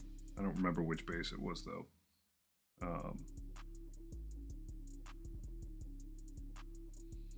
We are an industrial powerhouse, and we spend our money on stuff. It pays off. Not that we haven't had times in, recent memory where we sent people off to war without the stuff that we made, but,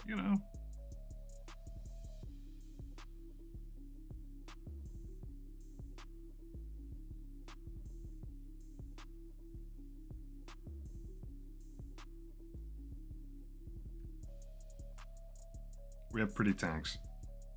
I have another good friend that was I think it was a loader on a tank. Well, that's part of the reason that you have that cross training too, though. Is like get to share knowledge.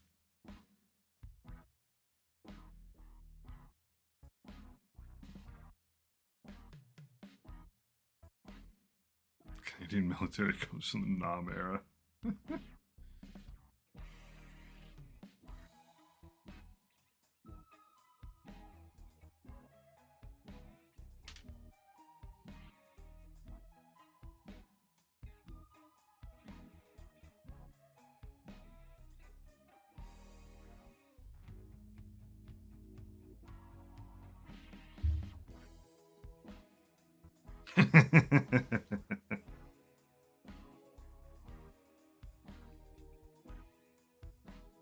Got a long, rich legacy of war, my friend.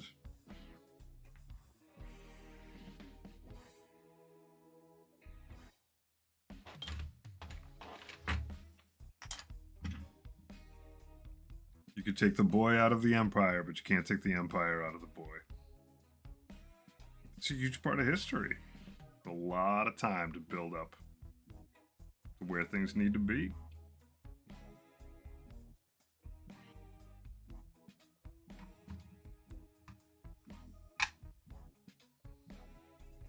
We don't have a crown to fight for over here. It affects our motivation and our training.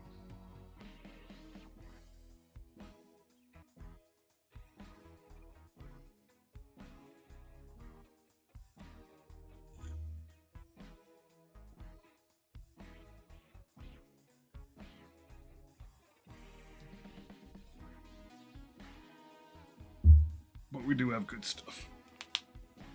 Alright, folks. Officially had my fill of this Morkanaut. I'm pretty psyched though. All this extra Tesla coil crap on the back of him means he'll be easier to shoot and shoot back with. Because I can spot from that crap. But, you know, I figure tomorrow I'll probably be done with all the assembly stuff. Maybe even get them primed. And then this week it'll just be paint, paint, paint. There's nothing else to fall down from near my ceiling and potentially wreck them, so he's safe. Just keep on plugging away. It's going to be complicated with the legs already on there, but I'm pretty sure I'll solve for that. Or not. I'll work through it. But I got to figure out what paints. I got to make sure I have the right paints for this guy. I sort of put off buying couple colors, but this guy's going to be more in the like blues and purples realm than the last one that was more like light reds and golds. I get to put my mask on, spray stuff. I do have one of my airbrushes that I gotta fix up too. Maybe tomorrow will be maintenance and cleanup day. We'll see. Maintenance and cleanup doesn't sound fun at all though. Figure it out. I will absolutely let you know. And to all the folks that caught this one, thanks a bunch. We got a crap ton done. We got the better part of a Morkanaut together. I'm very psyched for this model. He does a lot of good shooty stuff. And I will catch you all next time. Have an awesome night or day. Muzza, have a good run if that's what you're going to do. And we'll catch you next time. Thanks a bunch, Motorhead. We'll see you soon. Take care.